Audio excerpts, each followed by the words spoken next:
Hello everyone. I think I'm live. I think I am live.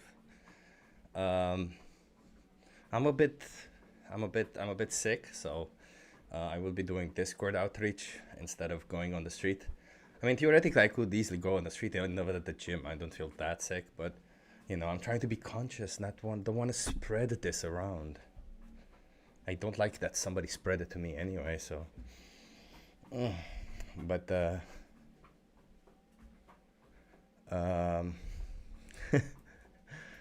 but yeah, I'm gonna be live. We're gonna be having some conversations. We're gonna be holding some vegans accountable, and for the people who are well, I was gonna say for people who are new. What the hell does that even mean? Because I think there's a lot of people who will probably be new and stuff.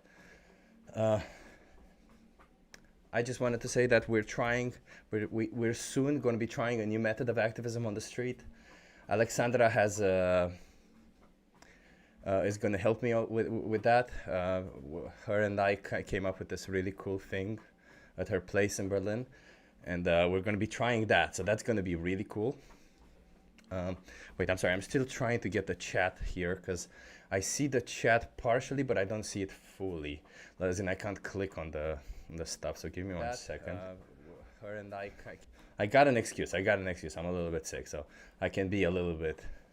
Okay, I put the chat, everyone. Let's not panic. It's all good. Okay. Anik, it's okay. Anik says, cold, tired. I also decided not to spread around whatever this is. Yeah, Anik, it's insane, huh? I had to go to the store yesterday because I had nothing in my house, but I wore a mask, so I'm still trying to be careful and went when the time when Google it says that there's the fewest people. Hello, Wes. Nice to see you here. Martin, nice to see you here. Martin, I saw you posted a video that I haven't watched yet, a short, and I'm very curious about it. It was something about a pig farm. So everyone, if you don't know, check out Martin. He makes cool videos. And Soy Daddy, Mr. Tone, the the British guy. You see, I didn't say English. I said British. The British guy. I'm dressed a little bit nicer because when I'm sick, I like to dress up a little bit better, so to feel better, So I'm wearing a little button-up shirt. It's a cool shirt, by the way, right? It's one of those shirts that doesn't get wrinkles, but it actually does. So weird. Let's get into it. Let's get into the Discord. I'm still on a treadmill. I'm still gonna walk. I'm also gonna have lunch. I have my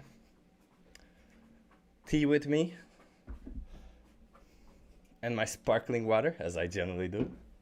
So let's get into it. Let's see if we get some people who are, I don't know, smart or willing to join us. Plants. So the medical food is like animal. So how is that? What do you mean can't absorb nutrition from plants? Is this applied to you? Can you absorb nutrition from plants? Some doctors say that the people can't absorb nutrition, so they need. Wait a minute. I'm a nutritionist. I'm a certified nutritionist. What exactly can't you absorb from Yeah, plants? yeah,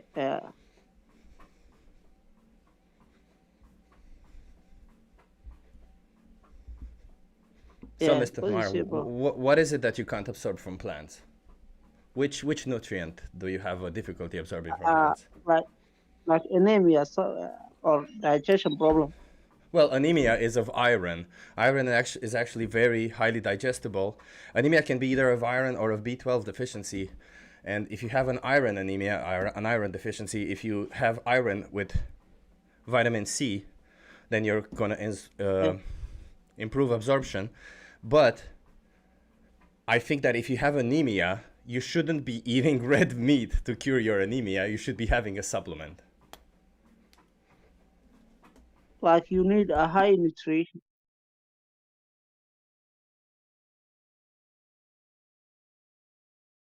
So what are the nutrients? We've already debunked the iron and what else? What else you got? What else is there? I remember you, Mr. Mar, from yesterday. Yeah,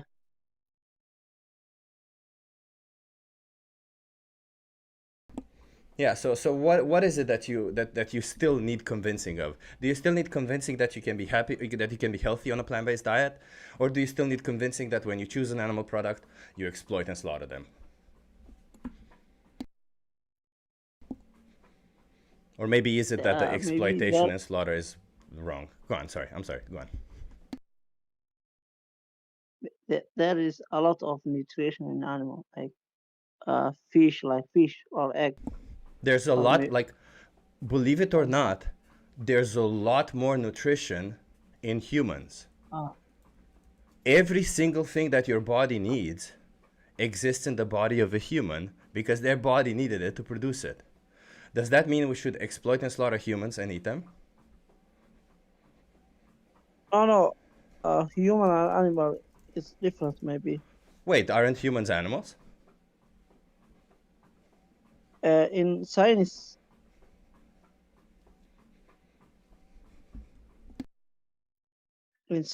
they say one I just learned in school. So we say animal in human Yeah, so and there's people. there's human animals and non-human animals. So humans are animals, yes. They are uh, eukaryote that requires energy to survive and that makes babies. Correct? Yeah, but there is a lot of different maybe, like animal, humans like think deeply. You know, the thing about it is, though, there are indeed a lot of differences between me and you, between me and an animal, between an elephant and a mouse, right? One is big, one is small. Between you and me, I don't know. Maybe we have a different skin color. Maybe natively we speak different languages. Maybe we even think differently about things. Do you think any, or maybe one of us is even more intelligent than the other? Who knows? But do you think that any of these Mm. differences justify exploiting one but not the other? Mm. Uh, I there are a lot of like science saying that like plants is life. Life. Maybe I am wrong. I'm sorry. I Or remember maybe. you did the same thing yesterday. We can move on to Yeah, plants, of course, but do you yeah. agree I that the read. I differences read. between any I other read like animal is not does not do not justify the exploitation? uh what you say, bro. I can't hear you. Yeah, do you agree that the difference between these animals and us, or between the animals, like takes for instance, I'm assuming you wouldn't consume a dog, but you would have no problem consuming a chicken or a cow. Do you think that the differences between these animals, or the animals that we exploit, and us, do you think the differences justify the exploitation? In You say in animal there are they are different in their meat. Can I, hello everyone. Can I just interrupt we shortly? Is that okay? Please. Yeah. Yeah. I think maybe there is a kind of a language barrier. I'm not sure if he knows what exploitation is. Mr. Marr, do you know what exploitation is? No, really Yeah. honest. Yeah, it's fine. It's fine. So, exploitation means to use someone unfairly. So, to use them like an object, like a product, like a commodity. When we objectify others, that's basically exploitation. Do you know, understand what we mean by that? Yeah. I Yeah. understand it. But plants can sense damage. Plants can what? Sense damage. Yeah, sure, they can.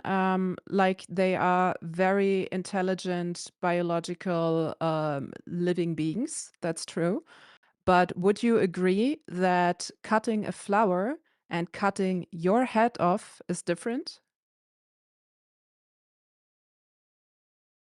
Uh, i- in my head, in someone head, like people. Yeah, imagine if someone would like to cut your head off, that is different from cutting a plant or not. Why? It's different.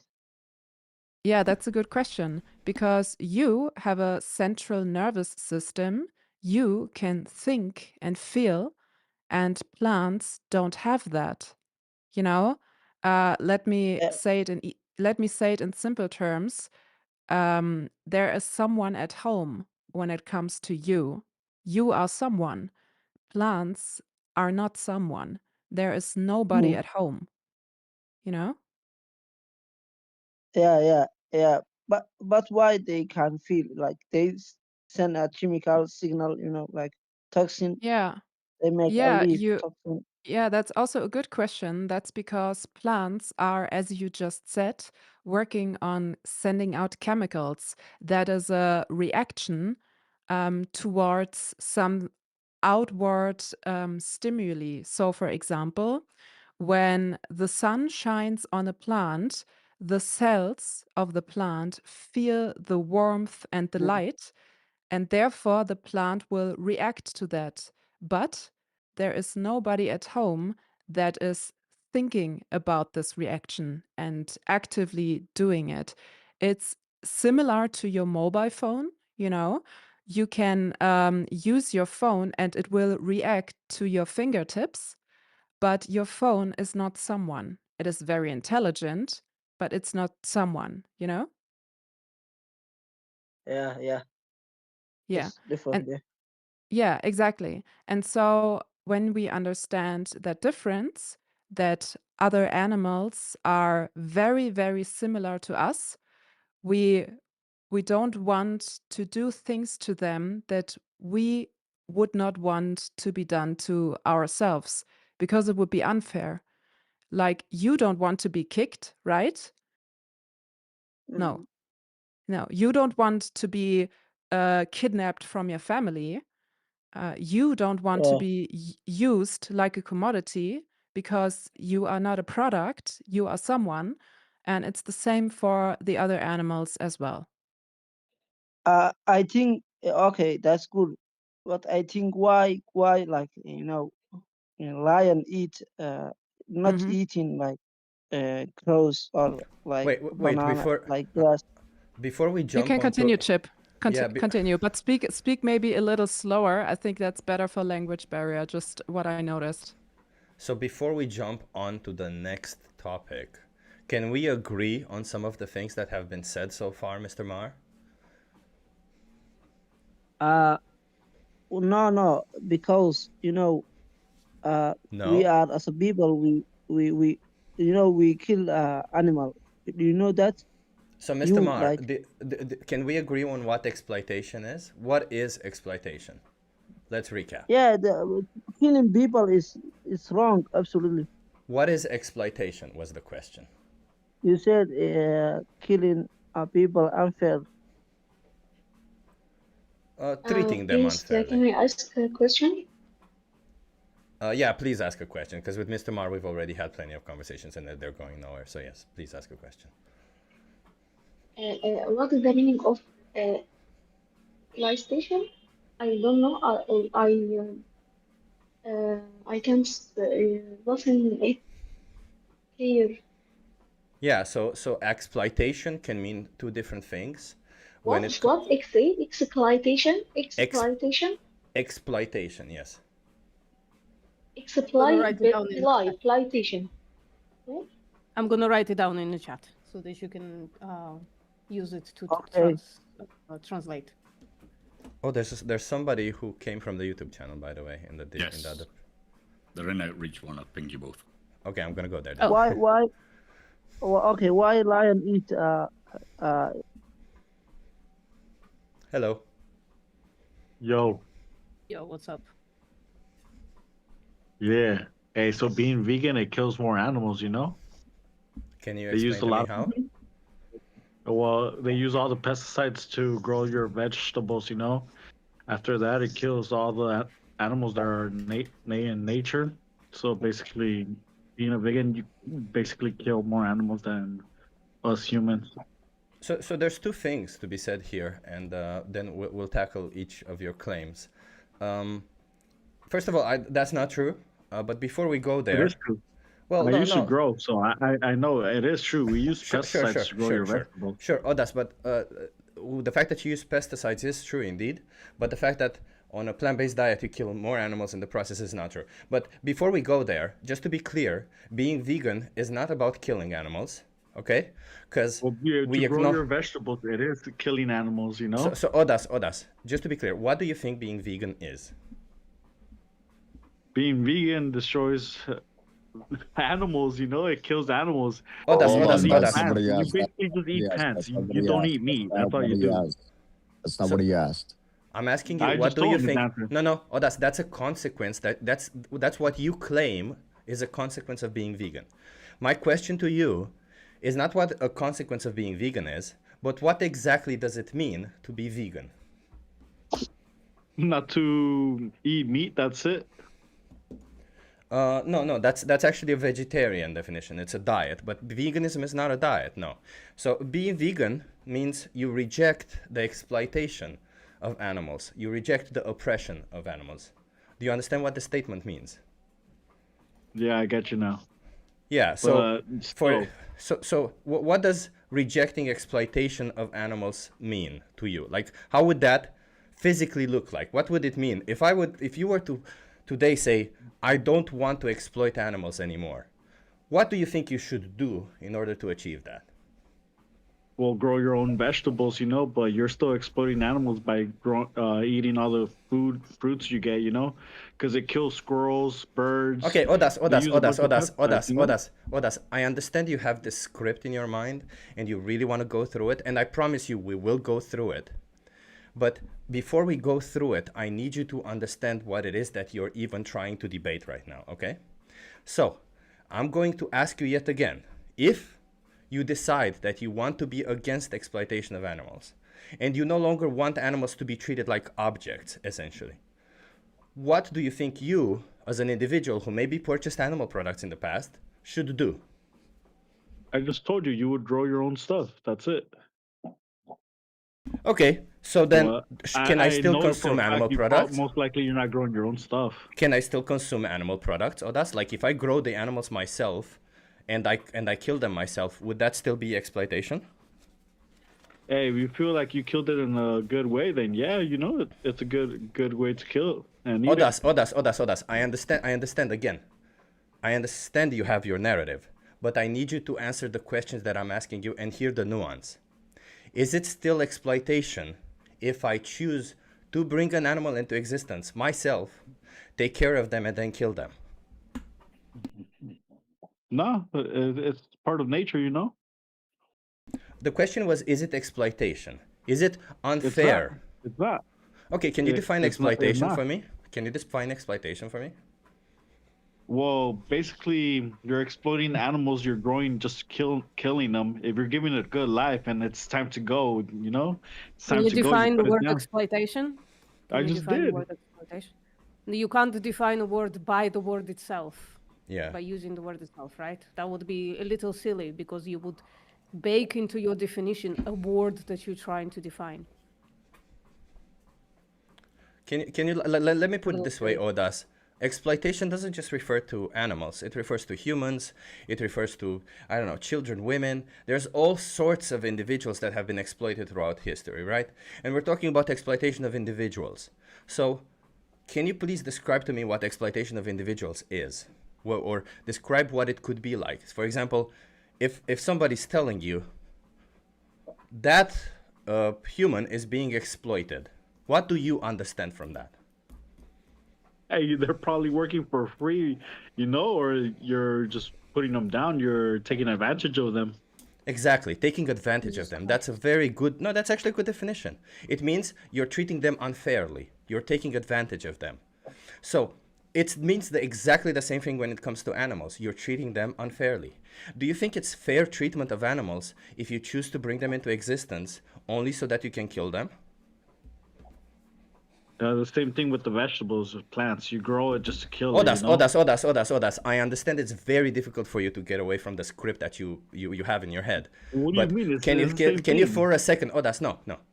Odas, I'll argue with this. Okay, I'll go for your narrative. Okay, do you think it's the same thing to bring an animal to existence and only to kill them, is that the same thing as killing an animal that has invaded my house? Well, the thing is, look, when they're being grown, like all the vegetables, all the animals that usually roam the crops, you know, they're invading the crops. No, I'm explaining the facts, you know, they're invading Hold the on, crops. dude. They use a Could bunch you of just pesticides. please answer the It's fucking the facts. question? I'm Dude, just saying it's the same Odas, thing, you know. Odas, no, Odas. So I promise you we'll get to that. We'll get to the crop debts argument. What you're making right now is called the crop debts argument. But please, and for all, like, I'm trying to be nice to you, okay? So in order to be nice, I'm going to need you to answer the questions so that you can get to the answer yourself. It's called the Socratic method. So I'll ask you yet again, do you think it's the same thing, bringing an animal into existence only to kill them is the same thing as an animal coming into my house and the only way for me to remove them is to kill them? Is that the same thing? It's not, because you could just easily get it and move it out the way, you know. But if I cannot, if the only way for me to remove them is to kill them, both situations end up killing an animal. But are both situations equally on a moral ground? Yeah. Well, if it goes down that way, if you got to put it down and it's gonna be a danger so to Odas. you, then put it down, you know. Okay, so Odas, let me put it this way. If an animal attacks me and I defend myself and in the process I kill the animal, is that the same as me going around and stabbing animals? Well, if you don't need it, then it's something else, you know. No, so I'm going to ask you, are these two situations, me killing At an that animal? point, it's just murder. Okay, so me going out stabbing animals is not the same thing as me defending myself against an animal that attacks me, correct? No, at that point, it's just murder. Which point is just murder? Because I presented you with two situations. Well, if you're out there stabbing animals, you're murdering animals, you know. Okay, I appreciate that. If you're And defending yourself from like a bear that's about to attack you, then yeah, put it down, you know. Okay, so Odas, I would say, and correct me if I'm wrong, that the difference between these two situations is that in one of the situations, I kill the animal because I need to. So, I'm sorry, I somehow got out. I would say that the difference between these two situations is that in one of the situations, I kill the animals because I have to, correct? Yeah. Yeah. So do you think that if there's no need to kill an animal, then killing an animal is wrong? If there's no need, then there's no need, you know. Yeah, so it's wrong, correct? It's wrong if there's no need. But if you're hungry, then yeah, it's by all means go for it, survive, you know. Okay. Let's go also for that. Okay, we're derailing. We're not going. We're taking a step back again. Okay, so if you're hungry and you can eat something else, is it justified to kill an animal knowing that you don't need to? It just depends on taste. But taste is not. So all of a sudden we're discussing about likes, about pleasure, taste pleasure. We're no longer talking about need.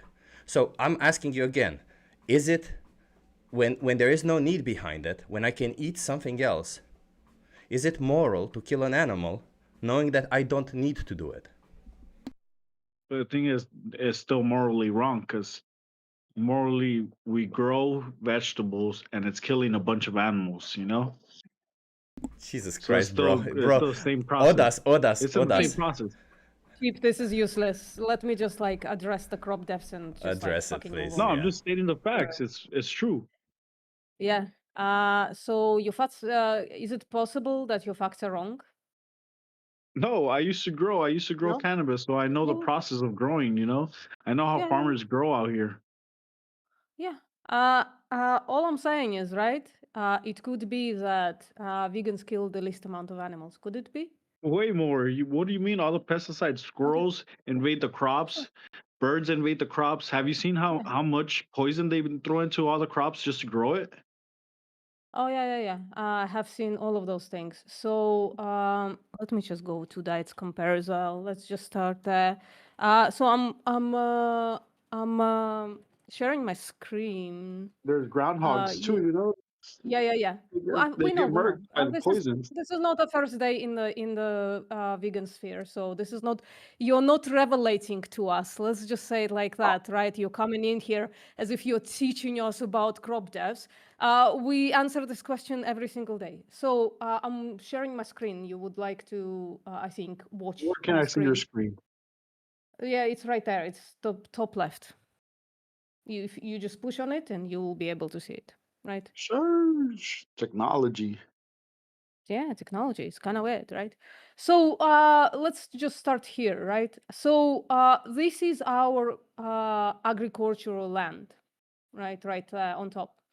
And in cropland, right, 57% is used to produce direct human food, and 43% is used to produce crops fed to animals.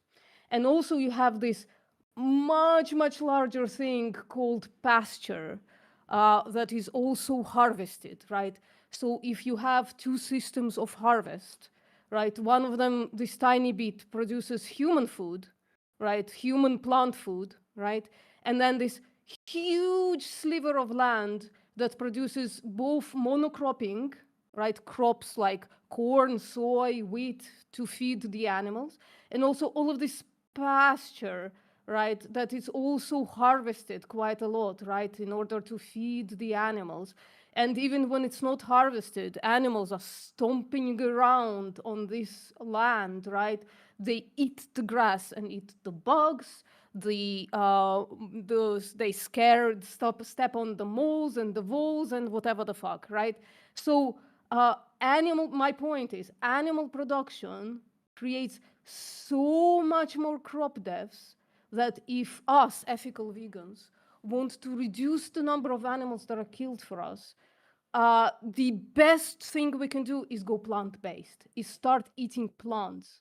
And if everybody would have done it, right, everybody in the world, we could actually reduce agricultural land and with it the crop deaths, the animals that die for crops for food entirely, right, by 75%.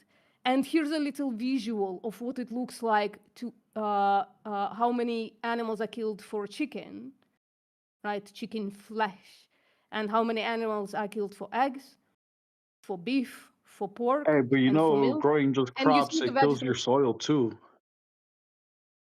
Well, if it kills your soil, this pasture land, by the way, is also reseeded, right? Not And as much because it creates like nitrogen and phosphorus for your sure, well, soil that's base, an you know? environmental claim, and I don't give a shit about it, No, frankly, it's because facts. if Well, we that's the if thing. You we just don't went care about it if because it's yeah, true. but if I don't care about it because it's just like fake Do gesturing you at know the us, basics because on how to grow you a don't. plant or not really? Yeah, bro. Wait, 1 It's second. just fake gesturing at us because you don't care about animals. I'm You don't care about asking, do the you know the soil basics either, of growing right? plants? And yeah, we know all the basics of growing plants. If we went all vegan, the entire population of human beings, we would reduce agricultural land by 75%. That would be less soil death as well. No, but then your soil would just be malnourished, you know, like it's going to lose all its nutrients. Odas, just to be clear, we're talking about not how things are, but how things should be. And on top of showing you that based on how things are, if everybody were to be plant-based, we would be using less land, and thus, as you claim, when in crop agriculture the soil being destroyed, then less In soil would be California, they use a destroyed. lot of like land just to grow all the vegetables. Odas, most of the vegetables we grow in crop production, we grow them to feed to the animals. If we no longer had to feed the animals, we would grow less crops, correct? I feel like if we stop eating the meat, then there'll be more crops for everyone to eat, you know? Well, Odas, no, There'll be it's more simple. of a growth of crops. And Actually, then no, Odas, your because soil won't have much nutrients. actually no, Odas, that's actually not true, because take for Well, instance, hey, if you look, take if you lose the meat that's out there, right? Everyone's Odas, gonna be I'm consuming gonna ask more you to please vegetables. I'm gonna ask you to please not interrupt me. So I'm gonna explain to you. A cow, right? If I feed a cow 1,000 calories, okay, just strictly by energy, do you think I can get 1,000 calories out of that cow? No, you'll probably get more. Wait, a cow wait, so you're saying I'm sorry, You're but saying you feed a wait, cow Odas, 1,000 calories. But like, think about it, it's a whole ass cow, you know? Odas. For the 1,000 calories that I feed to a cow, how many calories am I getting back? Only for that 1,000. A cow will eat a lot more than 1,000 calories. But for the 1,000 calories that I feed a cow, how many calories do you think I'm getting back? So you want 1,000 back? Shit, it's probably way more than that. Well, no, okay, Odas, it's very difficult for you to track, so I'll explain it to you. When I feed 1,000 calories to a cow, I get back around, VPM, is it 200 or is it even less? Oh, much less. So for every 25 calories, you get 1 calorie of beef. It's 1 to 25. So that means that if I were to produce crops enough to feed 1,000 calories, if I feed them to a cow, then I would get less calories afterwards. However, if I were just to be using those crops to produce directly, I would get 1,000 calories out of them. So you understand that if I then reverse the farm, billions of people, you know, like the crops would have to be expanded. No, they wouldn't. No, we actually have data no. to prove that. Yeah. Yeah. Here's me showing you how that's incorrect, right? So if we all went vegan, we would actually reduce the cropland by 200 million hectares, right? So this is cropland right now, and this is pasture. If we all went vegan all the way down right there, right, you see the sliver is smaller. This is 1.2 billion hectares. This is 1 billion hectares. So 200 million hectares is what we can expect to reduce the amount of crops that we grow if the entire world went vegan. But then you would lose land out there, you know? Your soil would go bad, so you have to. Your soil would go bad. With it. You don't lose anything. What do you mean? Yes, you lose can the just nutrition from your soil. Odas, so Odas, let me explain it this way for you, okay? I want to produce 1,000 calories, okay? Let's just put it this way. I want to produce 1,000 calories. I could either farm 10 by 10 square meters. I'm not sure if that's the case, but let's just imagine that 10 by 10 square meters of plants provides 1,000 calories. So if I were to be farming 10 by 10 meters, 100 square meters, that means I would produce 1,000 calories.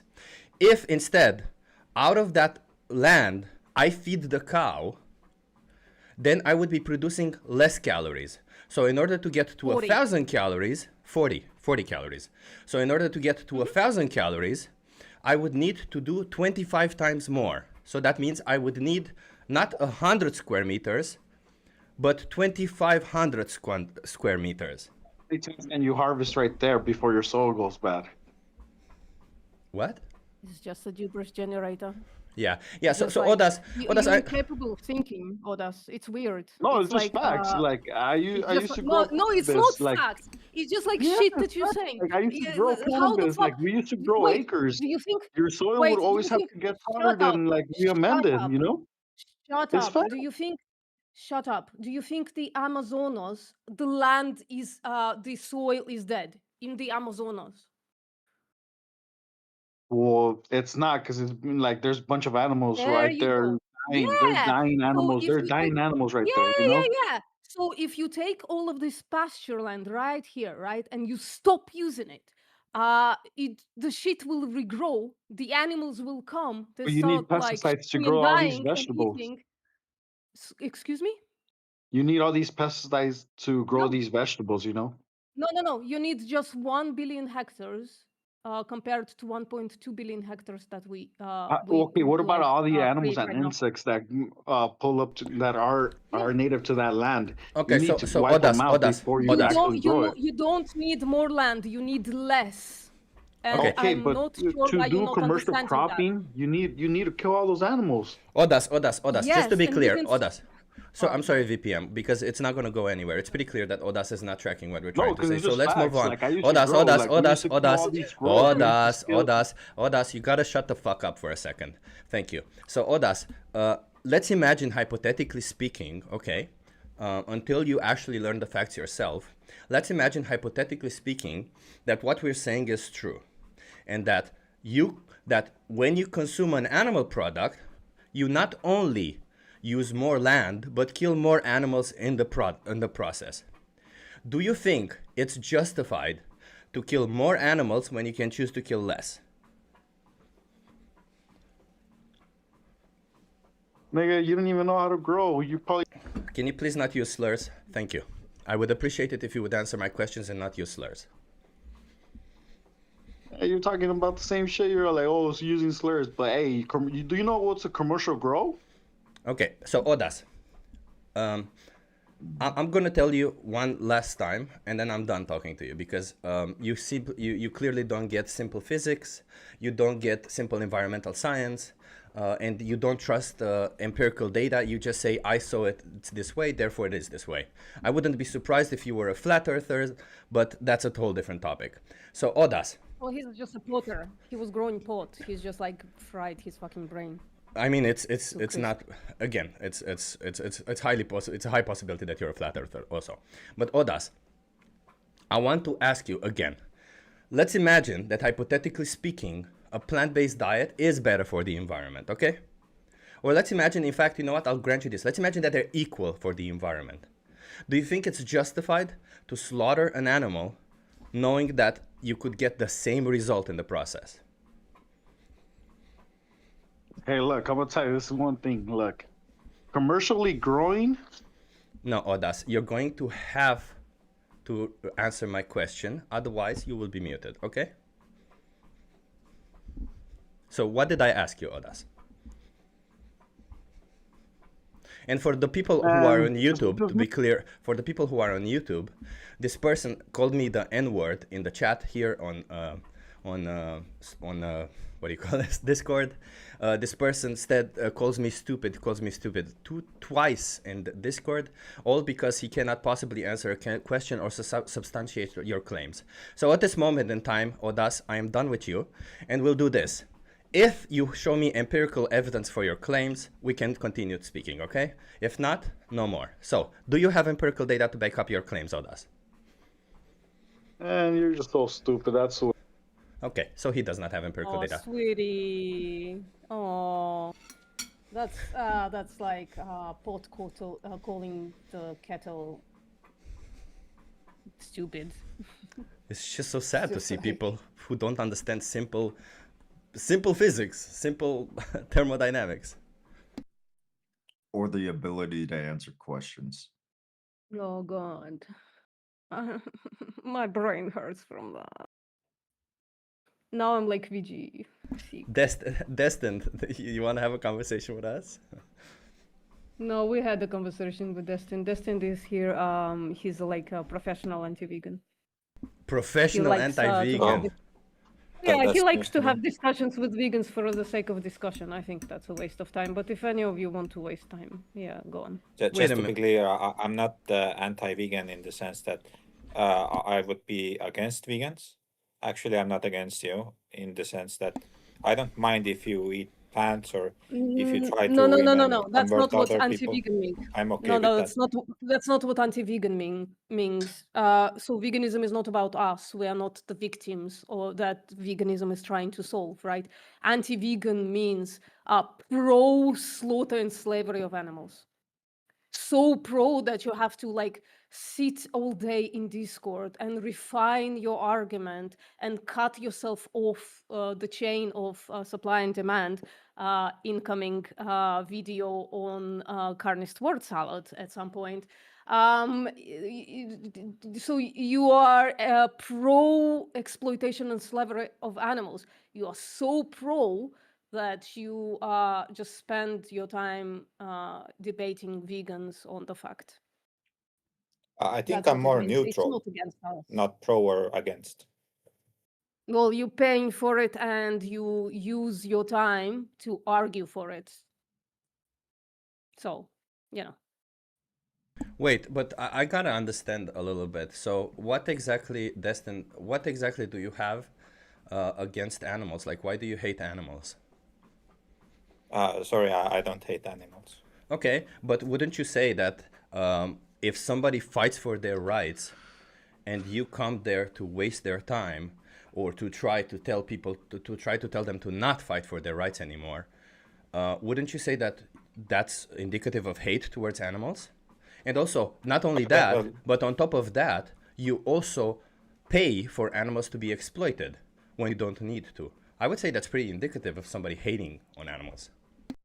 Well, hold on. Like you said a bunch of things, but I'm not going to come to you and tell you not to fight for the rights of animals. So I'm actually fine with you doing this. I'm like, okay, you can do it. Okay, but why do you then pay for their let's do this exploitation? together then. Why do you pay for their exploitation then? Oh, here we have to get exact, because what I'm paying is like part of my intention. So I would say I intend to pay for not for the exploitation, but the product, and you can say that the exploitation is a side effect.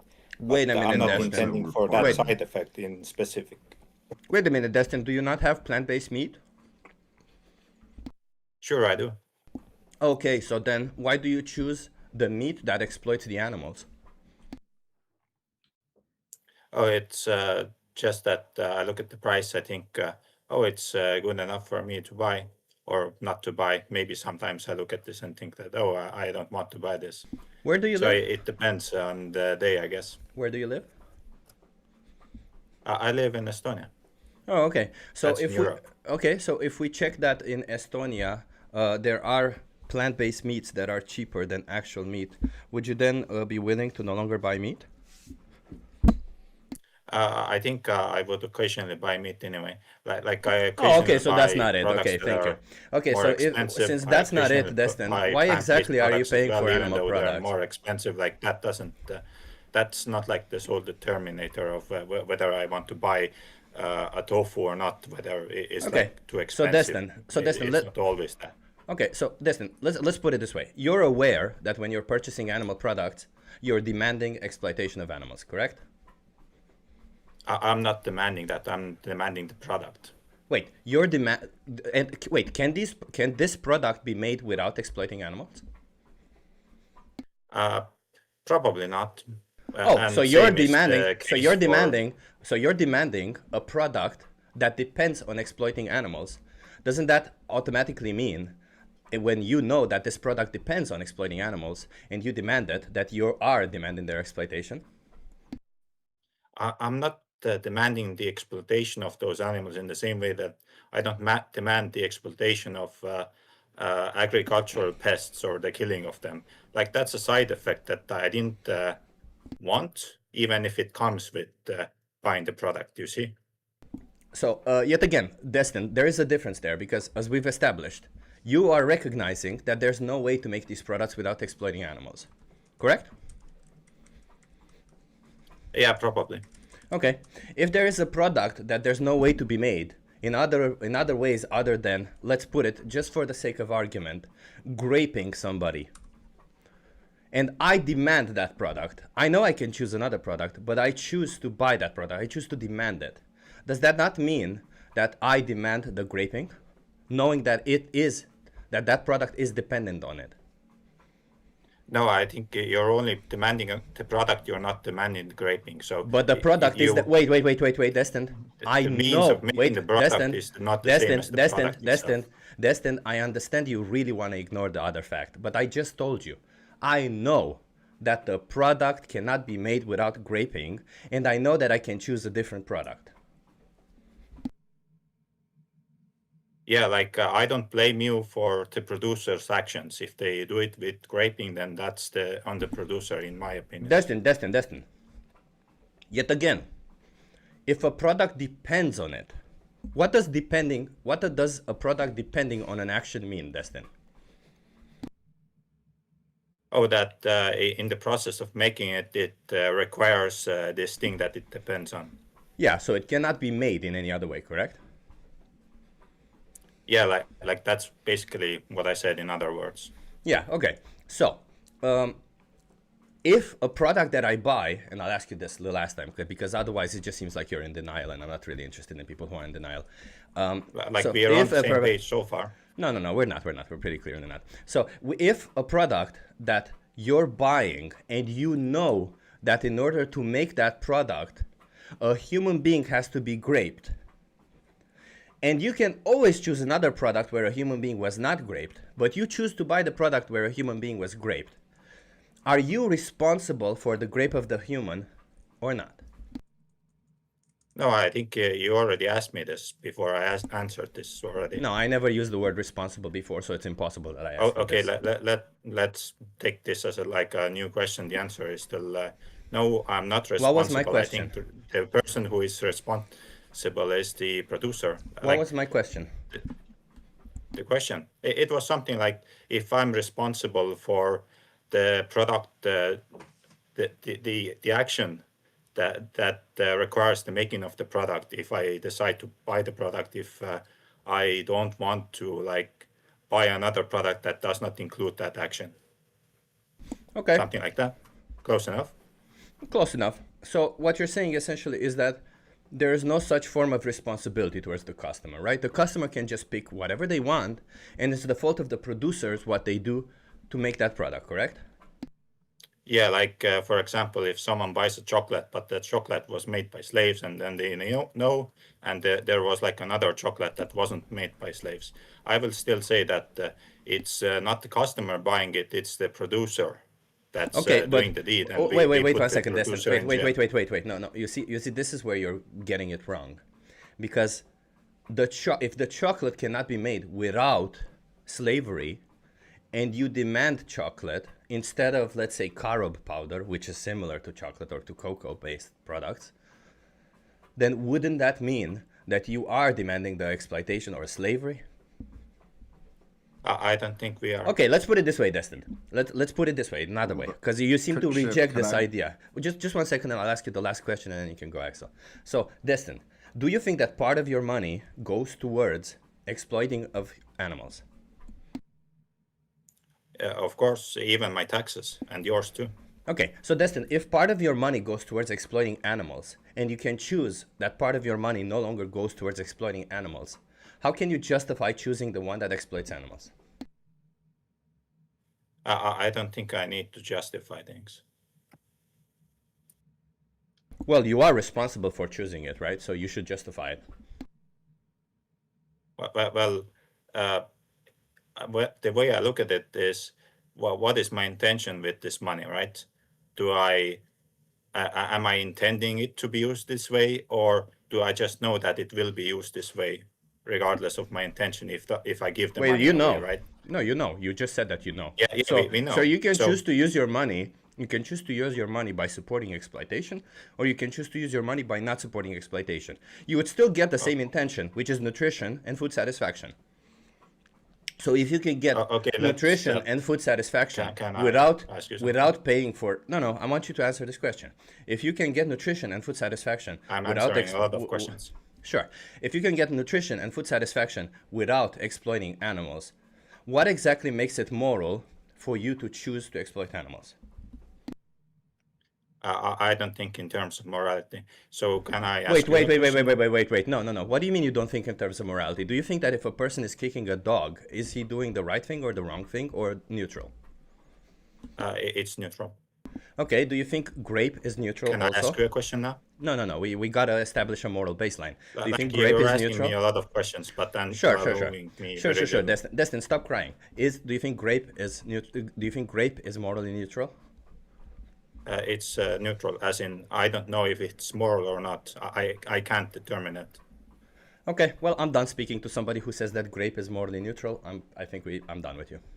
Bro, I tried to save you the time. I tried. No. I just didn't know that it goes to all the way to somebody saying that grape is neutral, morally I even neutral. said that the video is even going to be on Carnest Words Out, where the person admits, I'm not going to spoil the video. But Can I ask a question to that chip guy, because he's not talking to me? No. We're not, I personally don't want to hear any grapist say anything today.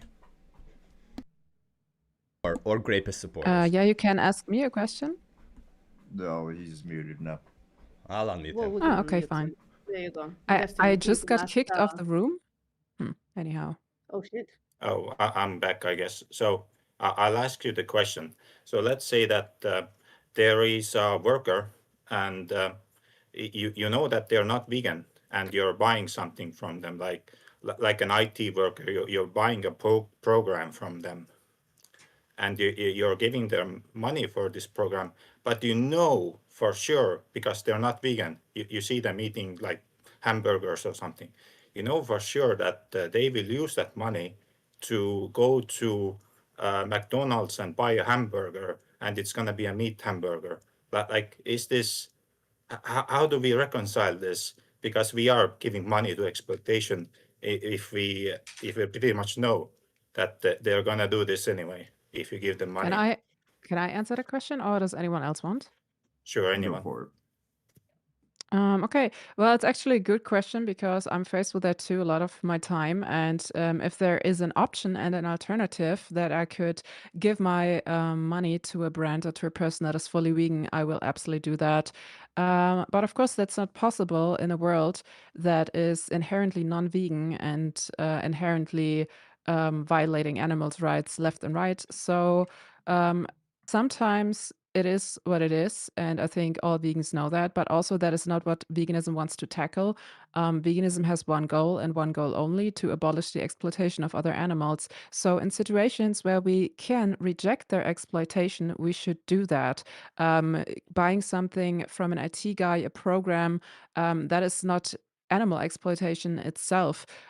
We can't force people where to spend their money on, but what we can do is to talk to that IT guy and try to make him vegan, and try to make him understand that he is not the only animal on this goddamn earth that has an inherent value and that needs to be ethically considered, you know? So that would be my approach. But coming back to you, you're not vegan, right? So why do you think about that when in the first hand you could stop demanding their exploitation directly, like, for example, from animal products?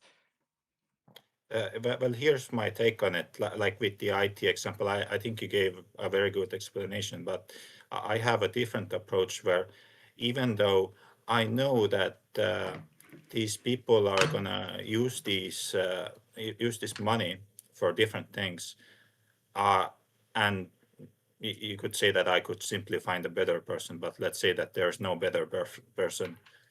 I find it untenable to think that all of the things that they do with the money I gave them is attributable to me, when I could instead say that, oh, it's your choice what you do with the money. If you buy a burger, that's on you. That's not on me anymore. The same thing with the slaughter of animals. If I buy a burger and that money eventually goes to the slaughterhouse worker, right? They can do anything they want with it. They don't even have to kill the next animal. They can say that, oh, I'm quitting my job and I'm gonna work in some other place. I'm gonna study IT, or I'm gonna get like some other job that I can do right away, instead of continuing to kill the animal. So it seems to me Yeah, that that's a false equivalency. me giving them money doesn't mean that they have to kill like the next animal, or that they have to buy like Oh, the bro, next come on. burger. It's their choice, not mine. My God, come on. You know exactly how the industries work, how supply and demand works. You know exactly what is going on, right? I mean, to make this as an equal thing is absolutely. I don't know if it's just naive or super vile, but rejecting your personal responsibility towards the other animals that you have when you buy products that can only be produced by exploiting other animals. I don't know what to think of that, quite frankly. I mean, you clearly have an option here. You can demand other animals to be exploited to death so that the shelves can be refilled in the freaking supermarket. You can participate in this exploitation, or you can reject it as far as practicable and possible, which is what veganism seeks. And of course, in a world where nobody wants to go vegan and not wanting to do the bare fucking minimum, which is reject the obvious serious exploitation of other animals, we can never strive towards a world where we will have, for example, vegan mobile phones or whatever, what people bring up all the time, or where people are vegan or turning even sooner vegan around us, you know? When you want to see a vegan world, so a world that rejects animal exploitation and commodification, and you are not living up to your own wish, that makes you a hypocrite. And I don't even know how to tackle that any further, because it just doesn't make any sense that you really think about this IT guy and how he is spending his money, when in reality you are spending your money to buy the goddamn burger that you claim that the IT guy sadly is buying because he can do with his money whatever he wants, just as you are doing that. You are spending the money to buy these animal products, which as a result create a bigger demand. So more animals, or the same amount, will continuously be bred into existence to be decapitated. And when you go down the line, there are certain individuals who got solely stabbed in the neck for you. Like, it won't happen at a supermarket, right? It won't happen on the truck, right? But it will happen in a slaughterhouse where your money will end up. So that's really something that, I mean, you can try to compare it, but it's a stupid comparison. Alex, he doesn't care. Sorry to Well, say. But that's a he said, typical "I non-vegan care." then, I guess. That's Yeah, just a typical I non-vegan keep then. telling you guys. I keep telling you, let's stop wasting time on Destined. But I got a last question to him, if he's still Okay. there, because he didn't answer. I'm still there. I just thought I Okay. would stay quiet or I'll get muted or something. Well, that's at least some reasonable stuff you just thought. Do you actually care about other animals? Do you, like, for real? No, I would say I'm neutral. So I don't want to hurt them, or I don't want to like save them. I don't see myself as a savior, like Jesus coming to save everyone Yeah, from their sins, that's not or the question. like not a Yeah, vegan yeah. savior. I don't. Okay, so but if that is See, your position, anti-vegan. There you go. if that is your So, position, the neutral position, then the bare fucking minimum is to not exploit them, to not commodify them. I mean, if that would be human children in the same exact position as the other animals, you would probably, and I hope so, understand the issue. no, But it he seems wouldn't. no, he No, wouldn't. he didn't. Alex, My no, that God. was the bullet biting. Look for the video in Carnist word salad next time it comes up. Yeah. Okay, I see. That's the big bullet bite. There you He go. also So just said that he's just like he's okay with grapes. he's just so a long endurance troll then. I'm sorry, he's just a long endurance Yeah. troll then. yeah. Yes, I keep Okay. telling you guys, he's an anti-vegan. by Okay, choice. so I did my best. I will mute myself again. I will listen to you, whatever the fuck No, he's you're saying. good. Thank you. I really appreciate listening to you talking. You're very wise. Chip, we Same have to you guys. any other? You we have any other people coming wanting to discuss things from your live stream? No, I think we might need to move to the It's other. kind of weak on my side as well. Yeah. No, non-vegans joining. So If I have my own line of questioning for Destin, I can go to another like channel. yeah, please do. Yeah. Destin, I can invite you to either my server, or we can just go to the channel down. Or we can invite just me go. into your server. Okay. Yeah, we're gonna go to the other server, to the English hub. Yeah, let's go to English Hub. So you can stay here, guys. Before I join the other one, oh sorry, I'm still in here. Let me disconnect. Before I join the other one, explain to me how plants aren't alive. Plants are alive. We're not claiming that they're not alive. So is bacteria. So are archaea. There's a lot of beings that are alive. It's not about whether they're alive or not. It's about whether they're individuals or not. Whether they are sentient beings. Let me highlight the comment so that you know what I mean. Plants are alive, but they're not sentient beings. They're not individuals. So in order to say that just because they're alive, it's wrong to kill them, then it's kind of a messed up thing because that would automatically imply that washing your hands would be wrong since you would be killing other live things like bacteria, right? That's one. Two, let's imagine if, hypothetically speaking, you were to be caring so much about plants. You don't want plants to be killed or something. I don't know. You're in love with plants. You know, you want to get a room with a plant or something. When you consume animal products, you kill more animals in the process. When you consume animal products, you kill more plants in the process. Because an animal has to eat a lot more plants in order to grow to the size that they are, in order to provide less calories. So, in other words, if we wanted to eat 1,000 calories only from plants, we would be killing, let's imagine, 10 plants. If we wanted to get 1,000 calories from an animal product, we would be killing, 40 times more, so 400 plants. So essentially, we would be killing a lot more plants in the process. It's as simple as that. So even if you think plants are sentient, because I see that was your next question, how do you know plants aren't sentient? Well, it's pretty simple how I know that plants aren't sentient. First of all, we have empirical data about it, right? We don't have empirical data. We have scientific articles explaining why plants can't be sentient, and I can drop that in the chat. But the reason why plants aren't sentient is because they don't have a brain or a central nervous system. And we know for a fact that sentience is an emerging property of brains. So if a thing, I don't know how to call it, doesn't have a brain, then they're not an individual, they're a thing. It's as simple as that. And if you think plants are sentient, it still makes sense to be on a plant-based diet because you would be killing less plants in the process. But thank you for the donation. Let's move on to the veganism is better chat. Maybe something like that. Anybody cheap new victims of VPN or of other people? No, I just had people. Toyota. Sorry. I think Toyota was in there yesterday also. Yeah. Many repeats. I wonder why people want to continue coming back. I think a lot of people are intrigued by the conversations. I think there's people who either like coming back because they really want to prove us wrong. They feel like, oh, I need to win against this person.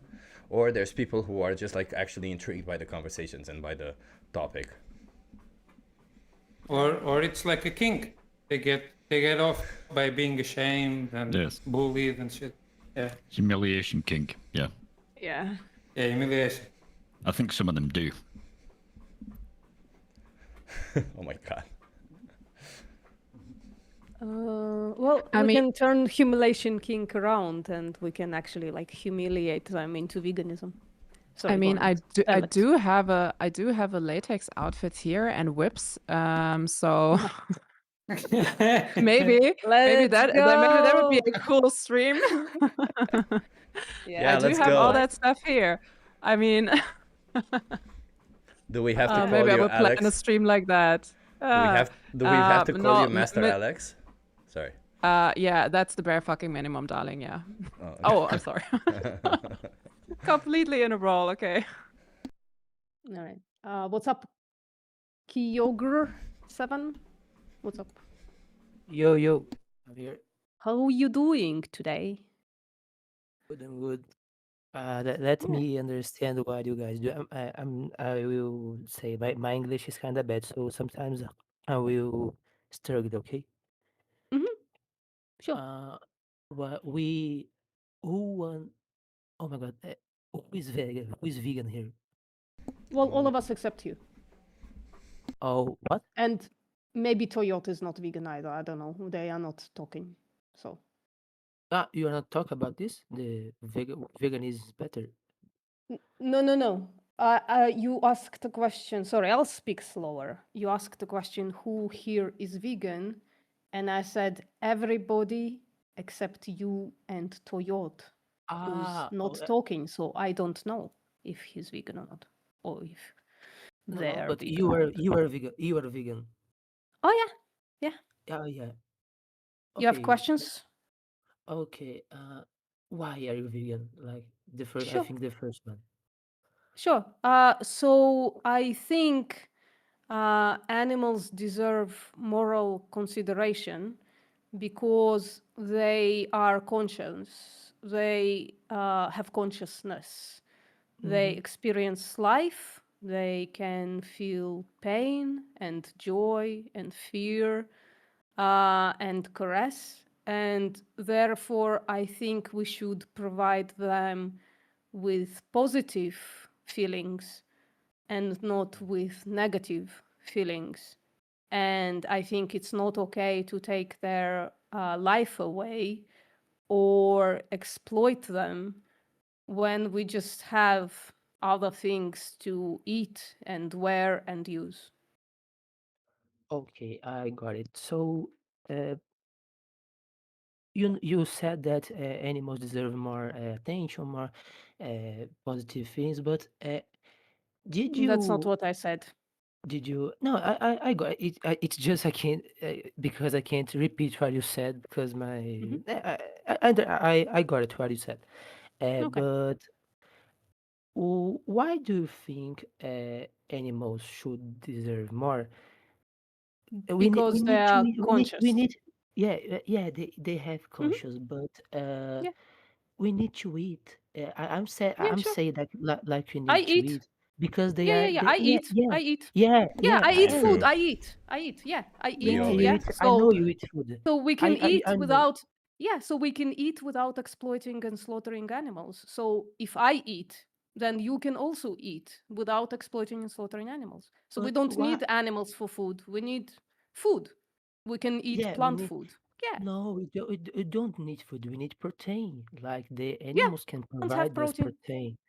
Yeah, Like, plants can have but protein. which, Plants have yeah, protein. but it's not the protein that can provide.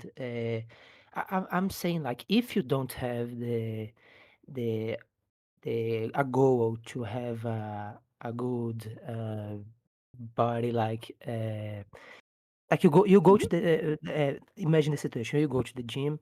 Kyogre, I suggest you look in the chat right now. Chip has Yeah. posted his live stream. Look at his arm. Yeah, that's me. He's vegan. And he's vegan. He's vegan. Yeah, you can build muscle And on a I'm plant-based diet. also sharing my screen, and all of these people, champions, Olympian champions, Mr. Olympia bodybuilder, all of these Olympians, all of them are vegan, and that's cheap. And he's been That's not. even No, bigger he's since not. then. He's not live vegan. on YouTube right now. Click the link and you will see him live on YouTube. Yeah. I appreciate the I'll take compliment, off though. his shirt for you as well. I'll Yeah. take off my shirt, yeah. If you put on some music, Yeah. a little candle. I can't. Oh, it's you. It's you. That cheap guy. You have this shape.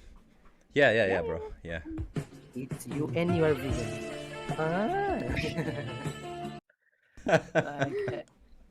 How? Okay, so Kyogre, I ask you to consider this, okay? Where do the animals that eat plants get their protein from?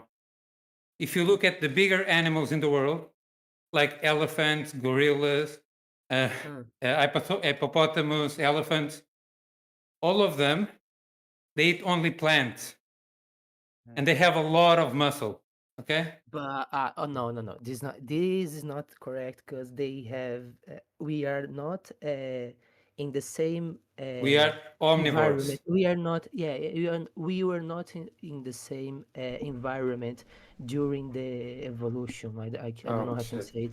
Okay, but Elephants Kyogre, are let's just nip it in the bud. Let's just nip this in the bud. Let's see. Let him finish, though. Let For him the- finish, though. I- Let I'm- him make the Okay. point. Okay. Yeah. In during the evolution, during the time, we don't have the same Please provide the habits studies. of Provide an the elephant. PMID. Like you can't say that because elephants eat plants they are bigger than us. No, it's not because of this they are bigger than us. It's not just because of they are vegan, don't eat meat. It's not because of this. Yeah, so what I was saying is, in order to stop with this, imagine, hypothetically speaking, if you were to find out that you can be just as healthy, build just as much muscle on a plant-based diet, right? Let's just start on that premise because that is what science says. But whether you want to believe it or not, it's a different thing. And there's no point in us debating it because at the end of the day, we have far more intelligent people looking into it. So let's just start on this premise. You can be healthy and build as much muscle as you want on a plant-based diet, achieve the same performance, let's say. Would you then understand why it's wrong to use an animal, to treat them like an object, since you wouldn't need to? Like, can you speak a little bit slower? I'm sorry. Like, repeat point a little bit slower. Yeah, sure, no worries. So, if what we're saying is true, if we can build muscle, if we can be healthy in exactly the same way on a plant-based diet by being vegan, yes, do you think that it can ever be fair to choose to exploit an animal, to kill them, to use them? Like, I can't imagine a plant-based diet. This don't make sense because the animal protein is essential to the muscle structure. Could you show me your diet? Like what kind of proteins do you eat? I can't imagine like so maybe show him the studies that show there's no difference between animal-based and plant-based protein. Wait a minute, Kilger. I can literally, if you go on my YouTube channel just now, I'm live. I can literally show you what I ate on lunch because I made it twice. And I'll tell you that it has 48 grams of protein. 48 for one meal. And it has around 450 calories. No, 400 calories. Give me 1 second. Food swap.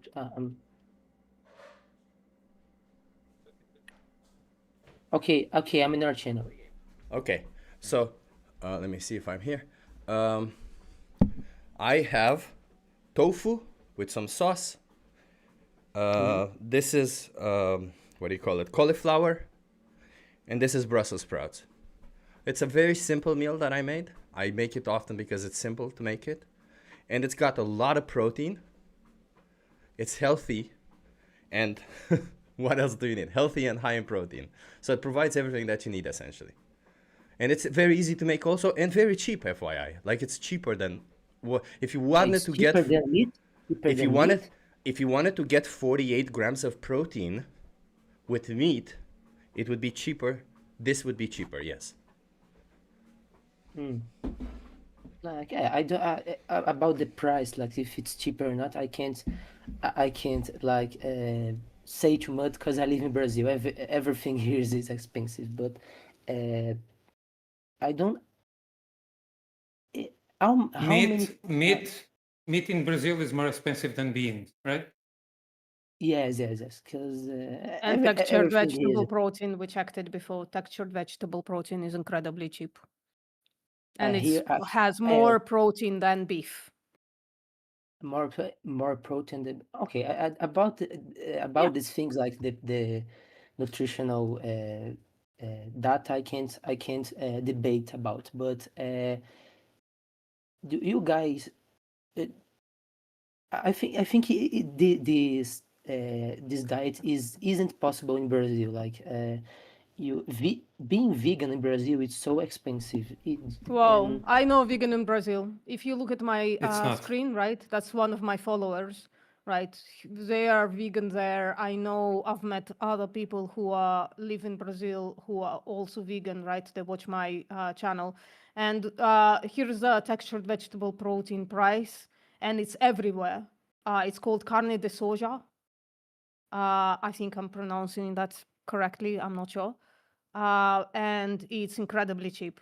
So normally in Portuguese is soja em pedaços. Soja em pedaços, sim. There you go. But I can't find it in everywhere. Like sure you can. It's not. But I mean, look, uh, you're not gonna find it at the butcher store, right? But you find one place where you can find textured vegetable protein, and you buy that, and it's gonna be cheaper per calorie of protein. like okay, let me. I got it. I can't argue with that, but let me show another point. Like let me construct the phrase. Uh, the animals I was looking before I joined the channel some screams that you guys were sharing, and I saw an animal like practically dead. I think it was the watching stream. Yeah, this guy with a cool photo in the. You guys understand me? Well, maybe Distra can understand, but because he speaks Portuguese. Oh no! Yeah, he's I want saying that I want he to was watch. watching the Dominion stream. Yes, Mhm. I saw an animal dead, like with some blood, like he's certainly dead. I can't speak more. Uh,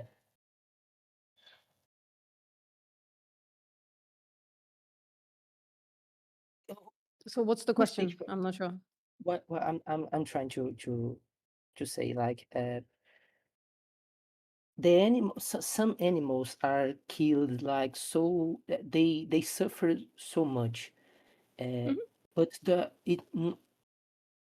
the animals don't need to die in this way. You can kill them with no pain. Like it's not. Sure. You can like I won't say cut their head. I think it's not the best way.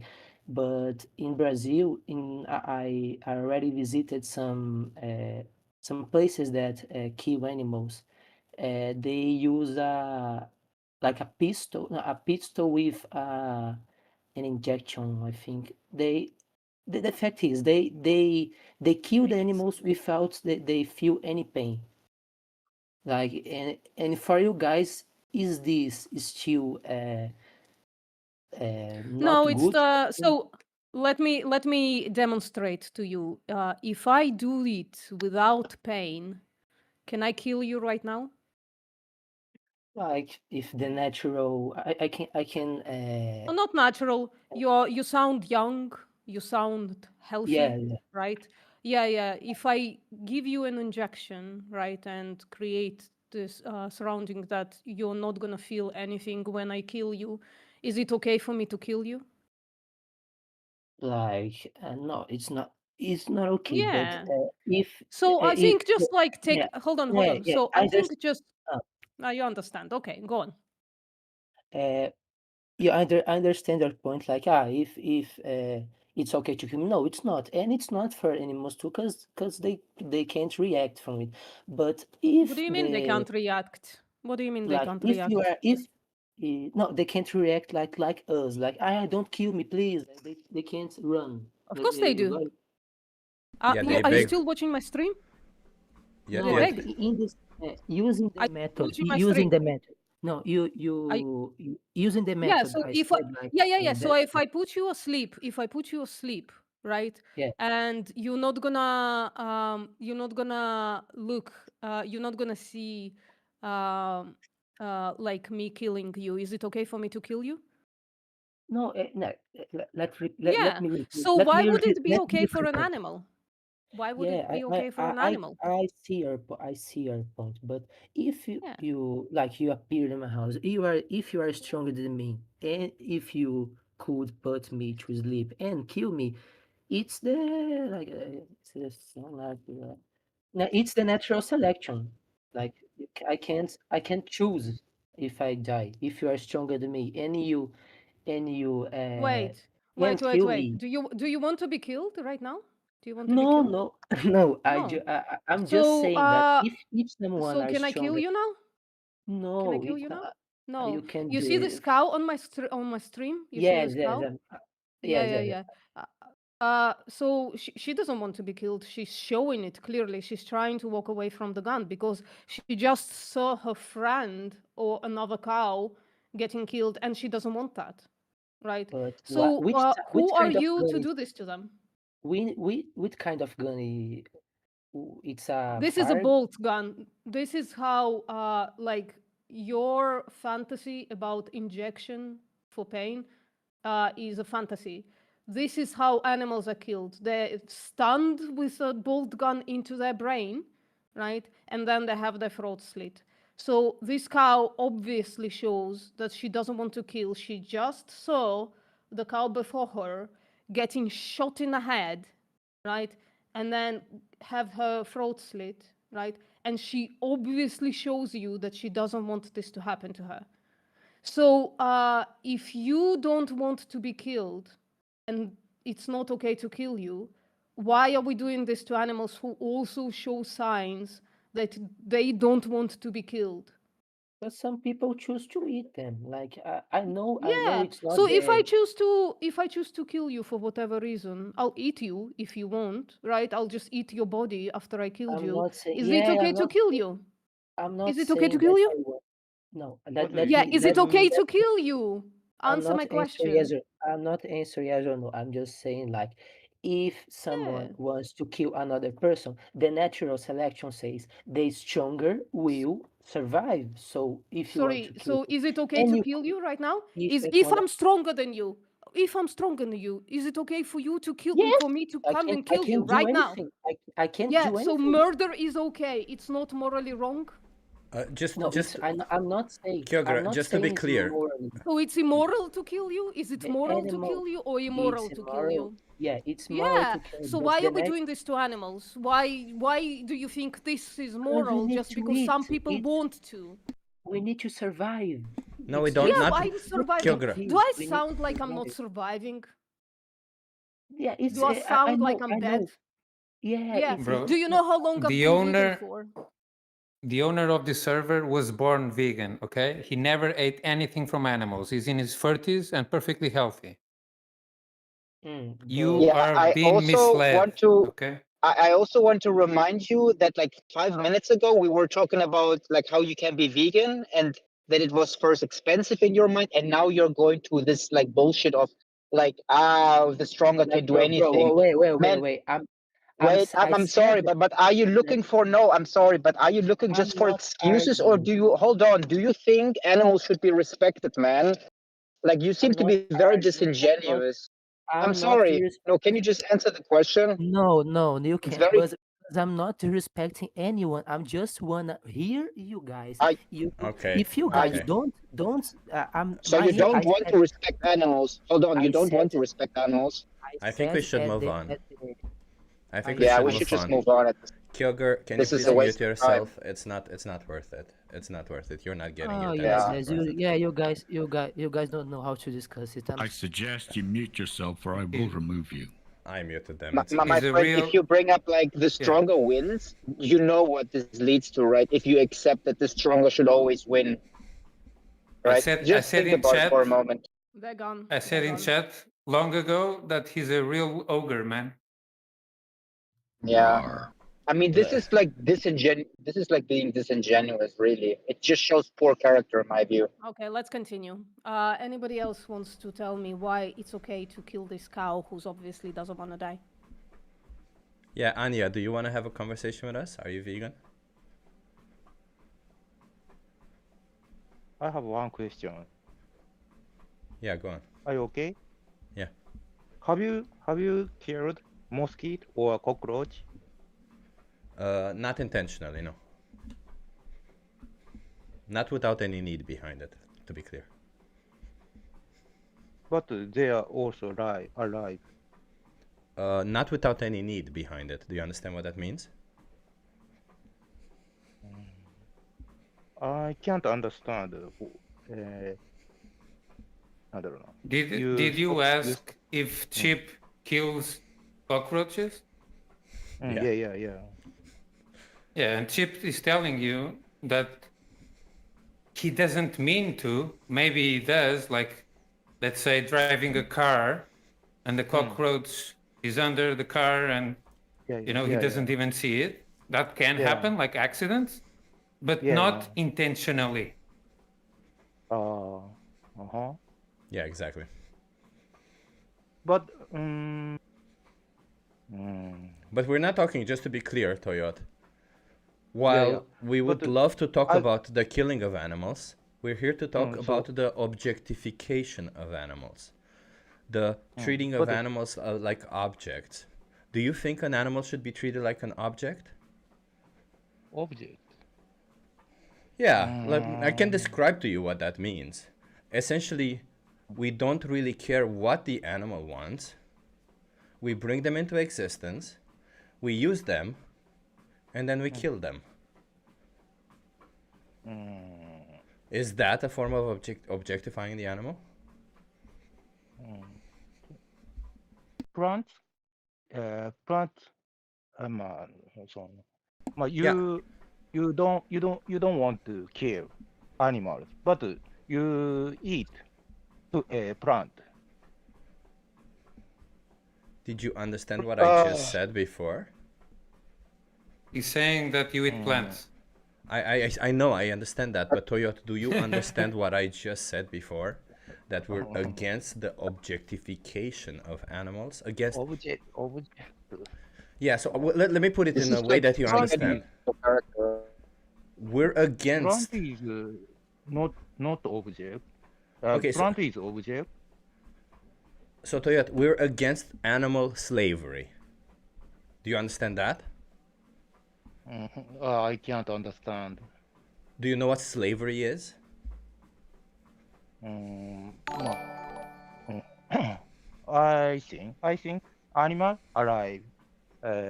Plant is also alive. Cockroach is also alive.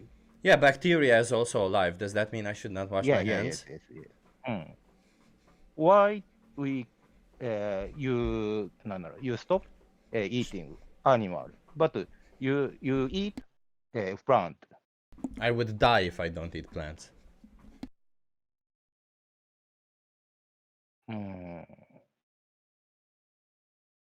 But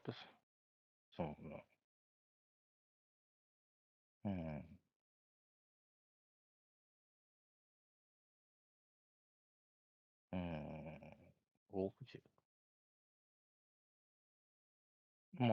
I feel plant is also alive. So if we can't eat animals,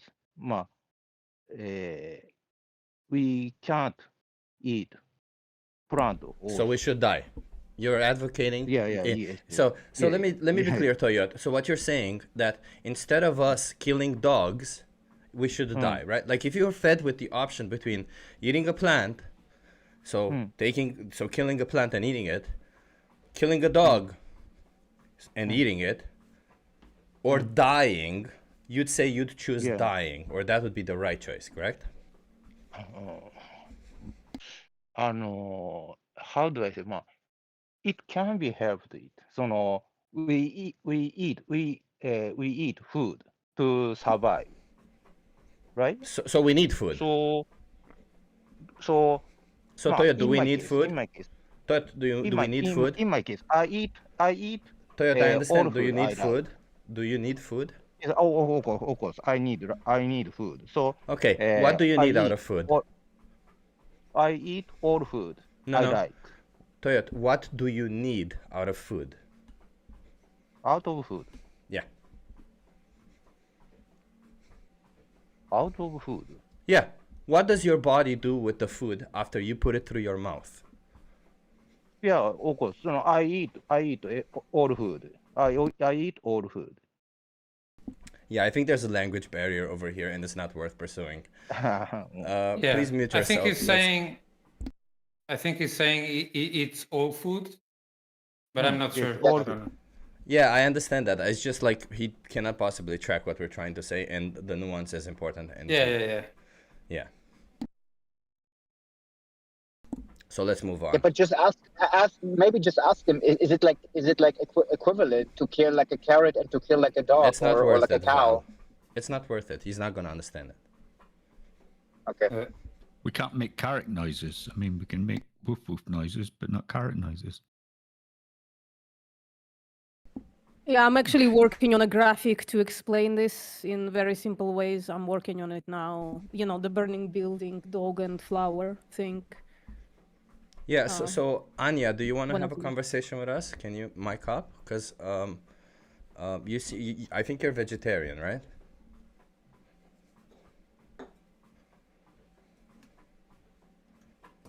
Anya, you'll see the definition I put in the chat. We don't use anything from an animal. We don't wear them. We don't buy products tested on them. We don't use them for entertainment or eat them. So yes, there's a big difference between us and vegetarians. Yes, But and also milk let Anya is much first- more cruel than meat. Let Anya first first talk. Come on, Anya, let's have a conversation. If you don't want to, you don't have to, by the way, just to be clear. But okay, we'll move on. Sarah, do you want to have a conversation with us?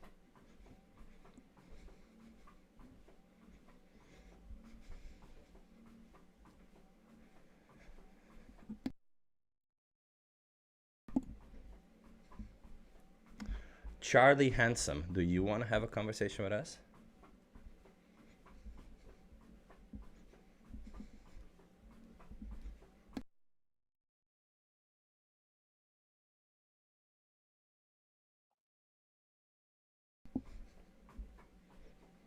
Maybe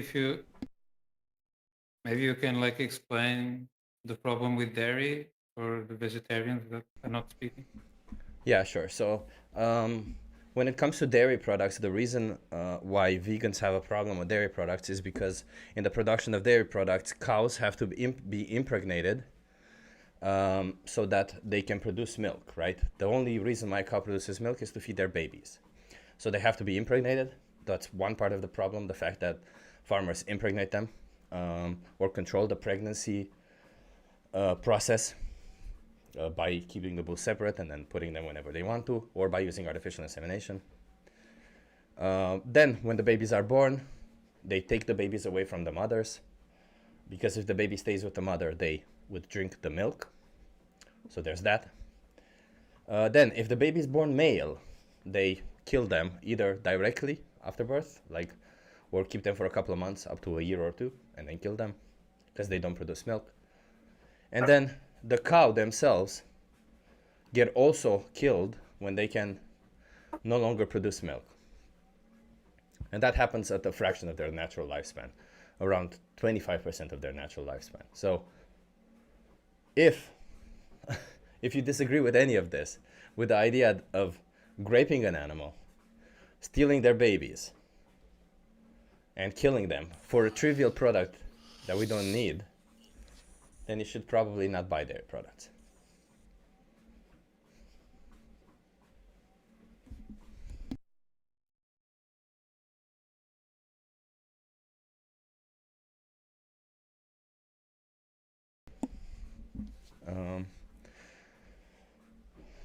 Adopted child, how are you doing?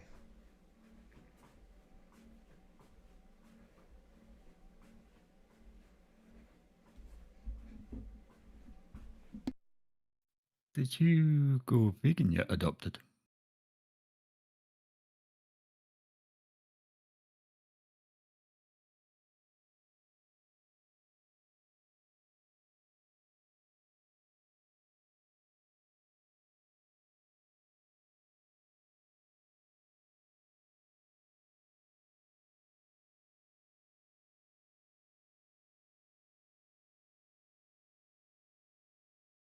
BPM, did you see they responded with yes? Oh, okay, thank you. So let's go to my server, I guess.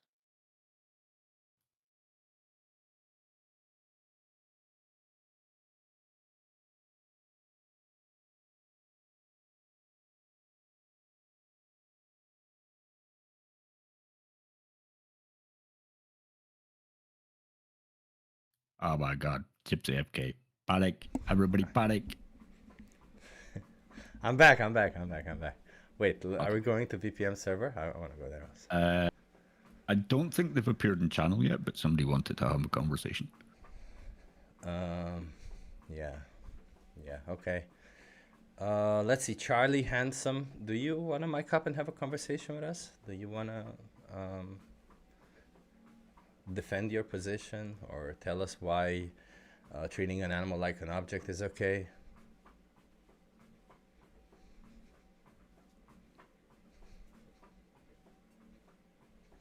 I'm assuming everybody agrees with us that we should not be using animals or treating them like objects.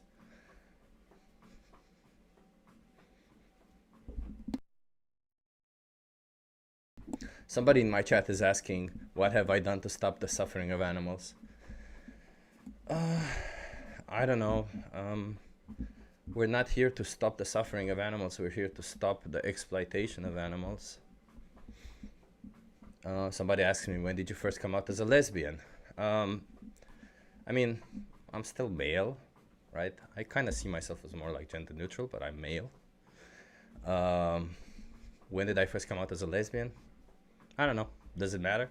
Do you have a problem with lesbians? Because on our channel, being gay means cool. So if you just called me gay, that means I'm cool. So thank you.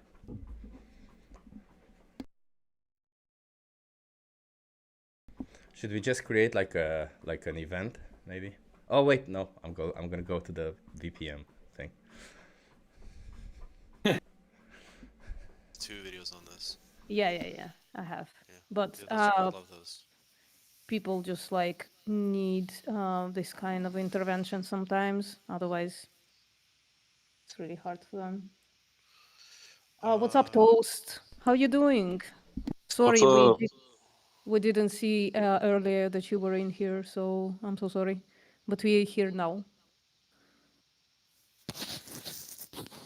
So what would you like to discuss?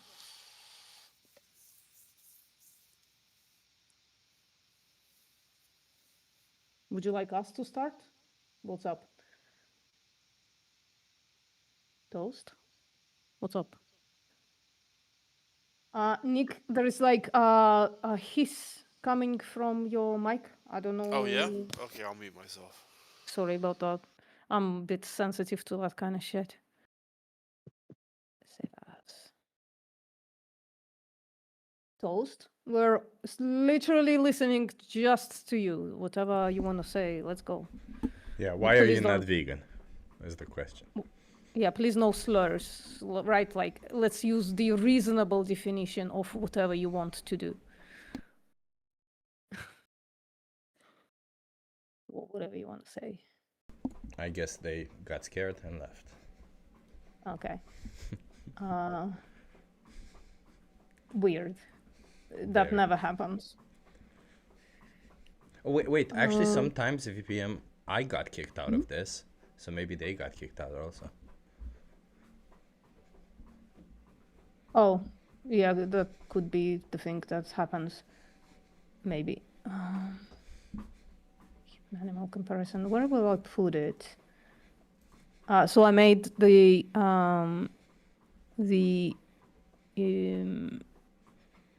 burning building hypothetical to illustrate it to people what we're talking about, right? So this. Yeah, basically. the problem I have with this hypothetical is that it's it kind of just shows that the extrinsic value more than the intrinsic one, but yeah. Why does it show an extrinsic value more than an intrinsic one? Because I don't see how. Because you're just asking somebody who would you save, and if somebody hates dogs, they could say, well, I'm just going to save the plant because I hate dogs. The next question is why, right? Yeah, fair. But yeah, this is not a be-all, end-all. Okay, I see what you mean. Yeah, okay. It's just an explanation. When people say, oh, plants, though, you show them that, not plants, though. Yeah. So, Ryan... Sorry. Oh, I'm sorry. I'll mute myself here. I'll go there. Okay, Toast, you want Yeah, can you hear me now? Yep, we can hear you now. There we go. Yeah. Discord done you dirty. Happens. Yeah. Okay. So what would you like to discuss? Would you like us to start? Well, yeah, sure.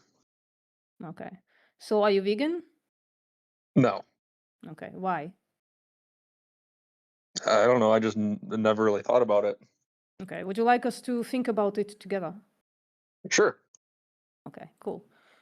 So I'll just tell you why I'm vegan, right? And maybe that will help. Yeah. Okay. Yeah, so I'm vegan because when examining animals, right, and examining the things that we do to them, it becomes incredibly apparent that we don't have to do that to them, right? It becomes apparent that all the things that we extract from them, we no longer need because now we have, like, in the 21st century, either replicates or alternatives to everything, basically, or at least most things. And if you look at animals intrinsically, what happens to them, right? So they are conscious and they have the capability to experience life. And they like feel a bunch of stuff like pain, fear, joy, excitement, stuff like that. And if you like actually go into the rabbit hole of why it's not okay to kill human beings, I think usually it cashes out into they can think and feel the same things as animals, right? And so if we are not willing to exploit and slaughter human beings en masse, then we should grant the same considerations to animals. That's why I'm vegan. Yeah, that makes sense. Do you think that's viable though for the entire human population to replace all meat with byproduct or I guess like replacement products? Yeah, not only is it viable, it's going to be incredibly beneficial to humanity to do so. I can go through it if you want. Okay. Okay. So this is like the beginning, and we can go through like actually how detrimental it is to humanity to exploit and slaughter animals. But this one really explains the biggest thing that we do with animals, which is slaughter them and exploit them for food, right? So this is the top tier. The top row is the current agricultural system, where 1.2 billion hectares are allocated to crops. 43 of those are used to grow crops for animals, and the rest of this 4.13 billion hectares is used for pasture. If we went vegan, we would actually reduce agricultural land by 75%. It doesn't show on this graph, but we would also reduce water use by 75% and a huge amount of greenhouse gas emissions. So it would be incredibly beneficial, at least in the food system, and I can go through other stuff, how we exploit animals as well, to just like not do this anymore. Yeah, but and I'm not an expert on this. I haven't studied agriculture or anything, but isn't one of the big things that a lot of the plants we grow that like the farmland just isn't good enough or viable enough to grow the plants that we can eat, but things like cows and chickens certainly can, like grains and grass and stuff like that. Yeah, so it's called arable land and non-arable land. So arable land is where you can easily grow plants, right? It just happens to be that if we all went vegan, we would actually need to reduce the amount of cropland that we use, right? Not increase, which sounds counterintuitive because you say, well, people are going to stop eating animals, but they start eating plants instead. Therefore, we should have more land to grow crops. But because we use so much cropland to grow feed for animals, that's actually not true. We're gonna reduce the amount of land that we use by 200 million hectares, which is a huge thing.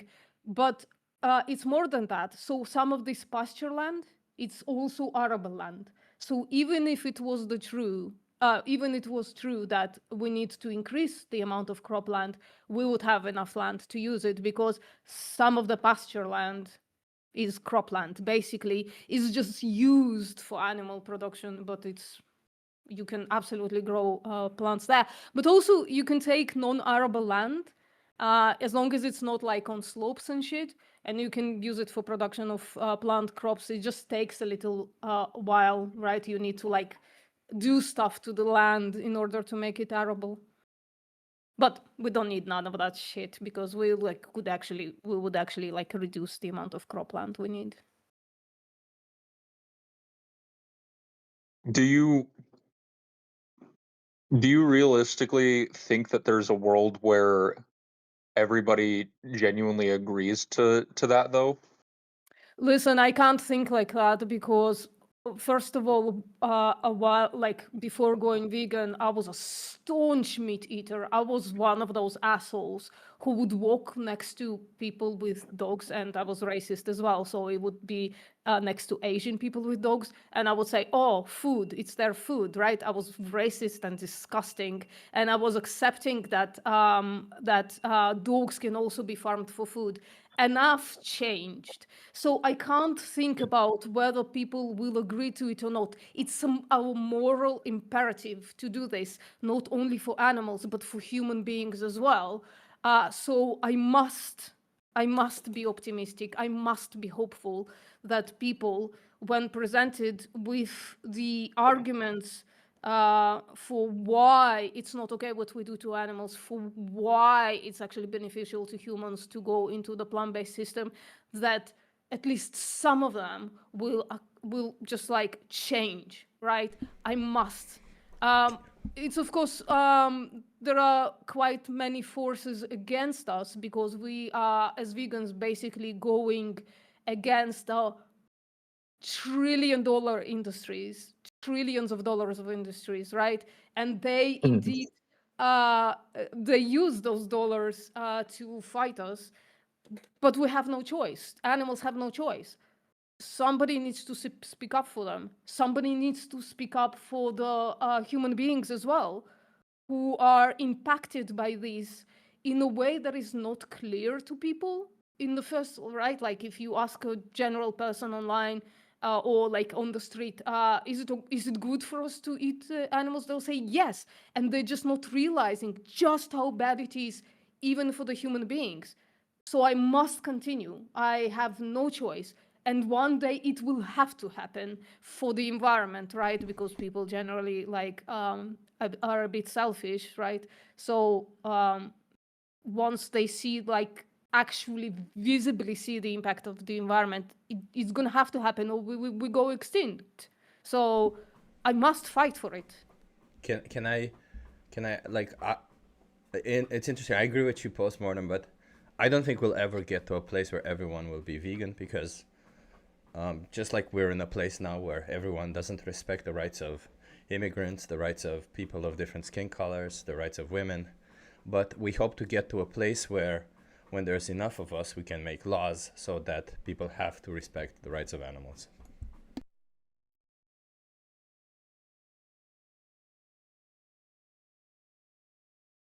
But the least we can do is make it illegal, socially unacceptable, and punish people who slaughter animals.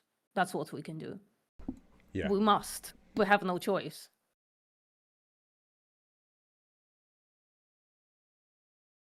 But what do you think, Toast? Do you think that just because everyone does it, do you think you should be part of it too? Do you think you should do it? No, I don't think you should do it just because everyone else does it. So then what's a good reason to do it? What's a good reason to, knowing that you can get all the nutrition and food satisfaction that you want, because I'm assuming food is the issue. If we were to discuss clothes or any other way we exploit animals, I don't think you would have any issue with that. But knowing that for food, you could get all the nutrients and food satisfaction that you want without exploiting animals, do you think there's any way to say what I'm doing is right if you're choosing the product that exploits the animals?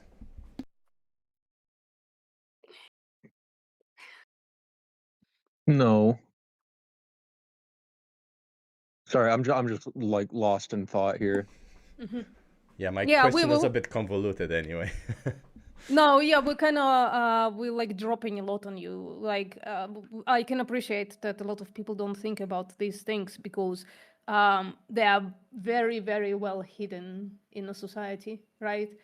So like, yeah, get lost in the thought. That's a good thing.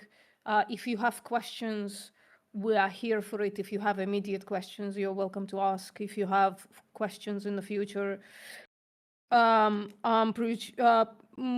like a lot. I can jump into VC at the drop of a hat, basically, sometimes if I'm awake. So you're welcome to like pester us with that stuff, you know? Mm. Yeah. Yeah, but If you just have like immediate questions, you're welcome to. yeah, and just to Sorry, be go ahead. clear, I'm not sure how much you understood out of everything, and just to leave you with one thing, veganism is not about us, it's about the animals. It's about respecting the rights. That's all it is, right? And in doing so, you make different choices because you can. Well, another thing that I was thinking about, as horrible as this is, I feel like a big thing that people would push back on with veganism is in it is horrible and in a weird way, like destruction of culture, because I feel like a lot of food has to do with a lot of culture, you know. Yeah, so I have like an example for you, right? Like there are some cultures, I think maybe only one left, I'm not sure, I haven't checked. So they participate in FGM. Do you know what that is? Sorry, No, my voice cracked. FGM. You know you're what that is? fine. No. So FGM is female genital mutilation, and in some places of on our planet Earth, it is tradition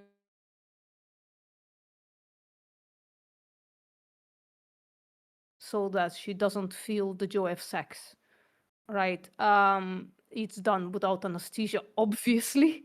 And it's done like unilaterally to like all female children, sometimes to grown-ups as well, right? So do you think we should keep that tradition? No, obviously not. Yeah, it's part of the culture though, right? So like But that sounds more like religion than culture. I have a question about that. I mean, yeah, just sorry, just let me bring the point home for one sec. So if that was part of their culture and not religion, you think it would be acceptable? No, Cultures derived off not at religion. all. Yeah, so this is what we're saying, right? It like what we do to animals is so horrible that I don't think culture justifies it. It's just like sounds like it justifies it because it's part of almost every culture on planet Earth. But it's not. It's a terrible argument for continuing to breed, exploit, often torture, and slaughter animals in perpetuity. Cultures change anyways, right? Once our moral inclinations change, culture changes with it. So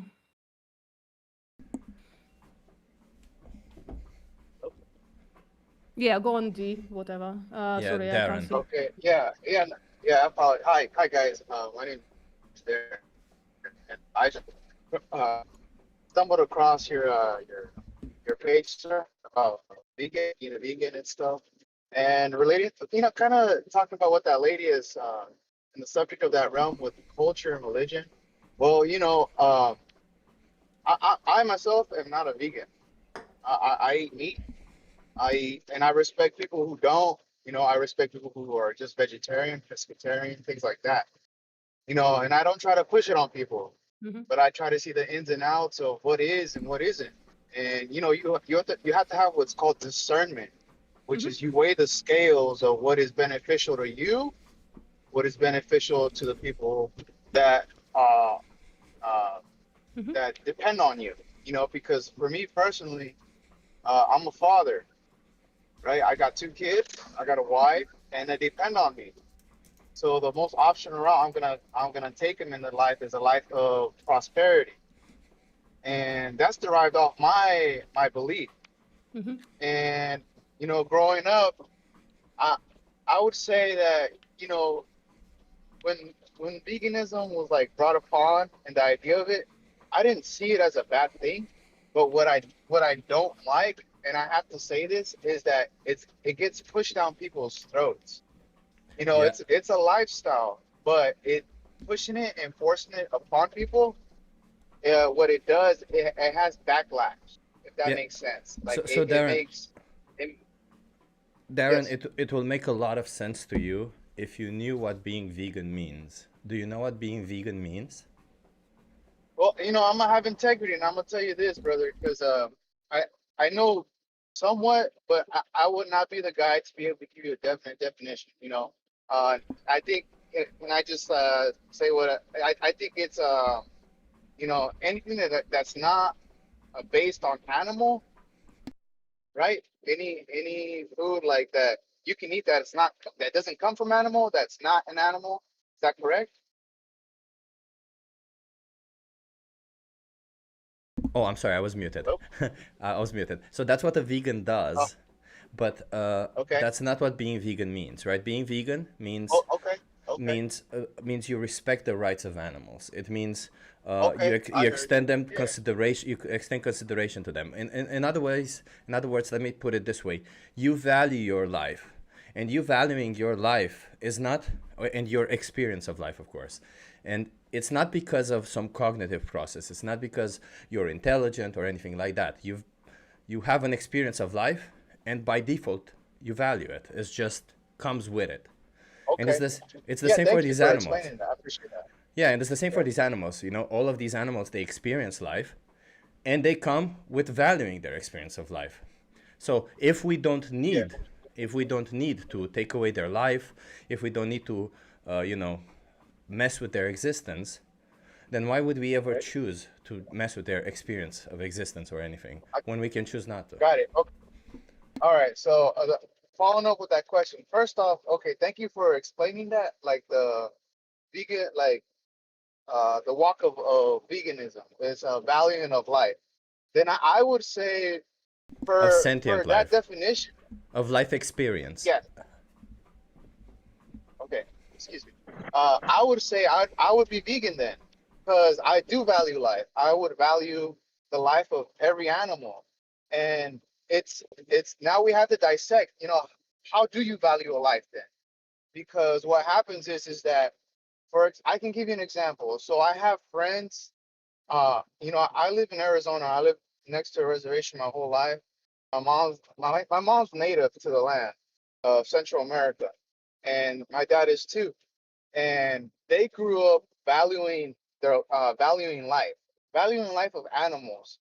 They also ate animals, okay? But how they valued it is they honored what they had as livestock. They took care of the animals. They didn't abuse the animal. They didn't manipulate the animal. What they did is they took care of it and it produced for them back. They would protect it from wildlife trying to kill it, like their goats and their cows. And in return, they would use the fruits of their labor would be the milk that they turn into cheese that helps to provide for their families. So in a way, from your definition of what you're saying about honoring and valuing life, they were vegan. Well, So what no, I'm not understanding is that the sentient life to take away, that's where we gotta have, like, you know, we gotta split the hairs to understand more, you know, because you saying that, then I would be a vegan. But from what well, I've learned of vegan is that they don't want nothing byproduct of an animal. yeah. So just to be clear, Okay. you're talking about dairy production, right? Their production? Yeah, dairy production, like milk from all these animals that you talk about. Yeah, like eggs and you know, things like that. Yeah, absolutely. Yeah. From So animals. so Sorry. yeah. So all these animals, they don't produce Yeah. milk or eggs inherently, right? Like we manipulated, for instance, for eggs, we manipulated these animals to produce as many eggs as they do, because a chicken in the wild would normally lay 12 to 15 eggs per year. We selectively bred them to lay Where, more than 300 eggs per year. wait, But do you where'd you think get that from? Where did I get the fact that the wild chicken lays between 12 and 15 eggs per year? Yeah, That's the first time I heard that. You know, I'm not coming from like disrespect. I just want to learn. You know, so that's why I asked the question, sir. You know, Well, I just asked that's the Google first time. how many eggs a wild chicken would lay. You can also. Fowl in particular, like that's the species. Yeah, it's the red jungle fowl. Lays between 10 and 15 eggs per year. Yeah, there's various different types of chickens too. You know, they're like then you know, do you think that's wrong that you want to use the word manipulative, but I'd say like we've altered the gene of animals. Do you think it's wrong? So let me go through all of it, okay? So first of all, there's there's that part. That first of all, yes, I do think it's wrong for us to manipulate an animal so that we can use more of them, because in the process of us manipulating them, in the process of us editing their genes, as you call it, through selective breeding, we did not care whether they suffer in that process or not. All we cared about is getting more from them. So we did not give them the respect that they deserve as individuals. We just said, you to me, I only care what your body gives. When your body gives enough, I will stop selectively breeding you. I will stop killing the ones that don't give enough, and I will only reproduce the ones that give enough. That's okay. Then I got a question. Ready? Do you have any pets? No. So you don't? Do you believe people should have pets? So when it comes to pets, we oppose the breeding into existence of animals for. Hold on. It's just do you believe they should have pets or no, people? Well, that's what I'm trying to explain to you, because it's not a simple yes or no question. If you get a pet from a rescue situation, if you rescue an animal and instead of them sitting in a shelter or in a cage, you bring them home and you give them a good life where you treat them like the individual that they are, why would I oppose that? But if you pay somebody to bring into existence an animal so that you can use them for your companionship or for your benefit, that's messed up. That's not fair towards the animal. That's not fair towards the animal that was impregnated so that you can use their baby, etc., right? So this is the whole point. Imagine what we're trying to say with all of this, by the way, because I didn't go through all the problems with eggs. Like the fact that... I cut you off. I didn't mean to. I apologize. Go ahead. Yeah, so like the fact that for eggs, only the female chicken lay eggs. Obviously, the males are killed on their first day of life because they don't lay eggs, and keeping them alive even for one day would mean feeding them, and it would be expensive. But there's also the fact that when they no longer lay enough eggs, they get killed. I've been on, how do you call them in America? Because based on your accent, I would assume you're from US. Organic farms. I've been on organic chicken farms, and I have seen them do exactly this. They kill them when they lay 5 eggs per week, not 7. They kill them. That's just way too little for them to make a profit. So absolutely. Yeah. But let's imagine that they don't do any of it.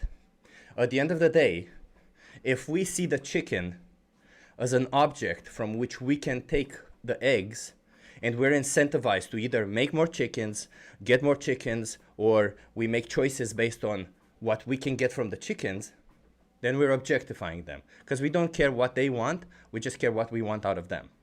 But if you have a chicken in your house, they lay an egg, and for the sake of the chicken, you take away the egg because maybe it will rot if you leave it there. And instead of throwing that egg in the trash, you put it in your pan and eat it. Just like if you would take the shit of a chicken and eat it, I wouldn't have a problem with it, of course.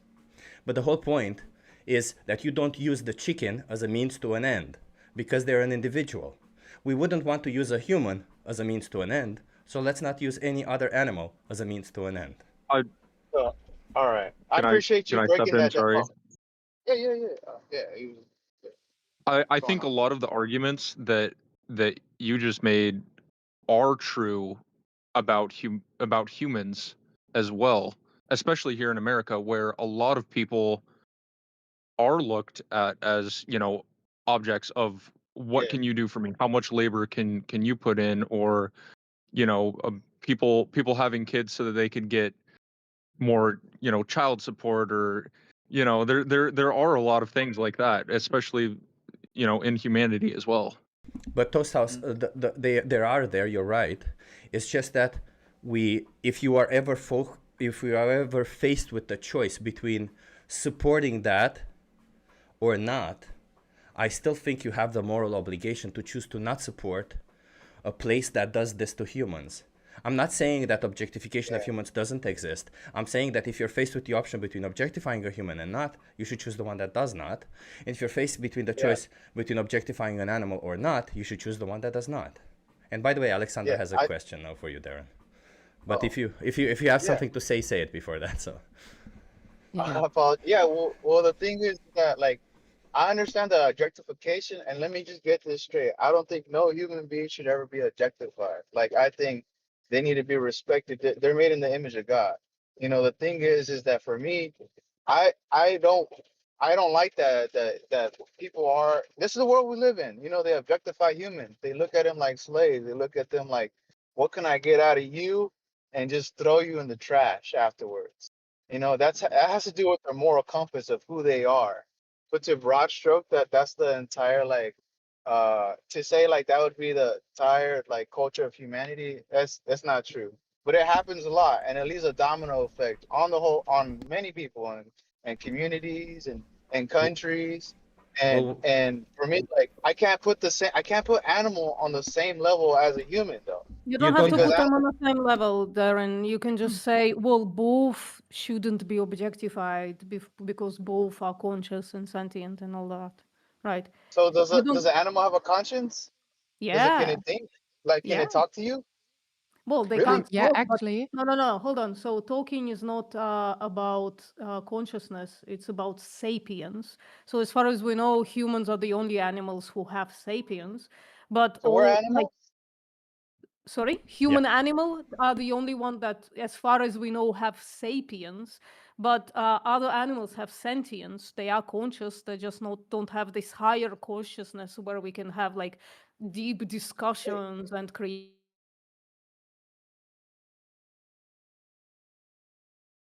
You actually just you double crossed yourself, because I had said, do we put animals and humans on the same level?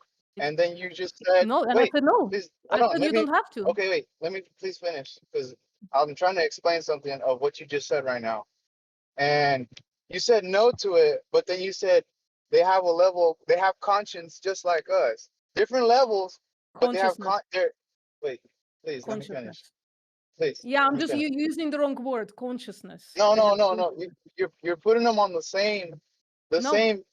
No. Yes, you just did, and then you just went back on it. So what happens is, when you have humans that are on the same level as animals, you actually devalue the human. You devalue them. Can I chime in? For a reason. Darren, yeah, because I'm sorry, postmortem. I actually have a question that kind of relates to that, and I just wanted to, first of all, Darren. Hi, my name is Alex. I wanted to get back to something that you said in the beginning, and that is kind of connecting to the issue that we're discussing right now. So in the beginning, you were saying something like vegans should not push down their opinions other people's throats, and you respect other people who are vegan and I said pescatarian. Agenda and their way. Yeah. Okay, I get it. I just want to explain to you why that is that we are so outspoken, and it relates to the issue that you were actually discussing right now. So vegans are so outspoken because this is not a matter of different opinions.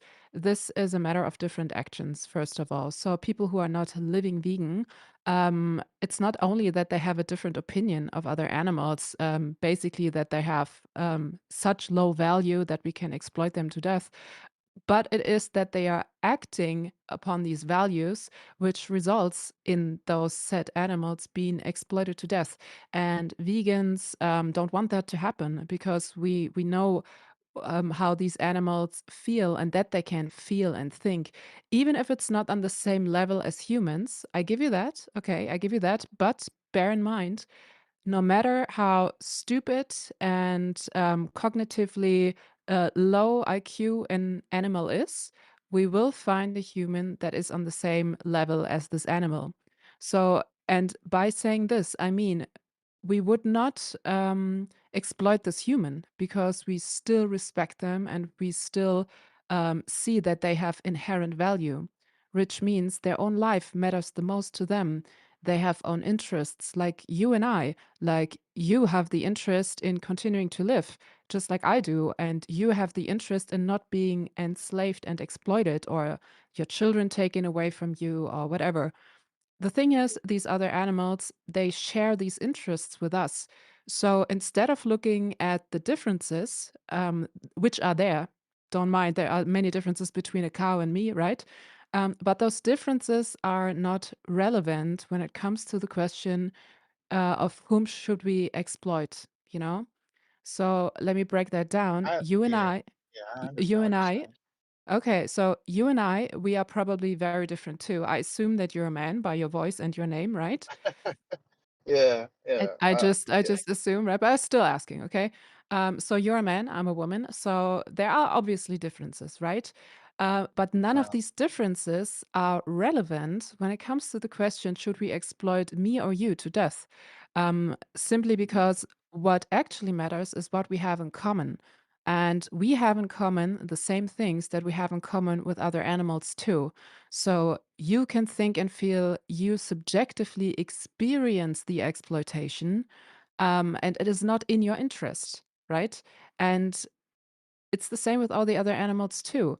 And even though they are not human, that is not a relevant factor. And when we understand that we should speak up for another example, right? For Okay. children, for example, who get exploited or used for sexual abuse material, for child Yeah. sexual abuse material, when we understand that we have to speak up and that we Mhm. have to end this injustice, because it is not in their interest and they experience the exploitation, no matter how intelligent they are. Um, it's the same equation for all the other animals too. That's why vegans are so vocal about it, you know? So, and now I've said Yeah, everything. yeah. No, thank you. I thought, look, let me start. Let me. When I first started, I said thank you.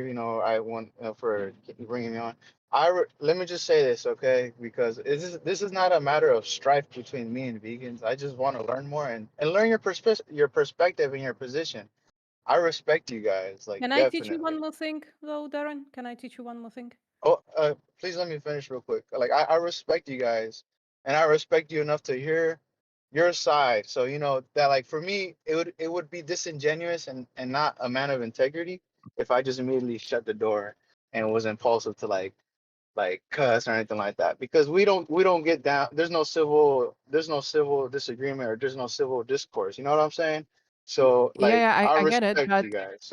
But But would you disagree with anything I've said, or do you agree? I Like, I I think what are your values? This is what we want to okay, discuss, your values, gotcha. right? Because Yeah, yeah. our values are pretty clear, right? Yeah. And thank you for telling me your values. Okay. The question to me about my values. Okay. I believe, okay, my values are in what God has told me, and that we are made in his image. Okay. Us humans, and like us who are talking. And I believe he loved you so much he sent your son down he sent his son down for us to pay the punishment of our sins. So he holds us to a different view than he holds animals. It's not to devalue animals. It's not to demoralize them or objectify them in a sense of like abusing them. Just like how you had mentioned earlier. For me, that's my value, and I believe he had made a structured system for us that we should honor it. Because when I was brought up when I brought up like what's the definition, and that gentleman had mentioned it. Well, I would consider myself a vegan, because if I am to, Yeah. like, what on? Well, he was talking about valuing life and honoring, and I said, okay, valuing and Yeah. honoring. Yeah, that's why I don't use the word. When I'm like, when you're done okay, with okay. your point, I just want to quickly reply to the God argument, and then I'm really done. But yeah, Oh yeah, continue. yeah. Well, okay, I understand that. So like, let's say, because I have friends who they hunt wildlife for a living. When they're hunting, they're not they're not demoralizing the animal. They pray before they go hunting. They Why would pray that that they make matter? I'm sorry, Darren, Well, but I don't mean to interrupt you, but okay. why would it matter if I choose to kill somebody and I pray before that? Do you think all of a sudden I'm No. respecting them Wait a if I minute. pray before it? Okay, well, you must have not. You must have skipped over what I just said right before that, where they're hunting for not humans. Okay, so No, that okay, so let me put it philosophy this of way, hunting Darren. for humans. Darren. So Well, there's you're a not letting me dog. No, continue, brother. no, just to be clear, me. there's a dog in front Okay. of me. There's a dog in front of me. I will start praying, and then I will start kicking the shit out of that dog, and then stabbing them. Is that me respecting them? No, you got it wrong. I didn't say kicking or no. Because Okay, I start there's this stabbing thing them. called tact. I start There's a stabbing thing them. called tact and honor and how you go upon Okay, finding wild Darren, game. there's a dog in front of me. I pray, and then I wouldn't choose kill a to dog, take their brother. life. Would that be okay? Would that be me I respecting the would not dog? kill a dog. But would it be No, me no. respecting the dog's life or the dog's existence Hey, if I pray why are you before coming it so and then I aggressive at choose me? to kill I'm them? trying to communicate. That's No, I think no, it Darren, would because if you like take a were second. I'm anyone not. using them to sustain yourself. Yes. So Darren, the reason why I'm making this claim, why I'm asking you this way, is because you seem to like. I've spoken to There's a people line like that's you. drawn. I've Like, spoken to people like okay. you. The thing about it is that you think you're the type of person, and correct me if I'm wrong, that if you speak nicely, then what you're saying is right, or if you pray, then what you're saying is right. No, you can do all of this stuff and still say something extremely fucked up. Because Darren, what you're saying is exactly the same.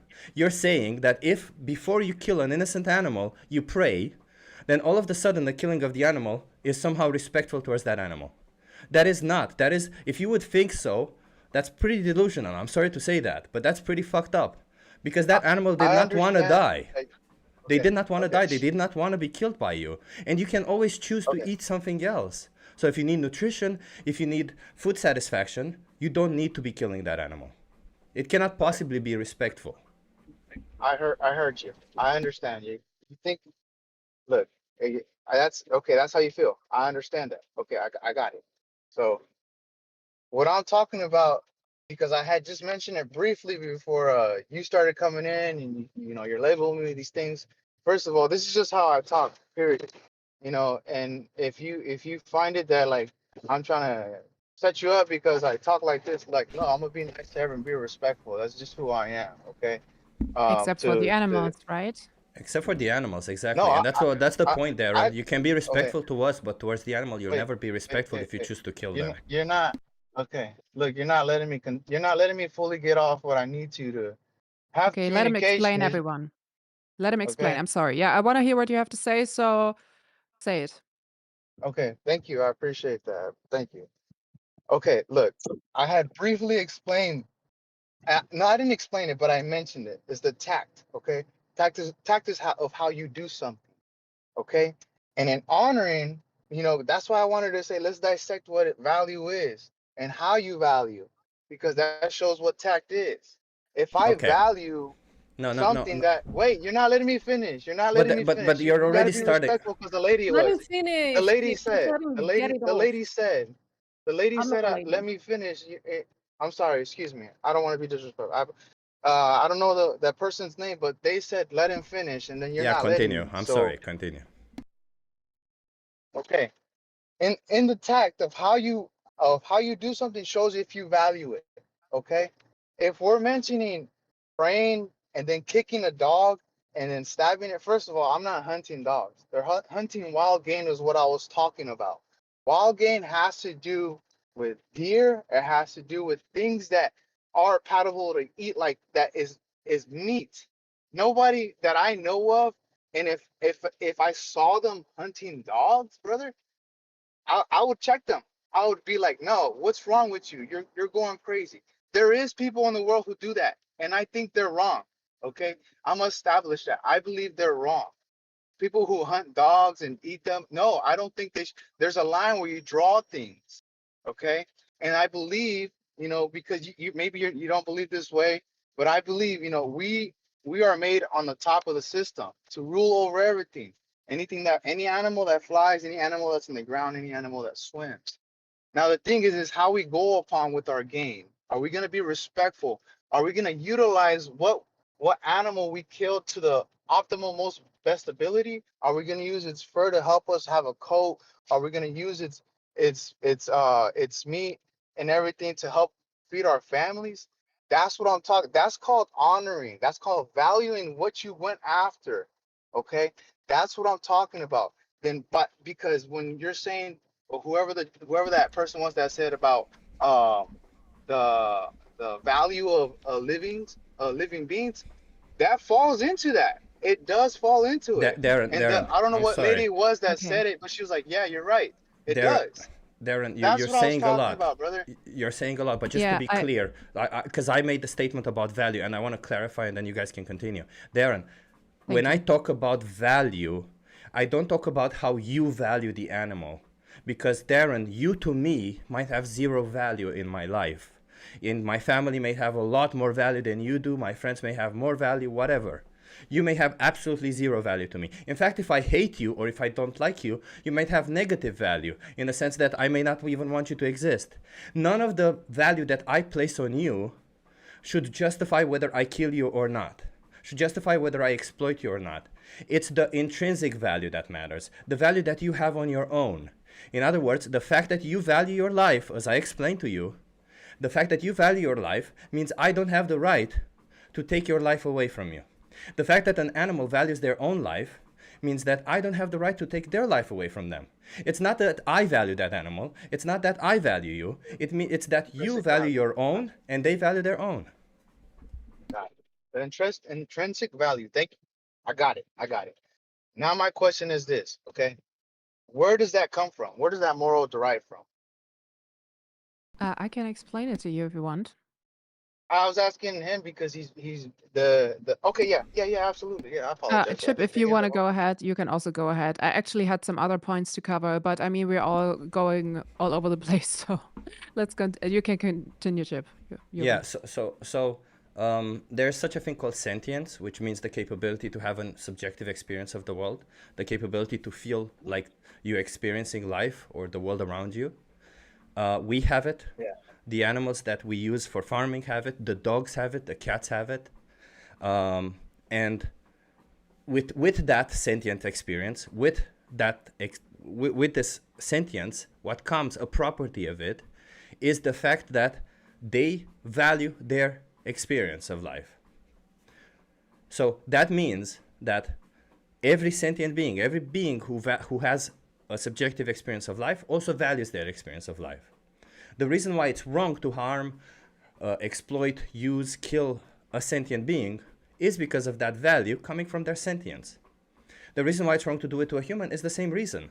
It's not because once you become the species human, you magically have extra intrinsic value. You don't.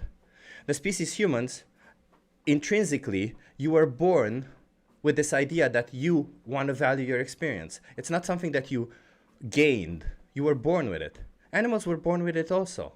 So if I should respect your experience of life, if I should say, I don't want your experience of life to be, because you don't want your experience of life to be messed up, and I should respect that, then surely you should respect also other beings who have an experience of life, and they don't want that to be messed with. So it's about not respecting the animal, as you call it, which can, of course, be misinterpreted in all sorts of ways, right? Like, you can call respect in all sorts of ways. It's about respecting the experience of the animal. And when you respect the experience of an animal, it means you choose to not interfere in it for your benefit, unless you need to, or unless you're doing it for them. Okay, I got you. Thank you for communicating that. Respecting their experience. Okay. Situation, because I'm trying to understand more, and you know, first I want to say this, like, look, earlier you said about like being an asshole thing, like, brother, like, I'm not gonna try to be an asshole to people. I wanna learn about people, and I respect them. I respect them like enough to ask questions, but if it's coming off offensive, by all means tell me, and then I won't ask questions. I'll back down because I'm not trying to have strife with people. I'm not I'd trying to rather have be. you You're doing great, Darren. Also, what was it? Yeah, Darren. I'm sorry. Also, if it maybe gets a little bit heated from time to time, this is not because we are unable to regulate our emotions. It is because this is a very different topic for vegans It's and deep for especially you for guys. animal It rights means a lot. activists. Yeah, Yeah, it and means a now I lot want for to you. get back to and now I Yeah. want to get back to a point that you were bringing up a couple of minutes ago. So Okay. you were talking about when we would do that to dogs, it would be outrageous, but it's okay to do that to deer or to any other animal because I they're don't think living in the forest. I don't think it's good to kick a deer. I don't think it's good to Yeah, kick I a get it. cow. I get it. I get it. Okay, But so I'm on the same plane with you like. said I don't think that's honoring. I don't think that's yeah. valuing. You get what I'm Yeah, saying? the thing is, you said something about we have to draw the line somewhere, and the thing is, you are, of course, drawing the line somewhere on which animals should be treated in what way, and which animals are, as you called them, meat to feed your family or whatever. The thing is about this line that you draw is that it's arbitrary. It is because society taught you that line. It is because it's cultural. But when you really look at it from the individual's perspective, it is arbitrary because there is no ethically relevant difference between a deer, a dog, a cat, a cow, a boy, a mouse. In our capacity to experience life, we are all the same. Of course, some experiences might be a little richer than others. For example, I would assume that humans have a very rich experience due to the fact that we can reflect and that we can think ahead and then we can rationalize and stuff. But that doesn't take away from other animals their subjective experience as well. So, this arbitrary line is something that vegans are not drawing anymore. We draw You the take it line. out. We Yeah. we draw the line somewhere else, and I think Chip explained it very well, but I want to make this very clear. The line should be drawn at sentience, at the capacity to subjectively experience your own life. Why is that? Because when there is, let's say, nobody at home who can experience something, for example, a plant, I'm sorry, I'm German, by the way, so for example, a plant. Yeah, you know, how you guys said I was from the U.S. I can kind of hear the accent a little bit. So, but it's Yeah, all good. I can hear you. It's all. Thank yeah. you. Okay. Continue. So, for example, a plant doesn't have a central nervous system. A plant doesn't have a brain. A plant doesn't is not equipped to experience something subjectively. Hence, why you can cut a plant in half, set it in water, and it will regrow. If you cut a dog in half, or a pig, or a human, that's the end of them, right? So the subjective experience is where we have to draw the line, and which is called in science sentience. And there are many, there's, for example, the New York Declaration of Consciousness, where many scientists from all over the globe studied and agreed and came to the same conclusion without a doubt, 100%. Other animals are sentient too, just as we are. We might be a little bit more cognitively advanced and also technologically more advanced, but other animals are more advanced in other Yeah. spaces. You Yeah. know, I cannot smell Absolutely. or look like have I don't have the same eyes as an eagle. I cannot smell stuff like a cow can, and so on. So when we think of moral inclusion and we exclude everyone that is not part of our human group, that makes us a human supremacist, that makes us no better than people who are white, who exclude others that are not part of their white skin group, and say, well, they are different. This is where I draw the line. And this is why it's okay to enslave them. And that's why we are vegan, because we understand that the differences don't matter, as I said before. Did you get what I Yeah. was No. saying? Okay. Absolutely, and I can see how you can make the correlation between that, like with, how some, people want to be raised in supremacists. I understand. Thank you for breaking that down. I got Yeah. then as I'm learning this about like vegans and I'm not trying to step on toes. So my I have two questions then.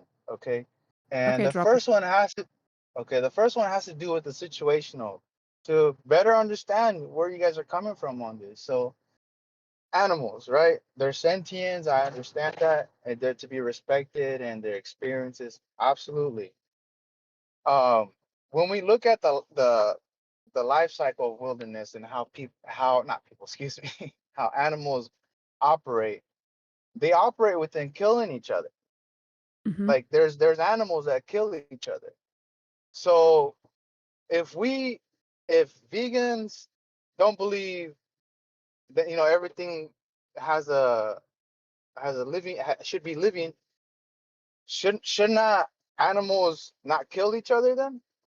Yeah, But that's a good question. like Yeah, that's a good question. And we've heard it quite often. So that's why I just chimed in and I just want to give you the answer straight away. Okay. So the thing is, of course, I would wish for the world to be free from barbarity, to be freed from anyone ripping off anyone's skin and flesh, you know? It would be a wonderful world. But the thing is, we cannot talk to these other animals. They cannot reason and they kind of have to do it to survive.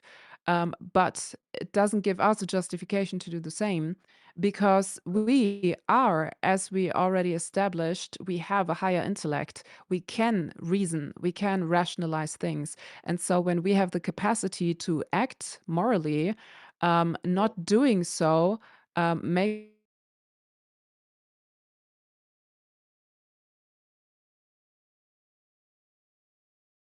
Hey, mate.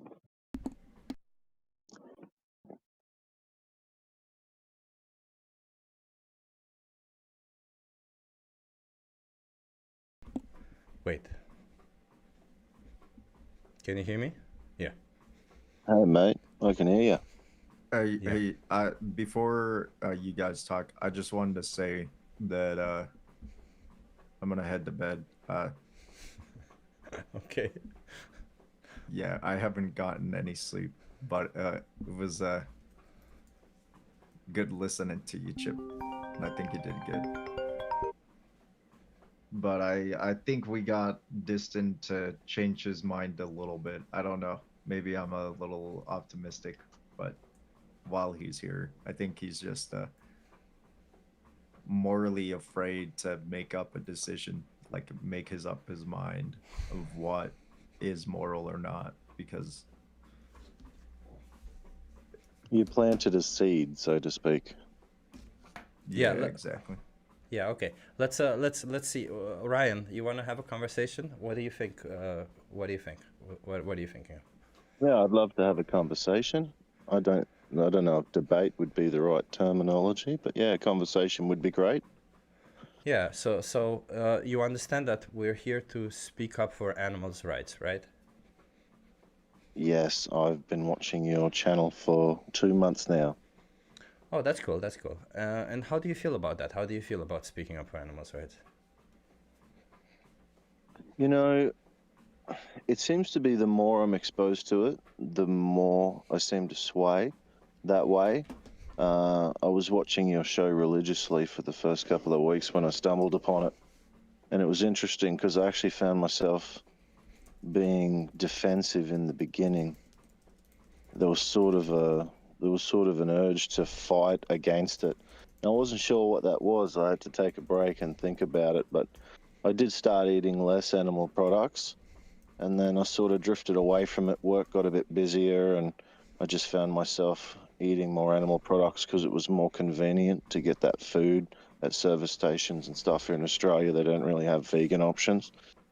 So, but yeah, a bit about me, my grandparents on both sides have had farms, so I've been around, agriculture my whole life.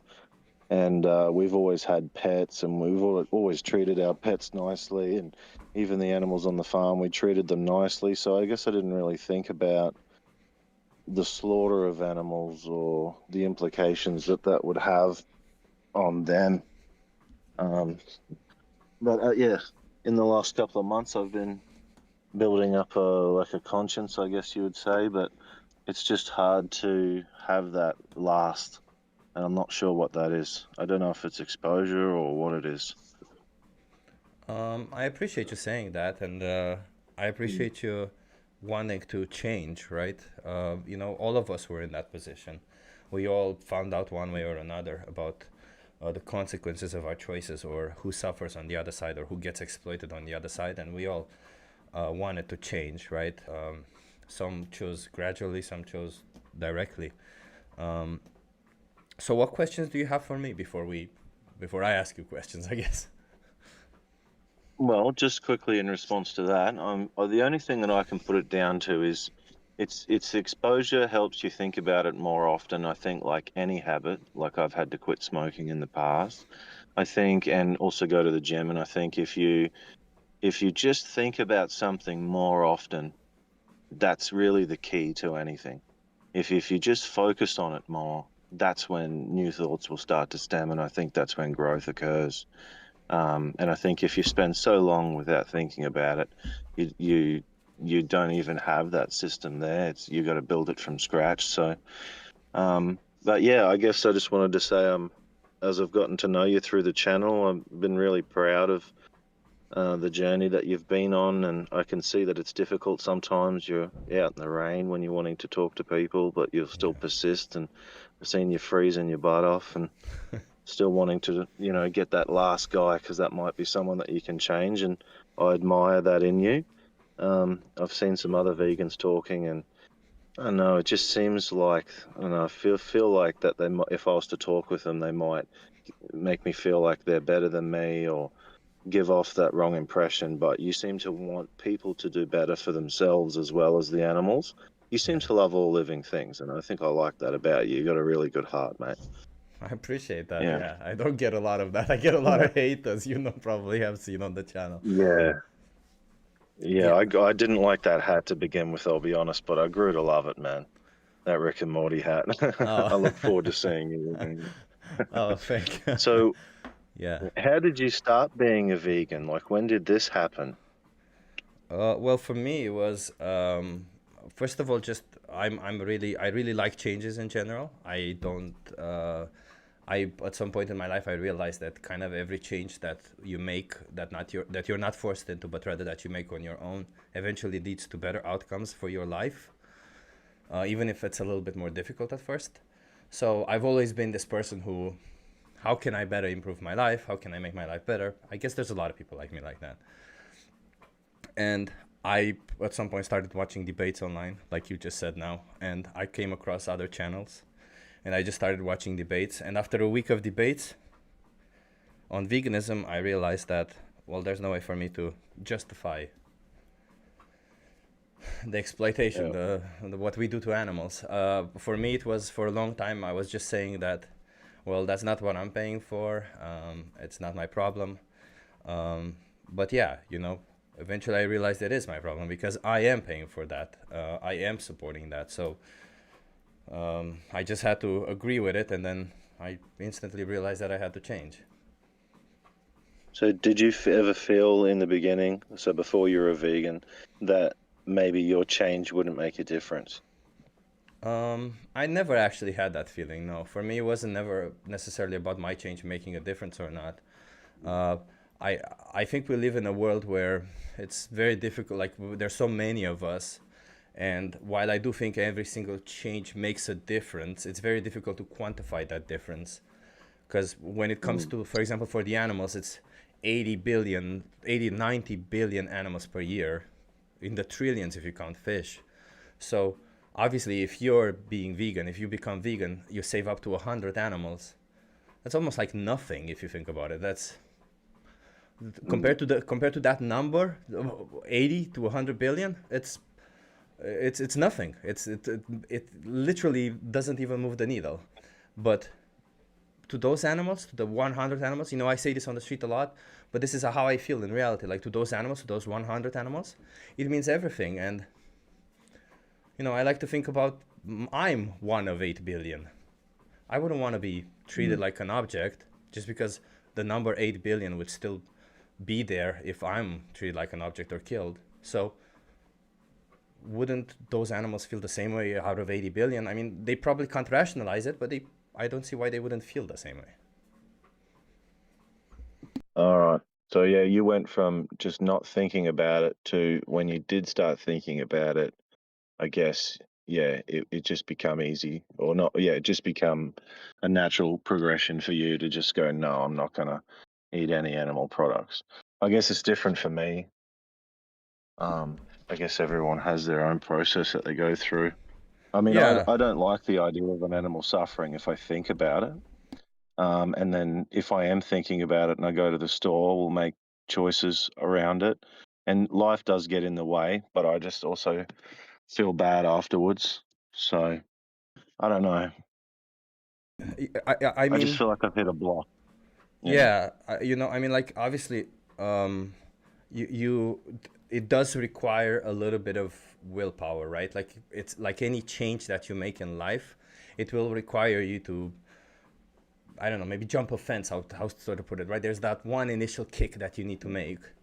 But after that one initial kick, it's all downhill afterwards. It's all easy peasy in that sense. It's like, sorry, I don't know if that's the expression, it's all downhill, but it's just easy afterwards. Because it's only hard when you decide to make the change, when you try to find the products, but then after a month of doing this, a week even, I'd only say a month because it depends on the person, but I found that after a week, I already found enough products that I could like, that I didn't need to pay for any of these other products.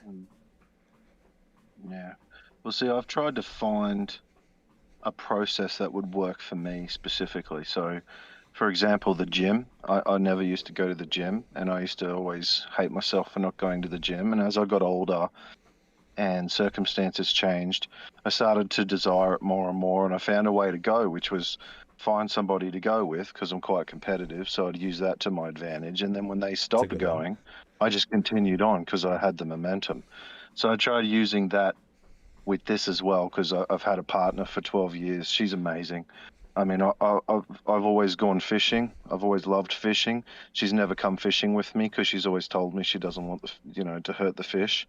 So I tried to get her on board with this vegan stuff, and we started doing it a little bit. And yeah, I don't know. She started studying, and then she was eating at the school, so she wasn't taking a packed lunch because she had to get the daughter up, and then she also deals with her family. Her brother's got a disability, so she's up late at night managing that, and then I guess time, so she just didn't have the time, and then I also was working away, so I wasn't there to meal prep for her, so it sort of just went to shit. Sorry, pardon my language. No, I get but it. It's okay. Yeah, I do appreciate I mean, appreciate you discussing this stuff.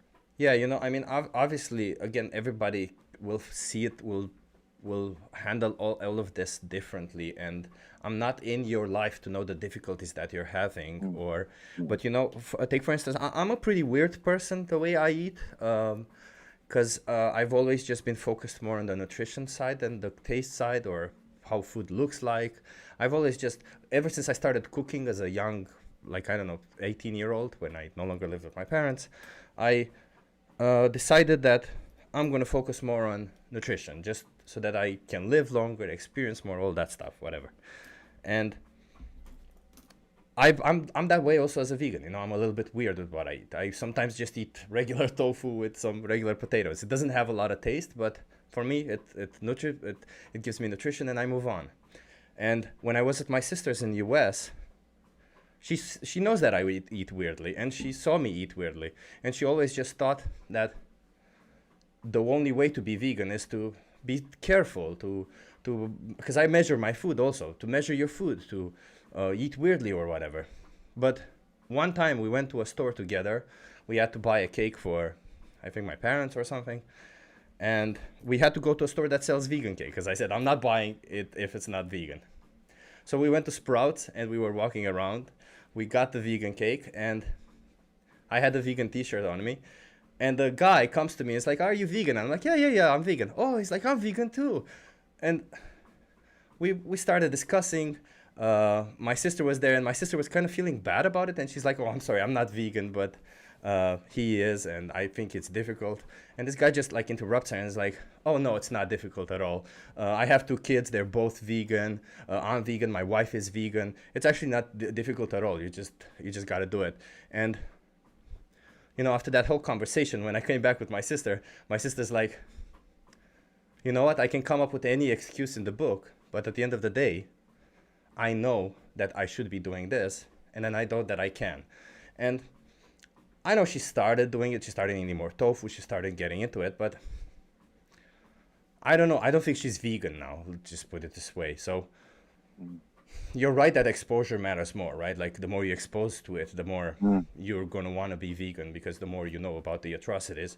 And honestly, personally, I think that the biggest injustice that animal agriculture has, well, the biggest win that they have is this not thinking of what happens to animals behind the products. Is this, well, we don't know. If we don't see it, we don't think about it, type of situation.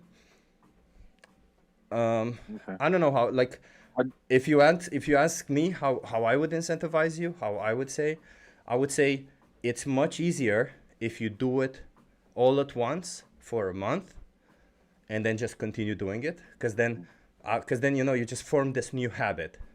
But if you always just go in a little bit and a little bit, you always just end up changing your habit, and changing the habit is the most difficult thing.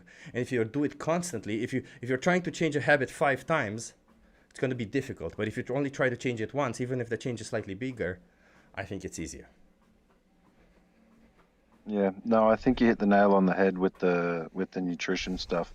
I like the idea of that. I'm glad you mentioned that. I'm gonna look into seeing if there's any like courses in nutrition that I can do, because I do get fascinated with how things work. I've always been one of those kids growing up that wanted to know why things were happening. So like what's behind stuff. And so I think I might even look into nutrition. Yeah. Yeah, so that there's, sounds like a good thing to do. I don't know if have you tried Challenge 22? Like they do like send you recipes every day, and it's a good place to start. And it's only it's like a challenge that takes 22 days. And they call it Challenge 22 because it takes 22 days for a person to change a habit. So in general, people, you know, they essentially try to make you responsible by putting you in a Facebook group or a WhatsApp group, and they send you recipes every day, and then they ask you how were the recipes and stuff like that, just to try and hold you accountable so that you change the habit. And afterwards, you decide what you want to do with it, right? Yeah. Yeah, I did go to the website. I didn't sign up, but I did have a poke around and have a look. Sounds good. I'll give it a go. You think you're going to try Challenge 22? Yeah, I think I will. I mean, what have I got to lose? Exactly. Might be fun. Yeah. I see it as fun. And by the way, ever since being vegan on a plant-based diet, I actually have as I said, I'm still focused more on nutrition than the taste and everything, but I've discovered so many more complex tastes. It's so much more. I have so much more food satisfaction in my life now, and the fact that I don't have to think that something I'm doing is bad is also kind of mentally clearing. You know, it's like it helps me be better throughout the day because I don't have to have that heaviness on me.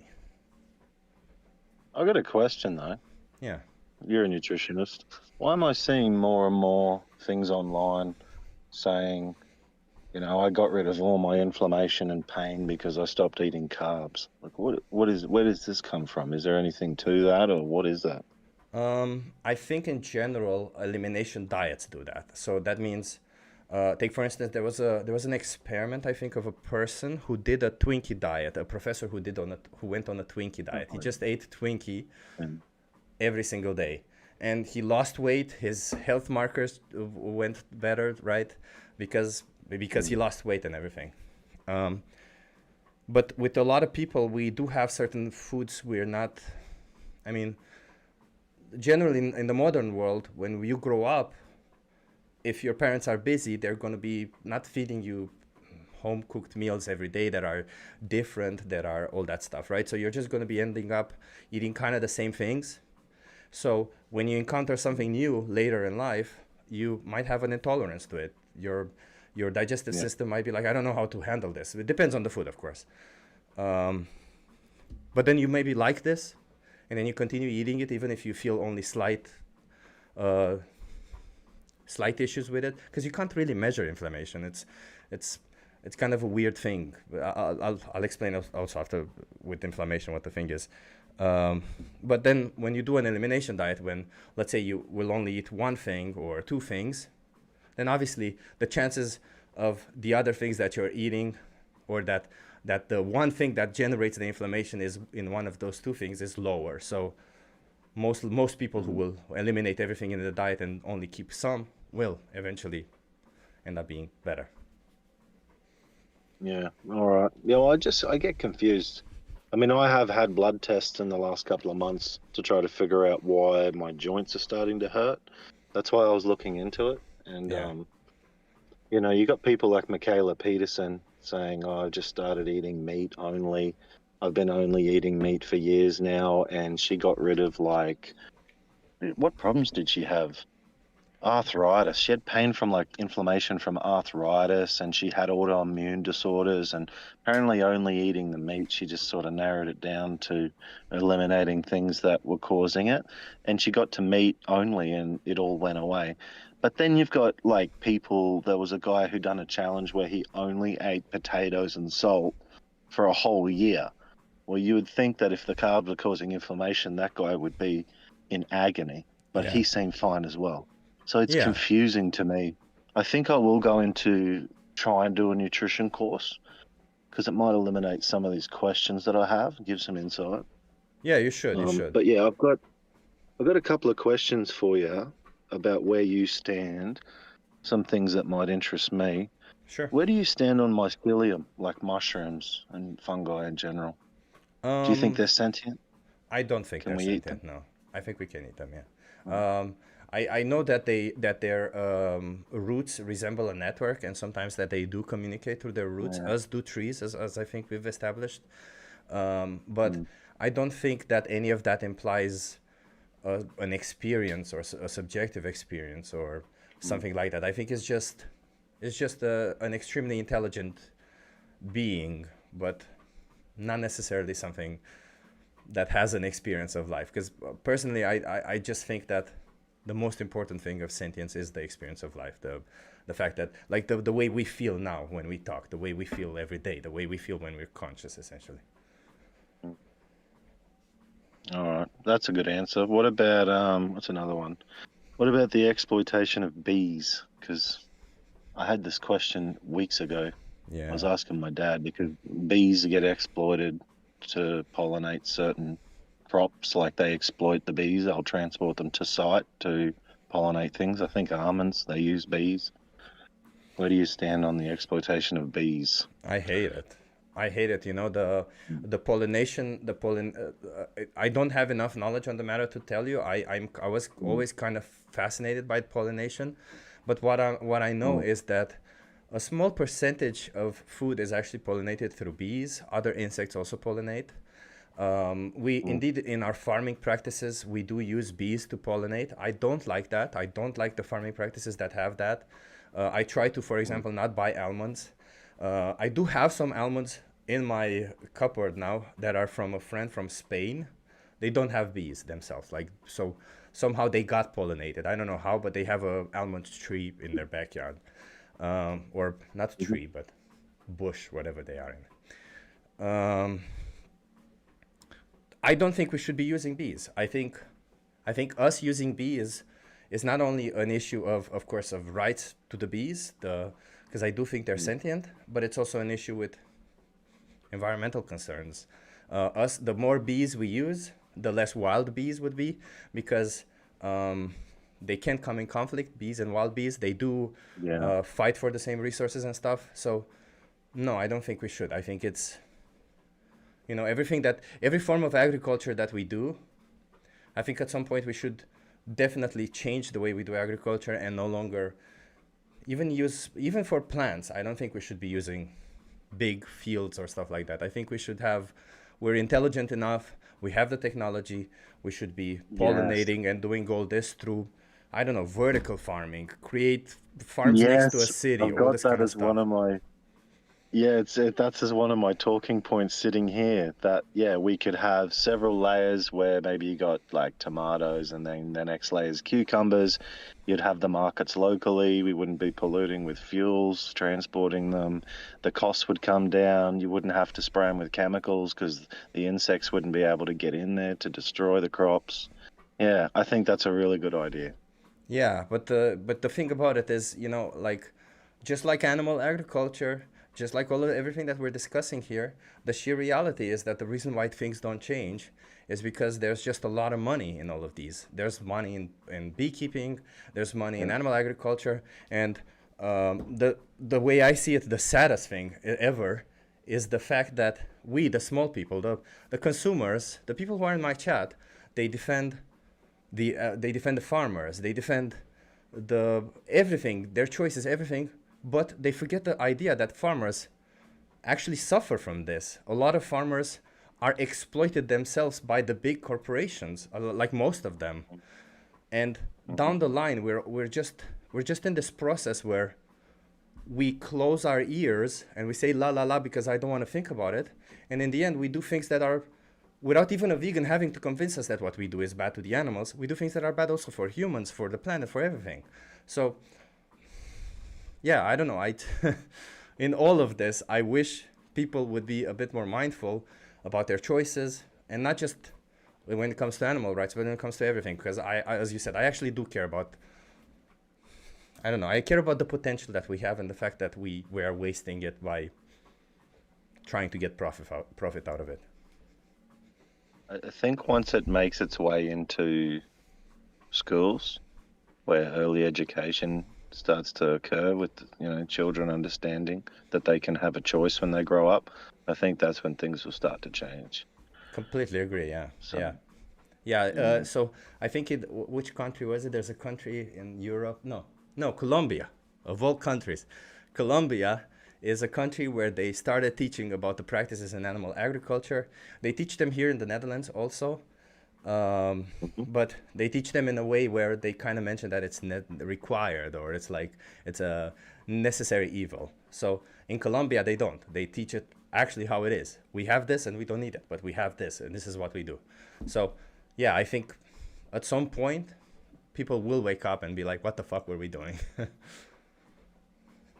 I think so too. And I mean, advancements with AI and automation, you know, eventually I believe we'll have some sort of single basic middle income, and things will start to get done for us. And when money's not so much an issue, people will have more time to think about these things. And if money's not driving the industry, they'll go, yeah, why can't we have fresher fruit and vegetables? And, you know, labor costs will go down to build these buildings. And then I think you guys are on the right track. You just, it's just before your time, unfortunately. But you're fighting a good fight. We're trying, and Ryan, I hope that you'll be on our side. You know, maybe Challenge 22 will actually help you see that it's not that difficult. And you know, I feel like sometimes our body does this thing where, because we want to do something, our mind already creates thoughts and it starts justifying it without us even actually rationally wanting to justify it. So maybe after Challenge 22, you'll even understand it better. So why not give it a try? Of course. I don't think it would change. Like, if could you imagine if things were to just start changing rapidly now? Like, where would the cows go? If we had all these farms full of cows, there was another question I had. Where would they go? The farmers aren't going to pay to look after them. Where could we take them? Well, where would they be? Where would they live naturally? Like, yeah, I'm not sure of the economy of it, but I think that the subsidies that we already put in animal farming, we could theoretically take care of the animals. Practically, I don't have a solution for this. I'll tell you. I don't know if it happens very fast. The one thing we do know is that cows are killed at an early age, right? So 6 years for dairy cows and 1 or 2 years for meat. So that means that even if everybody stops all at once, you know, we won't be breeding animals into existence anymore. And the ones that we have, well, we'll just have to feed them for a while and see what happens. Well, I suppose the lady from the last chat was saying that if we weren't feeding these crops to the animals, we could actually have less, like we would require less arable land, was it? So I'm Yeah. sure some of that could go to feed the cows. Yeah, give me 1 second. I have a package at the door. I'm sorry. Give me 1 second. That's all right.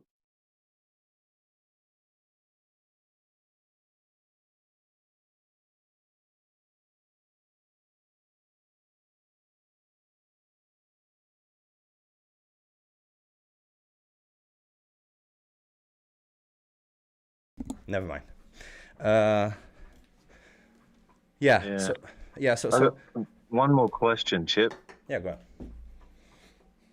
What are your? This is one I have no idea how to process. What are your thoughts? Because here in Australia we have like wild camels, we have kangaroos, we have things that are destroying the crops. You can't. It's not feasible to fence these areas, and you know these wild animals like the camels, for example, are destroying cultural heritage sites here. What do you do with that? Because the government has put bounties on these animals to kill them. And it just seems like a problem that I don't even know how you would tackle that. Well, what would you obviously, do? How do you feel about that? Yeah. Well, every ecosystem eventually regulates itself, obviously, right? Like we've seen that time and time again. But if we don't want to wait for that, we gotta learn how was it regulating itself in the past. For example, in the Netherlands, Well, these things were introduced. The camels were introduced. So, you know, and if they're going to be eating the crops, how do you get rid of them? Yeah, well, first I would think that with vertical farming, you wouldn't have an issue with them eating the crops anymore. Yeah. Yeah, I don't have a good solution for it because I think it's highly dependent on the situation itself. I wouldn't want, obviously, to just let them starve to death. That wouldn't be a good solution, I think, because that would be like kind of cruel to them. But since we introduced them, we put them in that scenario, we destabilize that ecosystem. I don't have enough knowledge to know how to fix it. One way I know is we can give them birth control. We have birth control for animals also. I don't know if we have for every animal, but we can definitely make for every animal. And we can give them birth control. So maybe we don't kill them, we just essentially stop their reproduction. And then when their numbers go down, we see what happens next. We deal with it. I guess it's the most humane way to tackle the situation.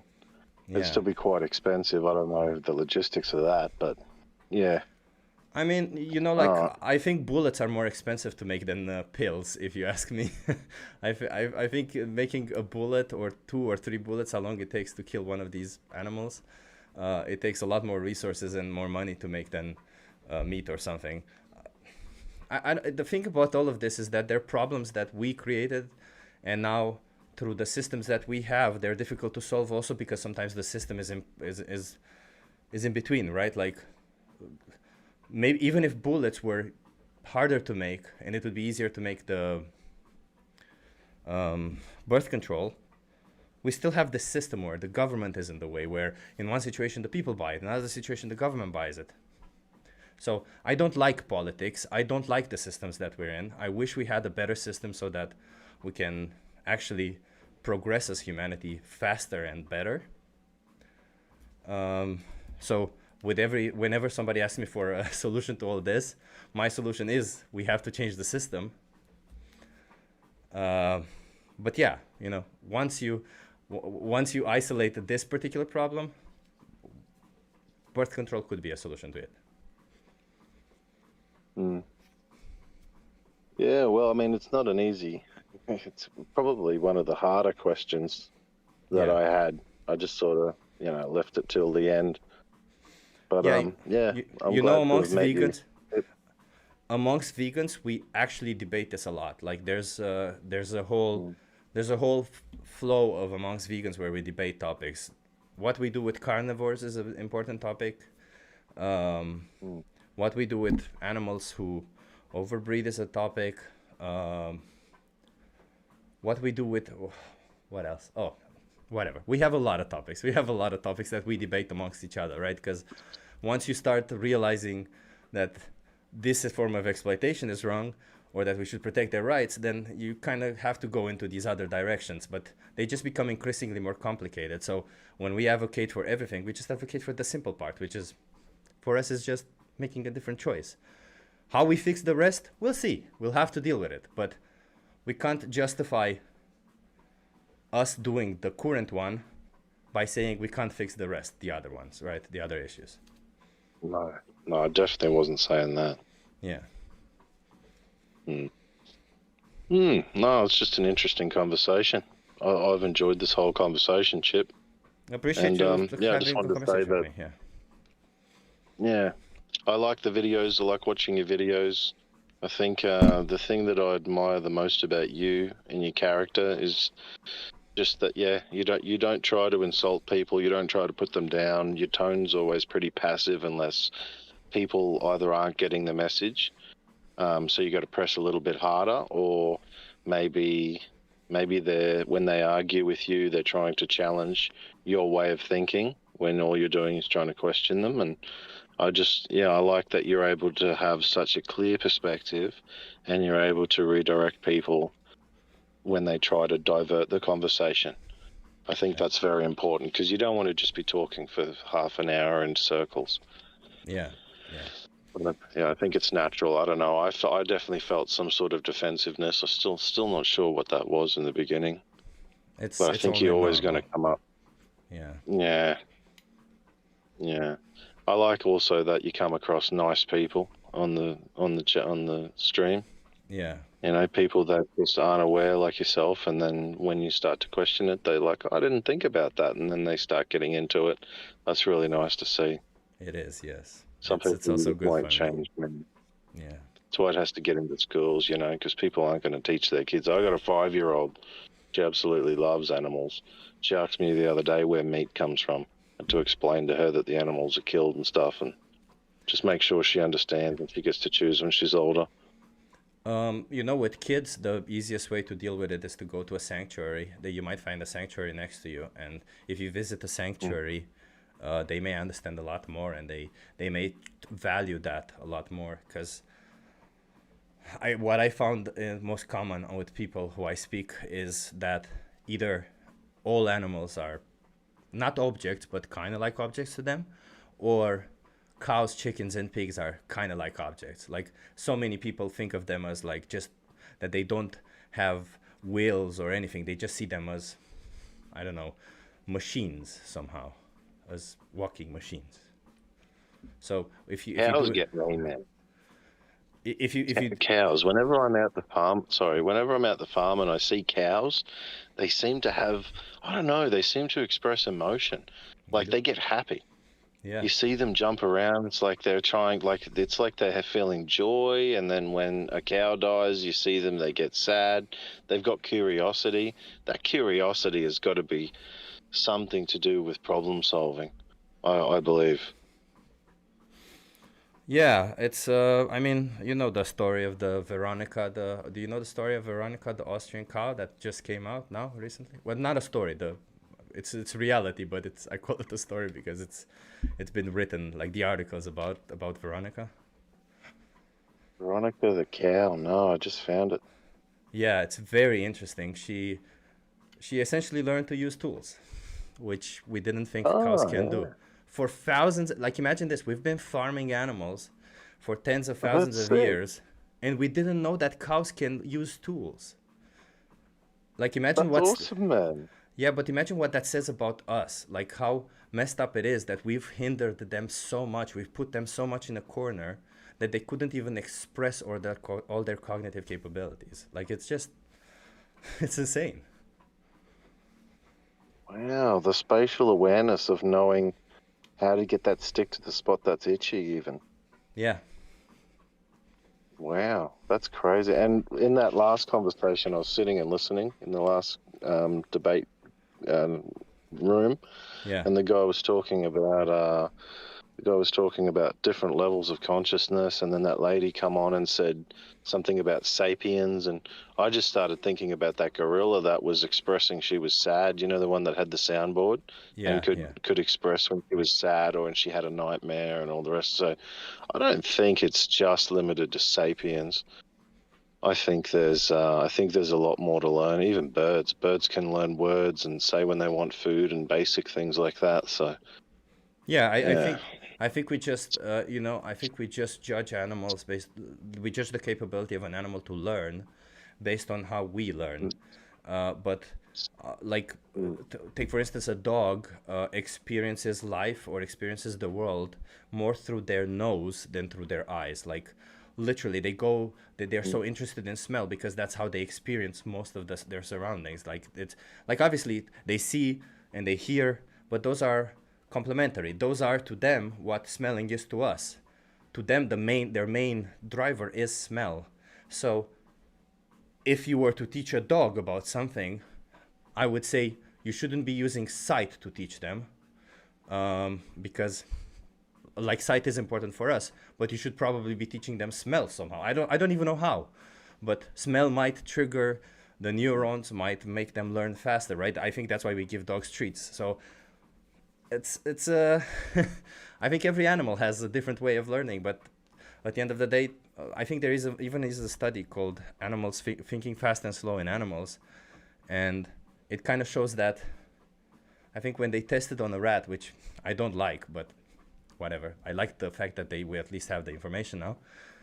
When they tested on a rat, I think they give them a prize every time something happened, and repetitively the rat made the right choice, but at some point then made the wrong choice again. And the reason why the rat made the right choice is because the rat made a correlation that they're getting the prize whenever they get the itch, whenever they get an itch on the side of their body where the prize is or something like that. So, okay, it's insane, right? Because they made a different correlation that we never thought about. Like we just isolate the sight and we think that they make correlations only based on sight, but there's so many senses that they can correlate and learn from. So, yeah, sorry. If you get me started on animal intelligence, I really get started. Wow, that's fascinating, man. Yeah. That's fascinating. I watched what was another one I seen the other day? So obviously I watch a lot of animal documentaries as well. I like to watch and learn about animals, and there was one where they were talking about chimpanzees, and they get extremely jealous if you give them both a reward and then you only give one the reward, the other one will get aggressive and want to attack it. And then I seen one just not long ago about birds. I think they were parrots. They were giving them coins that they could exchange for seeds, and they were giving both of the parrots. They were in a one big cage, but with a divider, and so they were giving them both these coins that they could exchange for. They could put them in the slot and get some seed out. Yeah. And then they started only giving the coins to one bird, and so the bird was like feeding exactly half of its coins through the cage to the other bird so that it could eat as well. That's got to be empathy. Yeah. I mean, they do have empathy there. Yeah. Yeah. You know, so if anyone says that they don't have empathy, that's bullshit, man. Because there's no need for them to be together for survival reasons. Yeah. So why else would it be have self-preservation for preservation for its cohort?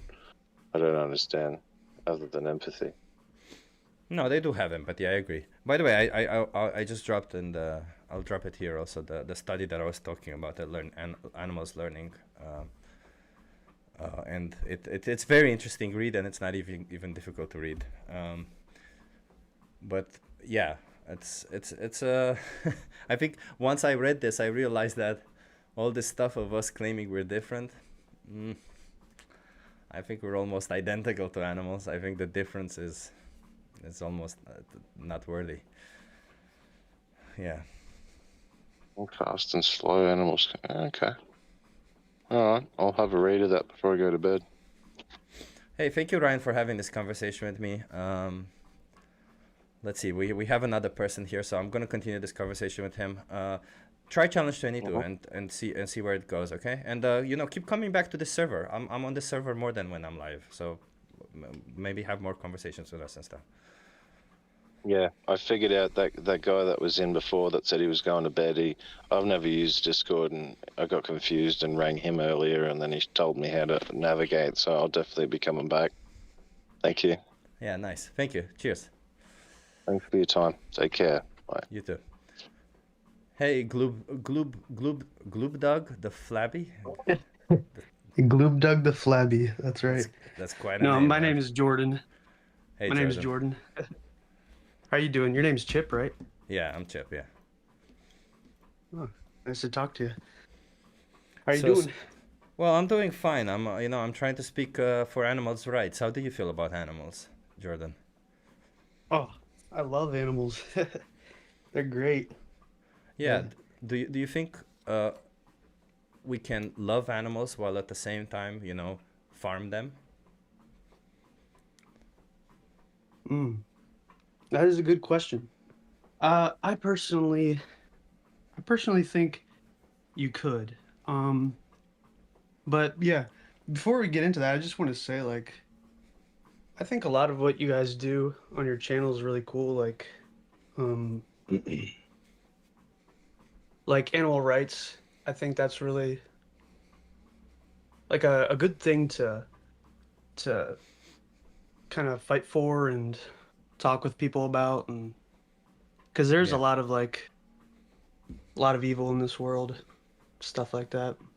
So there's a lot of bad things we do to animals. Yeah, I agree. Oh yeah. So I just want to say that's really cool that you guys are kind of fighting for that. So yeah. Yeah, but yeah, I appreciate probably that. disagree on a few things. So So if you say that, that we fight it, it's kind of cool that we fight for it. And do you disagree that when you pay for an animal product, you are paying for an animal to be exploited, to be treated like an object? Yeah, I mean, I think in a way it is exploiting animals to a degree.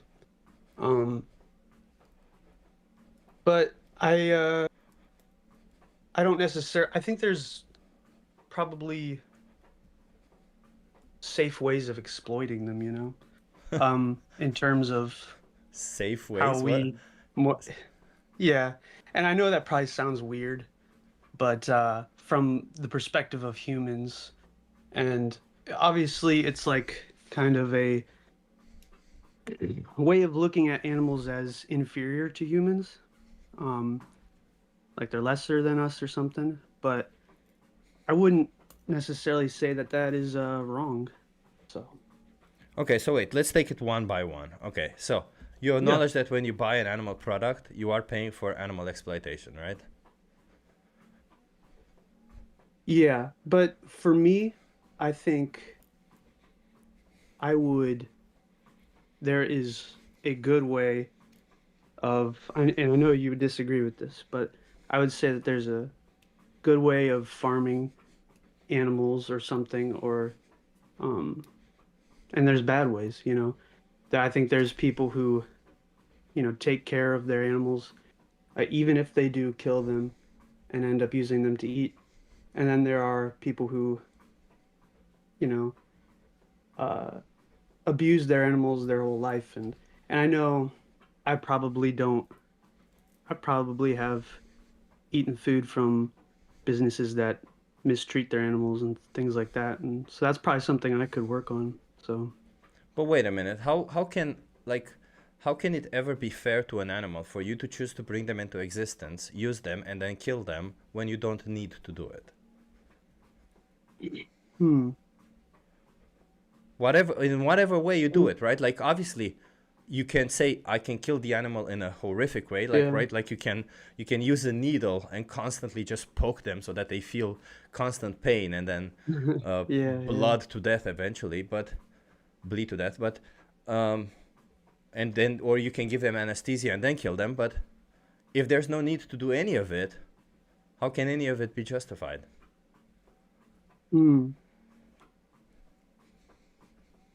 Well, I wonder if I could say the opposite. Kind of like, why would I'm curious to like understand like the reasoning of why these things would be wrong, or like yeah, so like I'm Well, sure if you would be coming to this from the perspective of a naturalist, or like um, somebody who views humans as animals. well, And humans are animals, yeah. yeah, and so like the idea that, so what I'm trying to understand from that kind of perspective is, why would us killing other animals be wrong? Um, okay, well, why would it be wrong for us to kill other humans when we don't need to?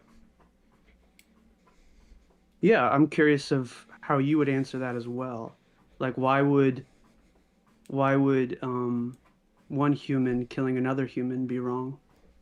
Because the other human has an interest to live and experience life, and we ought to respect their interests because we want others to respect our own interest. It's like kind of like the golden rule. Okay, so we respect them so that we can be respected. We Not let so them live not so. not so that we can. It's not the Okay. golden rule is not a consequential thing. It's not like Okay. I respect you so that you can respect me. It's Okay. I respect you because I want to be respected that way. It's I give you the respect that you want because I want you to give me the respect that I want. Not because I Okay. expect you to Yeah. do it, but because that's how I want. Like, this idea of you put into the world what you want to get back. That's essentially it. Yeah. Okay, that makes sense. Yeah. So I have a question though. I'm sure you would understand there are people in this world who don't necessarily think that way. There are people that they don't really actually like themselves or care about how people treat them.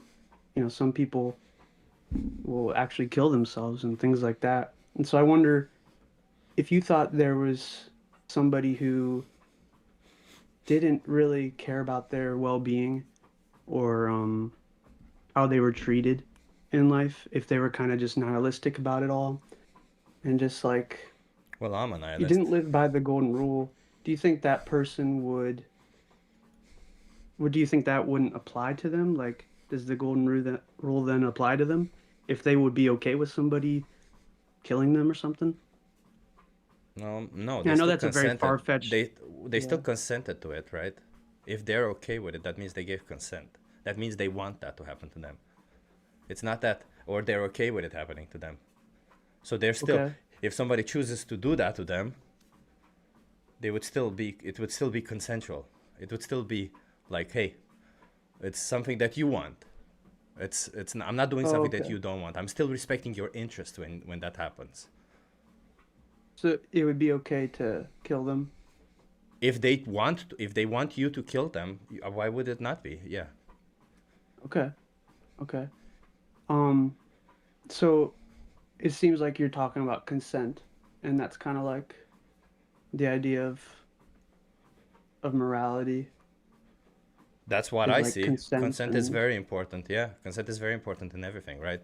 And animals cannot consent. So, if they cannot consent, why would we assume consent? okay, so my question is, why does consent define morality? So The consent like, doesn't for define example, morality. I expressed to you why, because it's respecting somebody's interest. Because if I were in their shoes, I would want somebody to respect my interest. yeah. But So yeah, like wait, I but this think is that going connects to nowhere. what I was. I wanna come back to this point that I asked you. How is it Okay. justified? How is it moral? According to your values, because right now you're just asking me about my values, but I'm interested in your values. So Okay, sure, yeah. how is it moral according to your values to use an animal and kill them when there is no need for it? Yeah. Um, so for my values, I think my worldview is very different from your worldview, because because I am a Christian, so I basically come to this whole idea of how to treat animals and such from the perspective that God is the standard of morality. He's he basically lays out for us why things are right and wrong and how we should follow such things. Do And you so do you when think slavery is moral? yeah, I know where you're gonna plan to go from here. No, no, you The don't. idea that I know you think where I know, but I know you think you know, but let's just go through it so that maybe you'd be okay, surprised. sure, Do you think slavery is yeah, moral? no, And yet you acknowledge that in the Bible there are several passages that don't actually condemn slavery, but rather just mention how you should do slavery the right way, correct? yeah. So there's actually lots of passages in the Old Testament that talk um about owning uh servants and things like that. And yeah, it does say slave in some of our versions today. Yeah. But if you'd actually like those concepts of slavery back then, I don't know if you've looked much into it. You may I know, have, I know, but I know the talking point that that wasn't slavery, that was a different thing, that was yeah, servitude or something. Yeah, but it still talks about taking let's put it this way. I'll take another thing. okay, You know that when a man grapes a woman, there's a passage in the Bible, I forgot at which point, that says that that man is now obligated to pay her father 10 shekels or 2 shekels, and then he has to marry her. Don't you think yeah. that's immoral So to say to a woman who was raped that she has to so marry her actually, rapist? yeah, no, I know what you're talking about, and actually, I think it's a misconception that people have defined that as rape, because actually in the Old Testament the punishment for rape was death. And so in that situation that you're talking about, that is actually a situation where the woman did not um did not basically argue against the rape, and so she was consensual in the sex, and they had sex together. And so in that situation, because um losing your virginity is that's a serious thing if you're not married under that law. The idea was that, well, then that person that basically slept with the woman, he would have to go to the father and pay him so that he could marry the daughter, because if he weren't to marry her, she would basically be a woman without her virginity and basically be worthless in that culture. And so he would become her husband and take care of her. And so that was basically a way of caring for that woman so that she wasn't left on the side of the road without a husband. And the man would have to he would even if it was a mistake he made in a moment of passion, he would have to deal with that the rest of his life by taking care of this woman and loving her. And so Okay, okay, yeah, wait. I No, think that might be a I think you're missing the point. So you're thinking, okay. I'm not interested in preaching the Bible. What I'm trying to explain to you is in all of these situations in the Bible, there was a context attached to them. Can you acknowledge at Yeah. least that in the Bible, a lot of the things that are said there are not necessarily direct instructions, but rather contextual stories or things that you can derive morality from? Oh yeah, yeah. Okay, so if you can do that, then in a context which we don't actually have in the Bible, in the context where you live in a time where you don't need to exploit, to use animals, to treat them like objects, do you really think that a compassionate individual, a compassionate God would say, yeah, I gave these animals the capability to have an experience of life, to feel pain, to feel love and all of this, also that you can cut their throat and eat them when you don't actually need to do it? Yeah, it's interesting. When God actually made us to be in the world, he didn't make us to eat animals. And he Yeah. actually made, Adam and Eve to be in the garden eating plants, and they were just gardeners. And God created animals to be a beautiful thing alongside humankind. And I think that was a very beautiful way of, designing creation. And yeah, I think that's a good thing, to be vegan. I don't think it's bad. I think it's a good thing So and then things why? like that. So And then well, why yeah, bring can I? religion? Why bring religion into this? I'm confused because you're Well, you're yeah, saying you're because saying a lot but not getting to the point. Why bring religion into this? yeah, I'll get there. So after, there was a fall, there's sin in this world. And I'm sure you might not agree with all of these things I'm saying, but after, you've heard of Noah's flood, up until that point, I think they would say that they were vegetarians, vegans, or whatever. But actually, God said, like, you can go out and hunt these animals and kill them and eat them. And actually, through the Bible, God What is the uses methods context? of animal sacrifice What is the to. context? What is the What is the context? context? Yeah, you can do that because you need it, not because Well, not because throughout the simply because you Bible, want to. I'm sure that you listen wouldn't to. say that. Yeah, I'm sure that you wouldn't say that a compassionate God, a compassionate individual, would create a being who feels also that you can inflict pain on them, right? Like that Yeah, wouldn't be a I compassionate understand. thing. I understand what you're saying, and I understand why you feel that way. But the problem is that I think when we use this language of why would a compassionate God do this or that, it's kind of us kind of judging him or like And we should. basically his idea. Yeah, we And should so the judge him. problem is, Did God not give us the yeah, capability to judge him? I Therefore, we should understand. judge him, right? Yeah, but the problem is that somebody so divine and above us, his ways are so much No, higher than bro. us, No, and we no, kind no, of no. This is we just this is kind of no. This is make just ourselves to no, no, be no, no, no, divine. no, no. Wait a minute, Glob Dog. So let me explain it to you because no, you're missing completely the point. You're just like you're speaking like a person who's been brainwashed by all of this. So let me be clear with Okay. you. Even if you believe Yeah. in God, I don't want to challenge your belief in God. Okay, I don't. I Yeah, clearly sure. don't. But even if you do believe in God, one thing you believe for sure is that God made you and all the things that you Mhm. feel, think, and logic. God Yeah. made logic of Yeah. the universe, correct? Oh, yes. Okay, that is 100% certain for you, correct? Yes, Okay, 100%.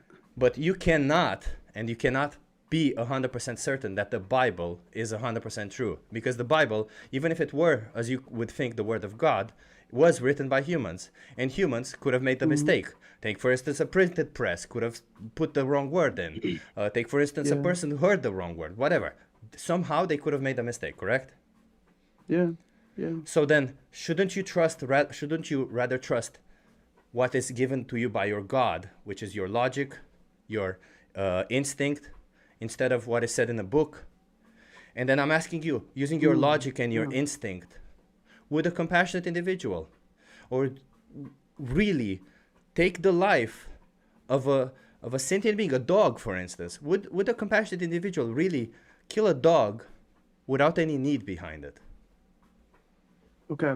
Yeah, I would love to answer your question, and I want to, before I answer it, can I ask?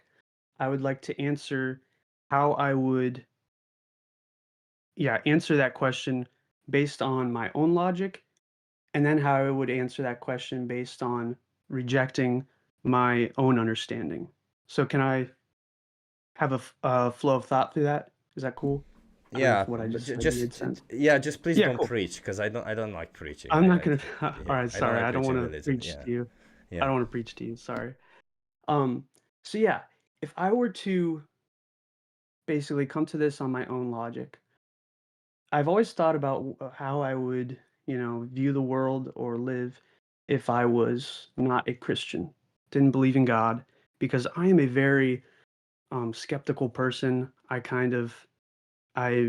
I like to think about reason. I'm actually a scientist, and I love logic and thinking through things. And so, but I know in my heart that if I did not believe in God, I would actually be a nihilist and basically not even believe in a real morality. Which, if you know of No, Alex no. O'Connor, he's kind of I'm a an nihilist. atheist. I'm a You're a nihilist, nihilist. okay? Yeah, Yeah. So basically, I believe in if morality. oh, Morality okay. is a construct that we created. It exists. It's not Yeah. And so I believe if I was a nihilist, then I would either believe in relative or subjective morality, but not maybe even that idea of morality, but I think I would actually reject that because I don't think I could really just kind of it would feel just so fake to me because objective morality, that is the kind of morality that actually makes sense to say, well, hey, you over there, you shouldn't do that, and you should actually do this.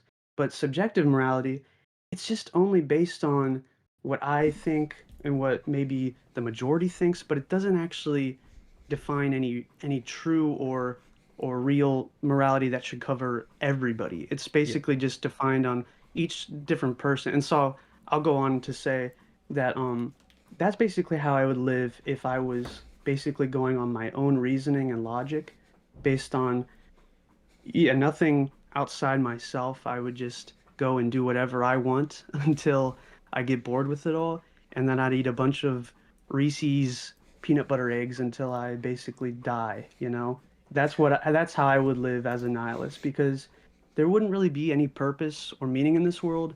You know, even if we did save people or animals, they'd eventually die and the earth would basically burn up and nothing really has any meaning. We're just It doesn't. molecules in motion dancing to DNA. We are just that, but let me just be clear Yeah. because I want to respond to all of this. Yeah, so Yeah, sure, go ahead. when it comes to nihilism doesn't necessarily mean you give up on life, FYI. It doesn't mean you give up. Like, it just means like I'm an existential nihilist. It means you can create meaning on your own of your life. It means you give purpose to your own life, which is, I believe, the right way to do it. Not somebody else giving purpose to your life. I think that's unfair. Okay. So being a nihilist doesn't inherently mean you give up on life or something. It just means you don't believe there's any purpose to it. But that shouldn't stop you from living your life and enjoying the things that life gives you. And also shouldn't stop you in acknowledging that others want to live their life and enjoy the things that they want to. So if you want to do it and others want to do it, it only serves logically to go with the idea then, well, I should respect them because I want them to respect me. And then when it comes to morality, being subjective, go on, sorry. Yeah, so I think I understand what you're saying, but I'd love for you to understand that like the way I'm hearing you're saying these is you're using words like unfair or should, and applying that to the perspective of a nihilist who believes everything is subjective. And so when you're using words like should or unfair, that's kind of applying an objective worldview to my ideas. So my ideas wouldn't require any shoulds or unfairs. It's like saying like being a nihilist shouldn't mean that you give up on life. Well, why shouldn't it? If I'm a nihilist, there is no shoulds, there is no unfairs. There's just, and I'm not giving up on life. I didn't say being a nihilist means you shouldn't give up on life. It doesn't mean you give up on life. Being a nihilist is a different part. It can mean that to you if you want that. It's to each their own. I'm just saying being a nihilist means being a nihilist means there's no inherent purpose to your life. So that means you can create purpose as you want through life. But when it comes to subjective morality, as you mentioned it, there's two things about it. Number one, morality has to be consistent, right? It has to be logically consistent in order for you to even define it as a good moral rule. Otherwise, you're just, otherwise you're just creating, you're just saying what you like. So that's what I go by. I go by. So that's objective morality. Yeah. That's so morality objective morality means independent of subject. Objective means that there is no subject, no mind to create it. So what I do is the way I see it is morality is a concept that we created on how to define what is right and wrong. And in order to define what is right and wrong, a lot of the times we have to put ourselves in the shoes of the victim, in order to define what is right and wrong. And if we want to do that, we have to use a form of a concept like veil of ignorance, for example, where we put ourselves in the shoes of the victim and we don't really judge whether the victim is a different skin color, a different species or anything, because that's how we should create our moral rules. And our moral rules have to be consistent. So they have to be they have to be logically consistent and why? Objectively applied. Why? Well, Yeah. because otherwise, there's no reason why. Like, if you want to go down the nihilistic route, there's no actual reason why you would have to do that. Just like there is no reason. Exactly. But no, just to be clear, just like Exactly. there is no reason why anybody just going ahead and killing people is good, is why they should or there's shouldn't no do reason. it. But Yeah. we can still judge that as a bad thing. You understand that, right? Like, we can But why? still say that somebody choosing to kill others is bad, even if there is no true meaning to all of it. But based on, yeah, exactly. It's basically like an illusion that we make for ourselves. It's not. Yeah. It's because when you say something is good or bad, it's not just that if it's good or bad to you or to some being up in the sky. It's good or bad to all the individuals involved in that action. So take for instance. Yeah. Take for instance when when it comes to grape, for instance, right? The reason why grape is immoral is not because a being in the sky says that it's immoral. It's immoral because the individual who suffers from it does not want that to happen to them. That's why it's immoral. Why is that? Why is somebody not wanting something make it immoral? If you do what they don't want, it's immoral because you're involving in their experience of life. It's what right or wrong is by default, isn't it? It's because they would see it as wrong. They would see it as wrong if you do it to them. But a child seeing you taking their toy away, as a parent, that would be wrong to them. Okay, but let me add. Okay, I forgot to add this clause to it. It's when you do this action also in your interest and not in theirs, right? Like, take for instance, as you say, when you take care of a child, you might force them to go to school. But if you force a child to go to school simply because you want to get rid of them, that would be immoral. But if you force a child to go to school because it's good for them, that wouldn't be moral because you're looking after their interests. You're not looking after your interests by forcing them in that situation. But I'm trying to understand why respecting people's interests is even something that is good, because like, I understand why you're saying these things and the reasoning you're using to come to these, but I think at the bottom line of it all, it always comes down to the fact that even though we're doing these things to care for people and things like that, morality still still stands that it's basically an illusion that we're making for ourselves. So first of all, morality, we call it subjective, but in reality it's very much intersubjective. It's just rules that we all kind of agree on. Okay. But but the thing about it is, though, yet again, one of the things of morality, it has to be logically consistent. And the reason why we talk to people, why does it have to be logically consistent? Because otherwise, when you end up being in a logically inconsistent mood, you can start justifying things that you would end up in contradictions. That's the reason why. And why is that wrong?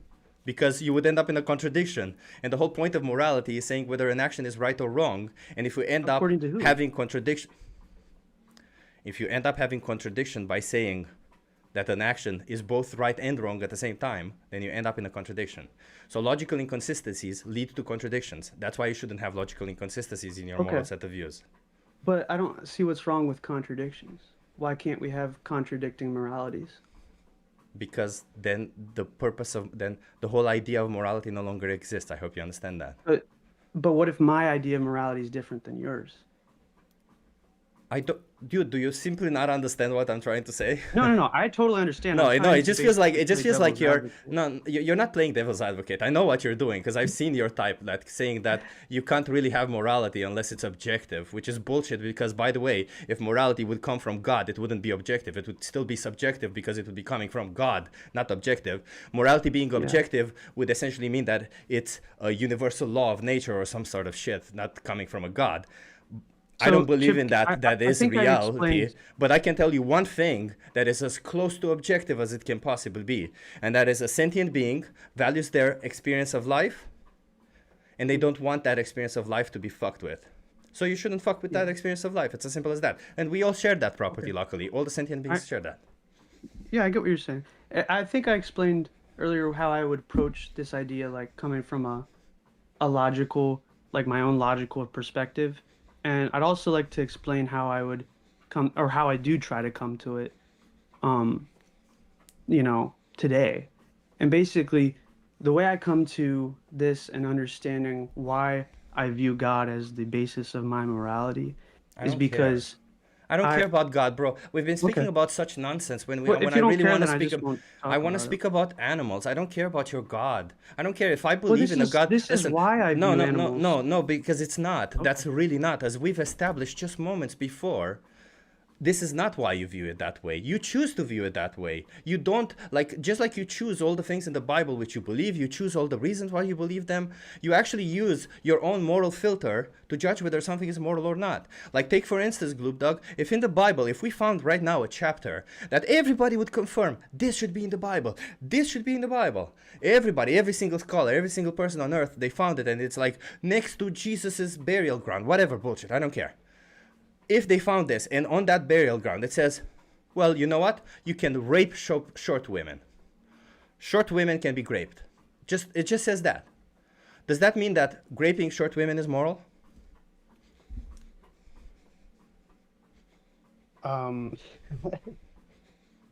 So, Chip, I would like to explain my values, if that's okay with you. Can you please Because I answer know my you were question? trying to ask.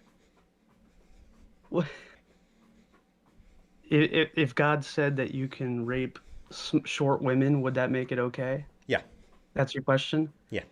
Well, the problem is that it's not a true question, because God is not the person who makes up morality willy-nilly. How would you know? Wait. Wait, how? So God follows So morality also. I can explain why I know that. If you Jesus Christ, is I'm it so okay I'm if so I not share interested. that? No, because I'm not interested in all of this. You still haven't answered my Well, question. you just asked me a If question. God, no, You just I'll ask asked you me yet a again. question, If dude. God, yeah, but can you please answer my question? It's a simple yes or no. If God says that grape is moral, is grape moral? You see, this is a fallacious question, because you're saying there's only A yes or question no cannot when there's be, actually yeah. a third answer. Which fallacy Can I was answer? which fallacy did Chip use? Which fallacy Well, did Chip use there? I don't remember the type of fallacy, but Well, you said it was fallacious, so what it fallacy is was it? fallacious because it assumes that there's only two answers when there's actually a third answer. It's moral to rape, it's not moral to rape. What's the third answer? No, it is immoral to rape. The Oh, question he's so if asking God is says, if God... yeah, if God says No, that it's moral, then I does that can't make it even say moral? a sentence. When Yeah, so you start not answering so the questions, you'll be interrupted. Be prepared for that. yeah, so if God said it's moral to rape women, is it moral? Are you ready? Yep. It's a All yes or right. no. Here we go. So God is not That's the person not a yes who or no. decides... Try again. Try No, again. that wasn't a yes or no. Try again. Just utter out of your mouth, utter yes or no. So this is like the question where you say, "Did you beat up," or what is it? Do you like it's not. beating up your wife? It would be similar to saying, is it moral Would you to like beat to up hear your wife? why I think it's like that question? No. Or will So you Globe interrupt Dog, me? it's fairly simple. it's not God like can that do, question. yeah.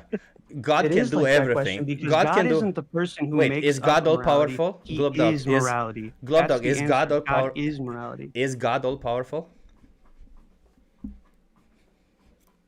Yes. Okay, so then God, God has the capability to tell you that rape is moral, correct? Yeah, he has that power. If he's it- all powerful. Yes, but Okay, God so then if cannot- God tells you that rape is moral, is rape moral?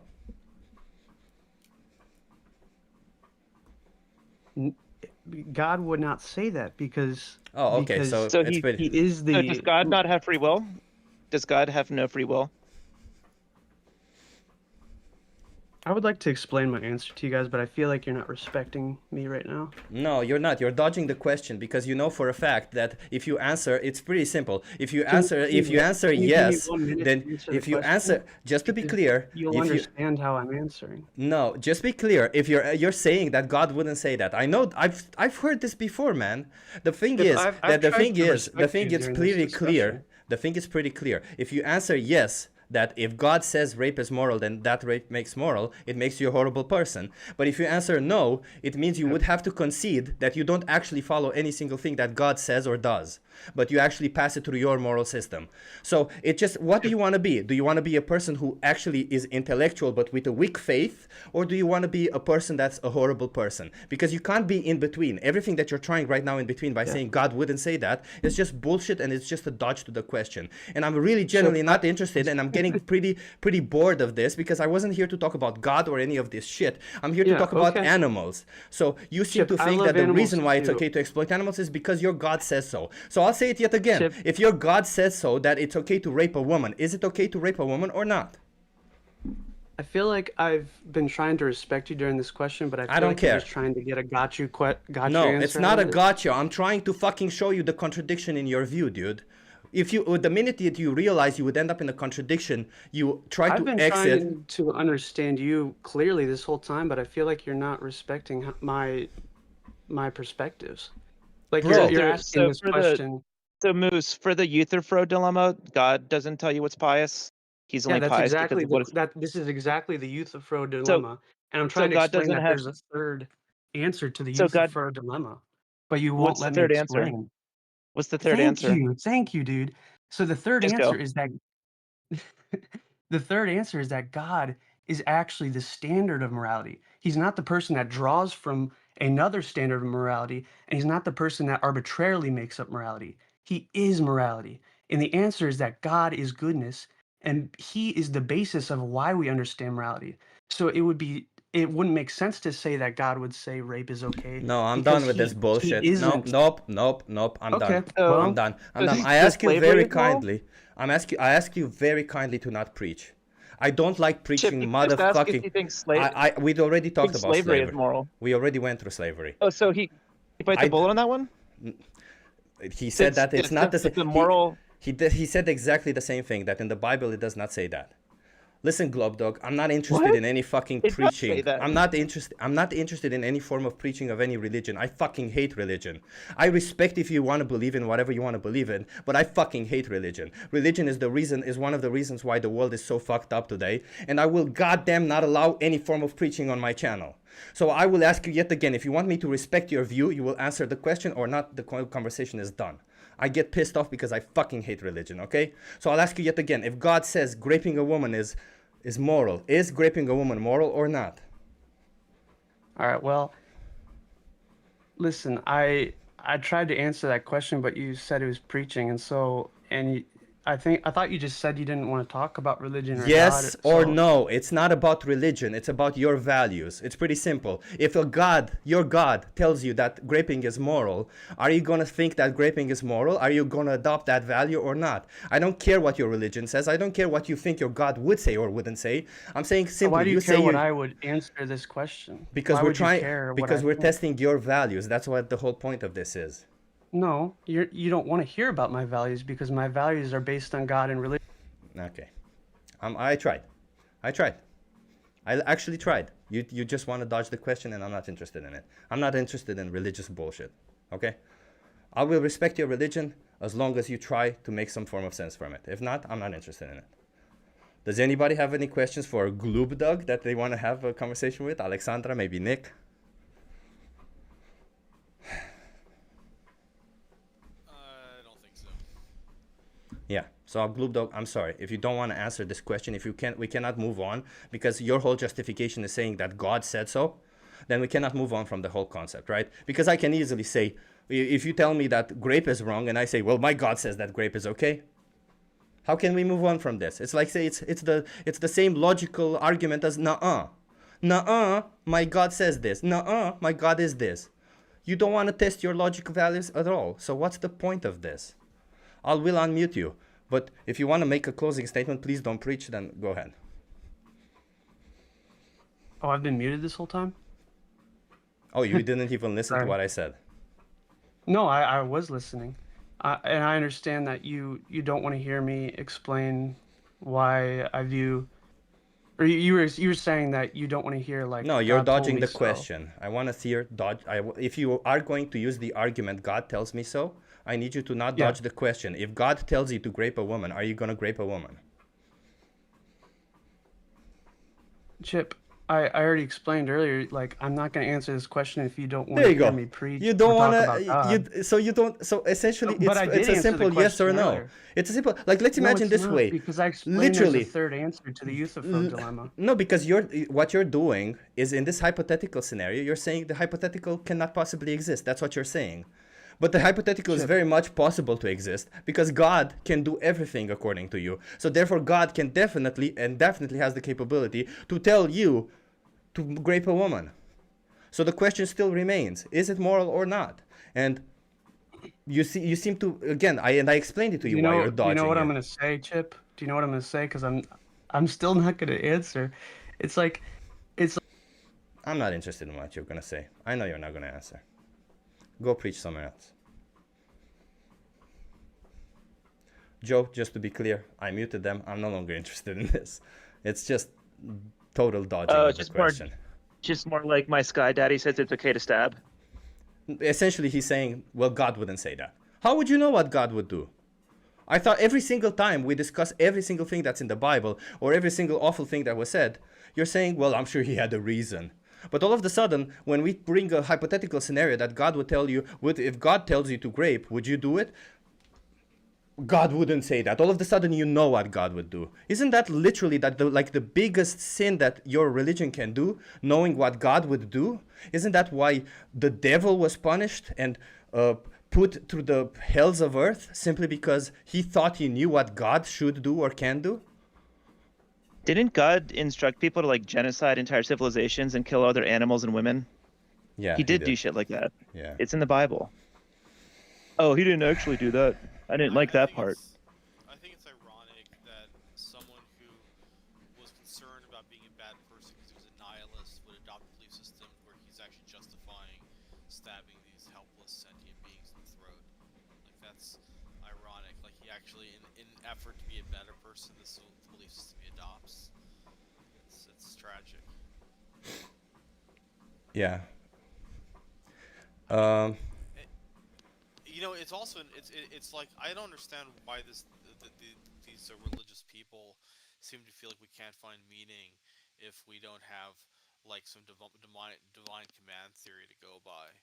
I think that we each like have just an intrinsic ability to hate injustice. I think that's baked into more than our DNA, into just our experience. And to be against injustice and try to live a life where you're treating everyone justly, how can you not find meaning in that? I don't understand. Why did God kill 42 children for mocking a bald man?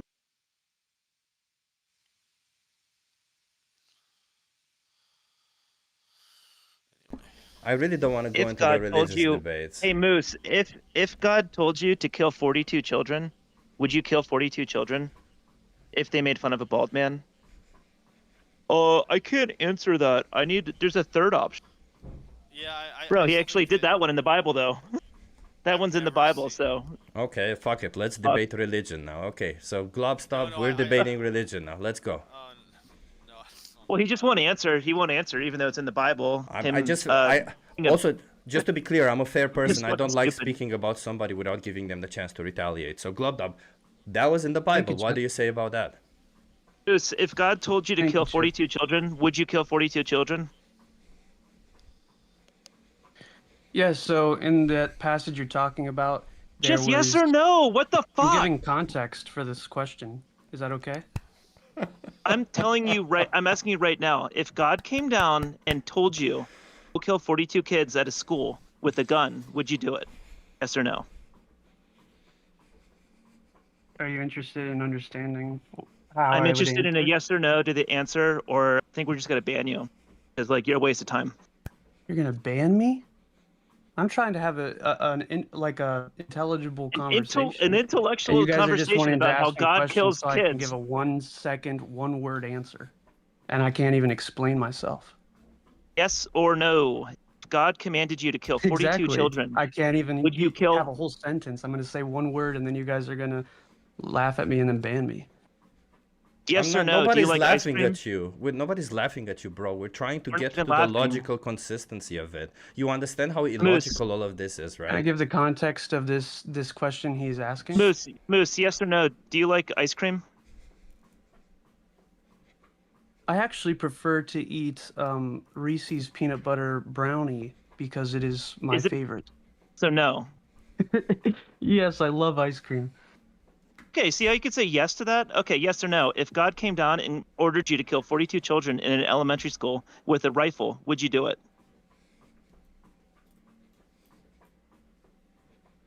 So in that Fucking sophist. Okay, you're getting banned. I'm getting banned. Wow. Yeah. Wow. Bye. I don't know, Ben. Yeah. It's Are you? insane Are that you? you're Is it dodging the okay if I question. answer the question? Sure, please try to answer the question. Thank you, Chip. Thank you. So in the Bible, the instance you're talking about, Elisha, this preach. prophet, was walking down the road. No. I'm just I'm not. explaining what he's No, talking I don't want about. preaching. I don't want preaching. No, I don't want preaching. Again, my channel. This isn't preaching. This is just what happened. I'm anti-religion, so if you're going to Well, be it preaching didn't happen. religion, It's a made-up fucking story in a Bronze Age I don't book. understand so if you guys are asking me a question talking about the Bible. I'm I talking asked about you the if you Bible would to kill the answer kids if God told you to, and you bring up like Elisha. I'm asking you. Because you're talking about these kids being killed by bears. That's No. that's what you're referring to. So what Yeah, Joe instead of asked bears, you? God uses. Yeah, instead of bears, God uses you and an assault rifle. Can you kill? Will you kill the kids? He commands you. God wouldn't command me to do that. Why not? He commanded people to kill children in the Bible, like the Canaanites and shit. Yeah, and also, how would you know? Yes. Isn't Yes, it, he did. Isn't it a sin? Isn't it a sin to say what God would and wouldn't do? No. Wait, wasn't that exactly why the devil was banished to the darkest undergrounds, because he thought he knew what God should do or shouldn't do? No, Satan wanted to be equal to God, and that's why he was. And God is morality, right? And God is morality, as you just said. So Yes, that he means is. that means that Satan was essentially saying to God how some form of morality should be, right? Satan was essentially, if God is He morality, just wanted which to is be equal to. if God is What? morality, which is a set of rules, and Satan is wanted to be God, that means that Satan was indicating some rules to God, right? What is right and what is wrong. So when you're saying God he would just never wanted to do be that, equal to God. when you're saying God would never do that, that's essentially what you're saying. No, because God would find that wrong. How would you know? No. God commanded all sorts of weird It's the same thing shit. as saying. It's the same thing as saying God can create a one-sided stick. It's just a. I'm it's sorry, a guys. stupid because it doesn't make any sense. Hi, sorry for interrupting. Can we That's stop okay. talking? Can we please stop talking about mythology? Yeah, it is mythology. It's all made up bullshit. I Okay, can't well, we believe this can guy talk about actually naturalism then. really If that's believes okay. like God commanded a bear to kill 42 kids. It's like a fairy tale. He actually believes this. Okay, Crazy. well, Yeah, I let, do, but let's I can't explain myself. So let's start here, Globdub. You can So explain yourself because it's a made-up fucking Bronze Age mythology story. Fucking stupid. Anyway, Joe. And you Anyway, can't even answer a yes or no. Like God hands you an assault rifle and he says, "Go kill those kids," and you're just like, we're not talking let me about this explain anymore myself. because it's Let me mythology. explain myself. I don't know if I would kill the kids or not. Oh, I know what I would say. I would say, fuck no, I'm not gonna kill the kids. Yeah. What would you say? Listen, So wait, Globdub, let's we're not move gonna on from talk about this religion. anymore. Yeah, let's move on from it. Okay. Okay. So Okay. would you exploit and slaughter dogs for an optional product? Dogs? Yeah. Well, I feel uncomfortable answering this question because of my worldview. Wait I a feel like minute. you guys won't want to your hear it. God never told you about dogs, whether it's right or wrong. Your God only told Yeah. you about animals. Well, we're not So- talking about God anymore. We're Oh, talking okay. about yeah. So is it immoral? based Wait, on- is it I'm gonna immoral base to my exploit answer and slaughter on- a dog? I'm going to base my answer on naturalism or materialistically. And so Is it- materialistically and naturalistically, I wouldn't believe in morality. And so I would think there's nothing No, wrong bro, no, with stop with exploiting this dogs. bullshit, please. Is it immoral? That's what I believe. No, I'm according to you, according to your values. According to is me- it? Let me finish. according Is to it? my values, that let would- me finish. Is it moral or Yeah, go ahead. immoral to exploit a dog for an optional product? That would be wrong, according to my values, because Okay, why? I live in America where that's Why? illegal. Why? I live in America where that's illegal. Okay. But if America all of a sudden makes it legal, then it's moral, correct? That would be okay, yes, because in China, they eat dogs, and that's okay there. Do you think it's moral for ICE to detain people against their will and then like That is ship them out of the country? Legal? I'm not answering that because that feels like a diverge from what we're even talking about. No, Well, just actually, a it's a just a good quick You see, question. question. based on Testing your logic to these see if what you think is understandings. moral is from what's legal. So do you Uh-huh. think it's moral for ICE to detain people who were born here and send them away? Think that's moral? I don't even I haven't even gotten much into, like, there's so much morality on both sides of all of that. No, no, So no. I'm not even going to get into that kind But of we're not politics talking. right We're now. not talking about politics. So imagine that an ICE agent who nowadays has immunity, right? Who nowadays can indeed deport an American citizen. Do you think it's moral? Is it like it's legal? So is it moral for deport an an ICE American agent? citizen? Yeah, to deport an American citizen. Is it Oh, moral? no. Yeah, Yeah, I think it's so wrong how they've cornered people. Oh, and so you have treated them don't so base your wrong. morality off of legality. You don't Yeah, base so your then you morality see, off of yeah, legality. we reached a basic- contradiction now, because you said the reason why it's contradiction. bad, yeah, because you said the reason why it's bad to exploit a dog is because it's illegal, but the reason why No, it's the bad reason I to think, yeah, so the reason I think that is legal is because it's based on our law, and a law that is immoral, that goes contrary to what I think objectively would be right. I think that Why did you kind of use law, law? Why did you appeal to law and then backtrack on that when we brought up ICE? because I believe that if a law is immoral, then it would be wrong. wait, so is the Why law? did you even say law then? What's the point of saying law? Because there's immoral laws and moral laws. So what was the point of saying law? Yeah, like to put it in other words, if how do you know whether the law to not exploit dogs is moral? I don't think you want to hear my answer to that question. Please, how do you know that the law to not exploit dogs is moral? I really don't think you want to hear what I have to say. Can you please just about that. answer it, dude? You're being extremely difficult, God, and it's it's being God. annoying. But when I did think God it's say? God. When did God say anything about dogs? He didn't. And so that's why I would think it would be okay if the law was that you can eat dogs. I'm fucking done, man. I'm fucking done. I'm losing this shit, man. The complete logical inconsistency in everything. So God says it's okay to exploit other animals, but not dogs? No, I just he just said it would be fine.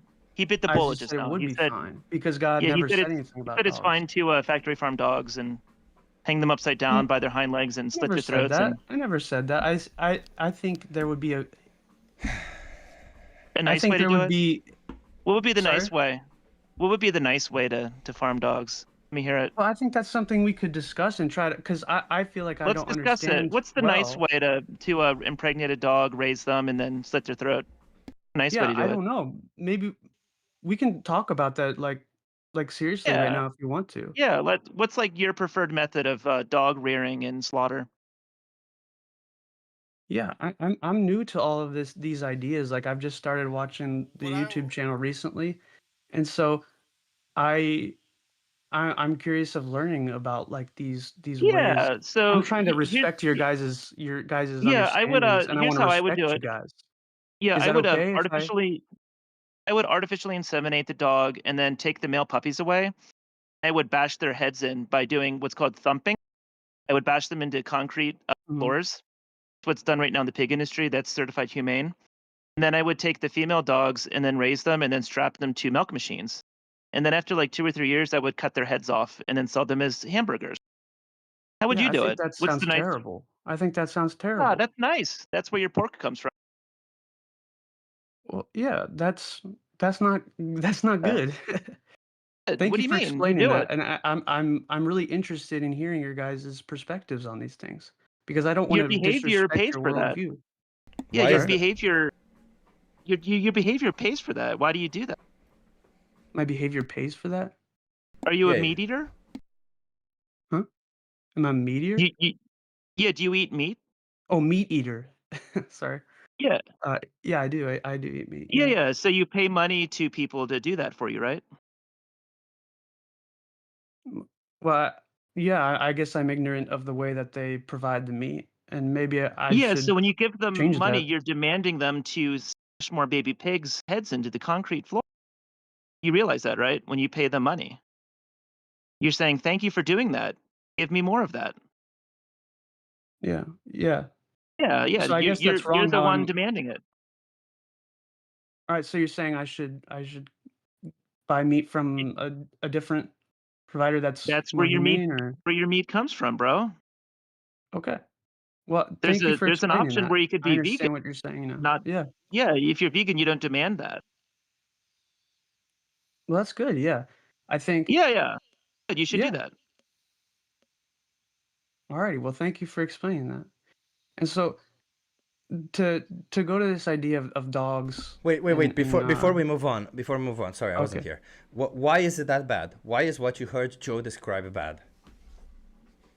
Why is what I heard Joe describe bad? Yeah. Because I think mistreating animals is wrong. And I think there's parameters of what that means. Why? Why is it wrong to mistreat an animal? You said that God allows us to do whatever we want to animals. We have dominion over them. So why would it be I don't wrong think to he said mistreat that. them? He didn't say we can do whatever we want. He said we have dominion over them. There's actually in the Bible, he talks about how you should treat animals. Okay, And why actually, is it wrong to mistreat them? Yeah.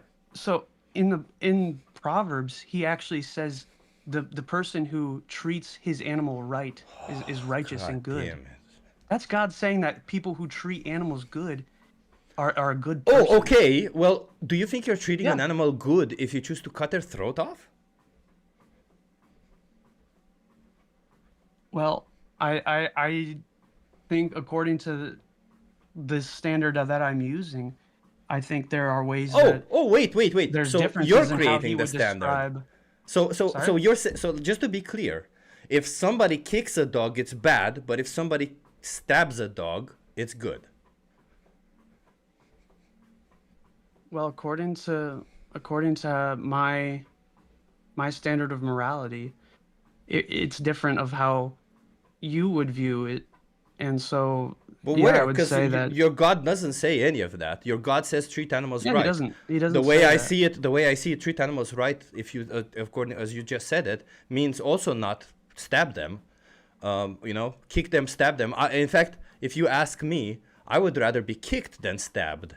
So if you ask me, I would say somebody kicking me is much nicer than somebody stabbing me. So you seem to think the opposite. You seem to think that stabbing them is somehow better than kicking them. So why is that? Why is stabbing better than kicking? Yeah. Yeah, I don't know. I think in the Bible, it does condone the idea of killing an animal and eating it, but it doesn't. Yeah, it would be like con- kosher. I think it would be like kosher slaughter. So just so you're aware, the way the Bible says to do it, you're not allowed to stun the animal. So kosher meat, there's no stunning involved. So what do you think would be worse, like being put to sleep and then being killed, or just being killed? Yeah, yeah. Because the way the Bible says to do it is there's no stunning. So like Yeah. kosher or halal, you hang the animal upside down and then slit their throat with a knife, and you're not allowed to stun them because that's not kosher. Yeah. So and do you I think that sounds better or worse than stunning? Well, I'm afraid that the way I answer will make you guys kind of,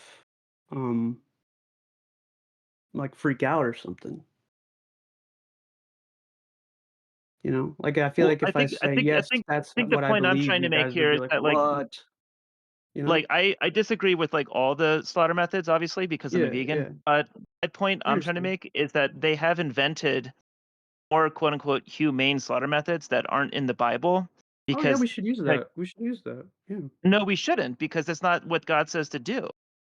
According to you, we should use the less humane method. Well, Because in the Bible, you have to do the so kosher method. according to my view, I don't even think we need to do animal sacrifices today. I think that Jesus Christ is the ultimate sacrifice. And I know that's preaching, so I'm sorry for saying that, but that's just what I believe. Yeah, I'm done. I'm done with that. I'm done, and there's nobody waiting, so I'm done with that. I don't want to hear more religion. I'm just fucking hate religion. I'm sorry, everyone. This took way too long, this last conversation. It went absolutely nowhere.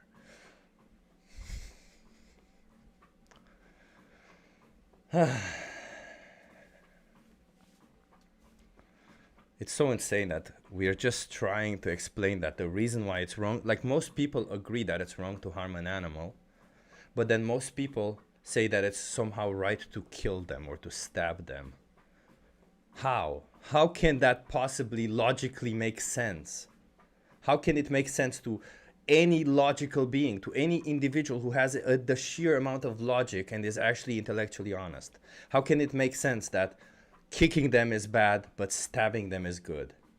Oh, because they feel pain or don't feel pain. Well, surprise, in both situations they feel pain, first of all.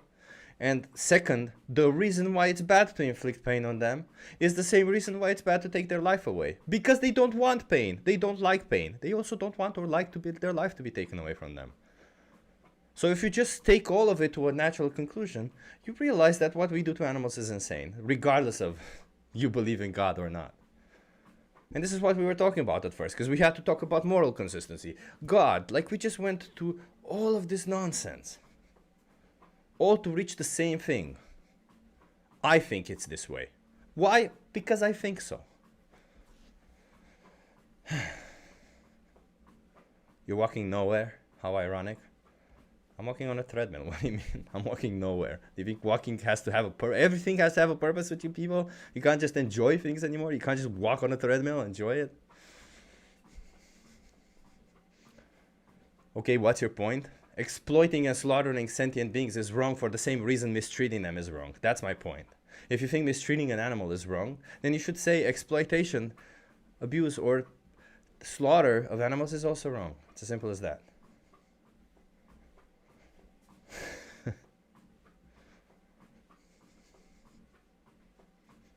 Jesus ate meat.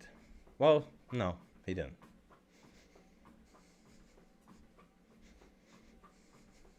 And even if he did, again, context. He lived in a situation where he probably had to. We live in a situation where we don't need to. Today, Jesus would not exploit or slaughter an animal. Otherwise, Jesus would be an asshole. Because you can't possibly say that you're compassionate to choose for violence. You can either choose the one that's violent or the ones that's not violent. And you claiming that, oh, well, I'm a compassionate person. I'm going to choose the violent one, but, I'm going to choose the nice violence. The nice violence where we're going to inflict them so that they don't feel pain. I'm still going to be violent, but they don't feel the pain. And that's nice, because I'm a nice person. I'm going to give them a little bit of an injection before I'm violent to them.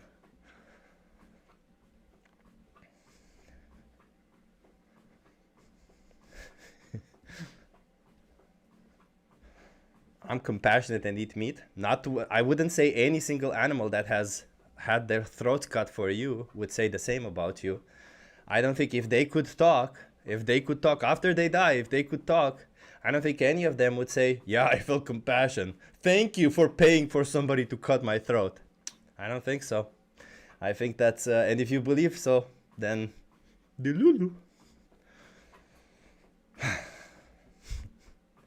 Hey Marissa, nice to see you here. Thank you for being here. Thank you, Vegan Stoner Lady, also for being here. I see you here. I want to say thank you for all the people who donated, because I saw Renee, you donated, and I didn't get a chance to say thank you.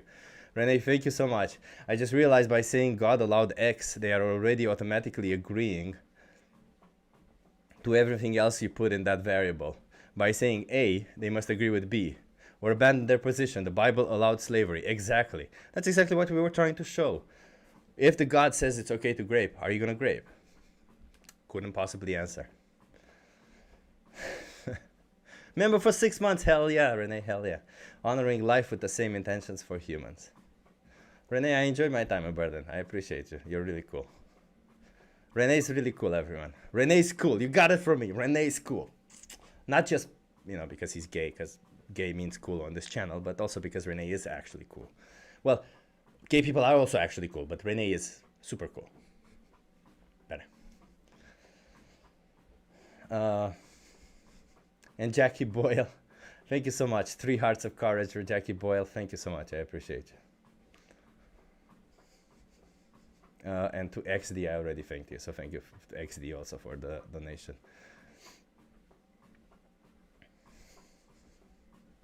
Yeah. So I challenge everyone here who's not vegan to one thing, and then I'm gonna go. There's a 3-minute video. 3 minutes. It takes 3 minutes out of your life, and you know, you may not feel anything and be like, I don't care. Okay, leave me alone. You may feel that way, or you may think, oh, that's kind of fucked up. Just open your mind. Nobody will judge you. You can do whatever you want afterwards. How about you give this a watch? The 3-minute video. And if afterwards, I placed it in the chat. In fact, I pinned it now. It's pinned right now in the chat. Give that a watch. And if afterwards you're like, I don't know, I need to see more. Whatever you want, see more. Get informed. Don't, like, I can't force you into anything. I would love that you would understand the perspective that these animals go through. I would love it if you actually consider them for a second and not just what you want out of them, because that's the whole point that I'm trying to make. If we were in their shoes, none of us would want that to happen to us. Yet the fact that we're not in their shoes, the fact that we can so easily escape the things that we do to them, the fact that this industry hides it from us, the fact that we created not just the industry that does this to animals, but also a whole system that successfully hides it from us, or well, not as fully successfully, because animal rights activists still end up filming and showing what happens in there. But the sheer fact that we have a system to hide the issue instead of exposing the issue so that we can fix it is argument enough for you to not support it, isn't it? Because believe it or not, it is an issue. It's an issue for the animals. It's an issue for us. It's an issue for our society. It's an issue for the farmers who you claim to love, who you claim to defend. It's an issue for the planet. It's an issue for everyone. Nobody benefits from it. Only the fucking corporations benefit from it. And this idea that we need protein. Yeah, bro. I showed everybody my meal. I had, let me see, because I forgot now how many grams of protein. 48 grams of protein from my lunch and 50 grams of protein from my breakfast. I had 98 grams of protein with under 1200 calories. You can get, and I'm not even focused on protein, by the way. This wasn't even a day where I'm like focused on protein. You can definitely get all the things that you want. So this idea that we have to get it from animal products is just another bullshit that has been sold to us so that they can sell us products, so that they can keep us giving them money. They get money from the government, they get money from you. And you really want to believe this nonsense? Do you really just want to go through these people who literally are trying to hide the truth from you? Why not just watch a video? Watch the 3-minute video. It's in the description of the stream, okay? Watch it and think see what you feel. Try to connect with it. Don't just, no, I don't care. Because at the end of the day, you know, when push comes to shove, and this will change, because it will change, it's pretty nice to know of yourself that, hey, I wasn't part of it, right? It's pretty nice to know of yourself that I wasn't part of it. It's pretty nice to know that, because a lot of you who are triggered maybe a little bit about what I'm saying, a lot of you who are thinking that it's bad, that just means that something inside of you knows that what you're doing is bad, knows that what we do to animals is bad. Otherwise, why would you be triggered by it? If somebody tells me, hey, you look blue. No, I don't. Or somebody saying to me, hey, you don't have muscle. Why would I be triggered? I obviously have a lot of muscle. I don't care. You know, like, you only get triggered by the things you're kind of insecure about. So, yeah.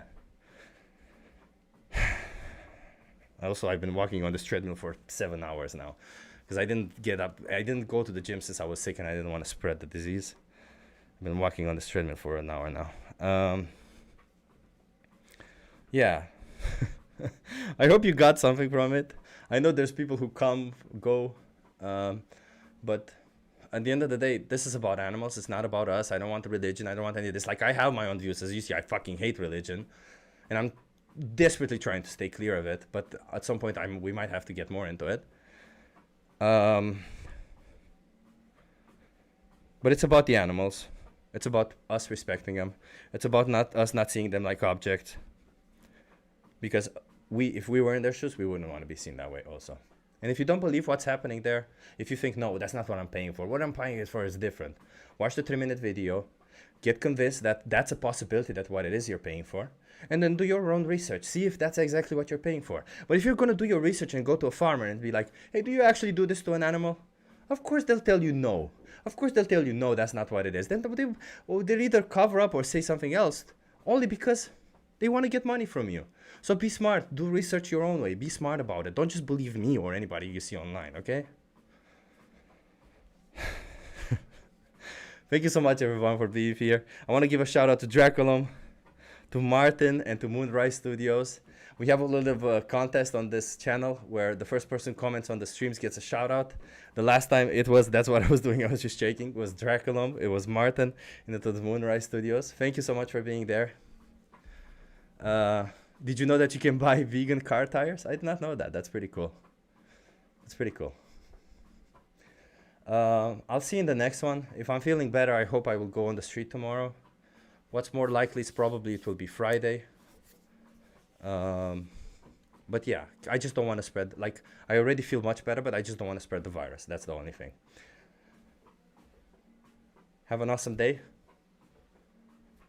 Let's respect all sentient beings. Let's be nice. And, you know, that's the only way we can move forward, unfortunately. We have to be logical beings. Every form of logical inconsistencies, every time we try to dodge something, we end up in this position where we see what the shit is happening in the world, okay? Let's be logical. Let's do our research. And let's do our research unbiased. That means if you think you need to consume meat or animal products, don't search. Don't tell ChatGPT or whatever. Do I need to consume it is a good question. But don't go like, tell me how I need to consume it, okay? I like this, Marissa. I like this. Thank you, Marissa. That's amazing. Responsible, smart, and handsome. That's how you need to be. Thank you, Marissa. I don't know if you're calling me that, but if you were, thank you. I don't, thank you. I act weirdly when I get compliments, but thank you. I'll see you in the next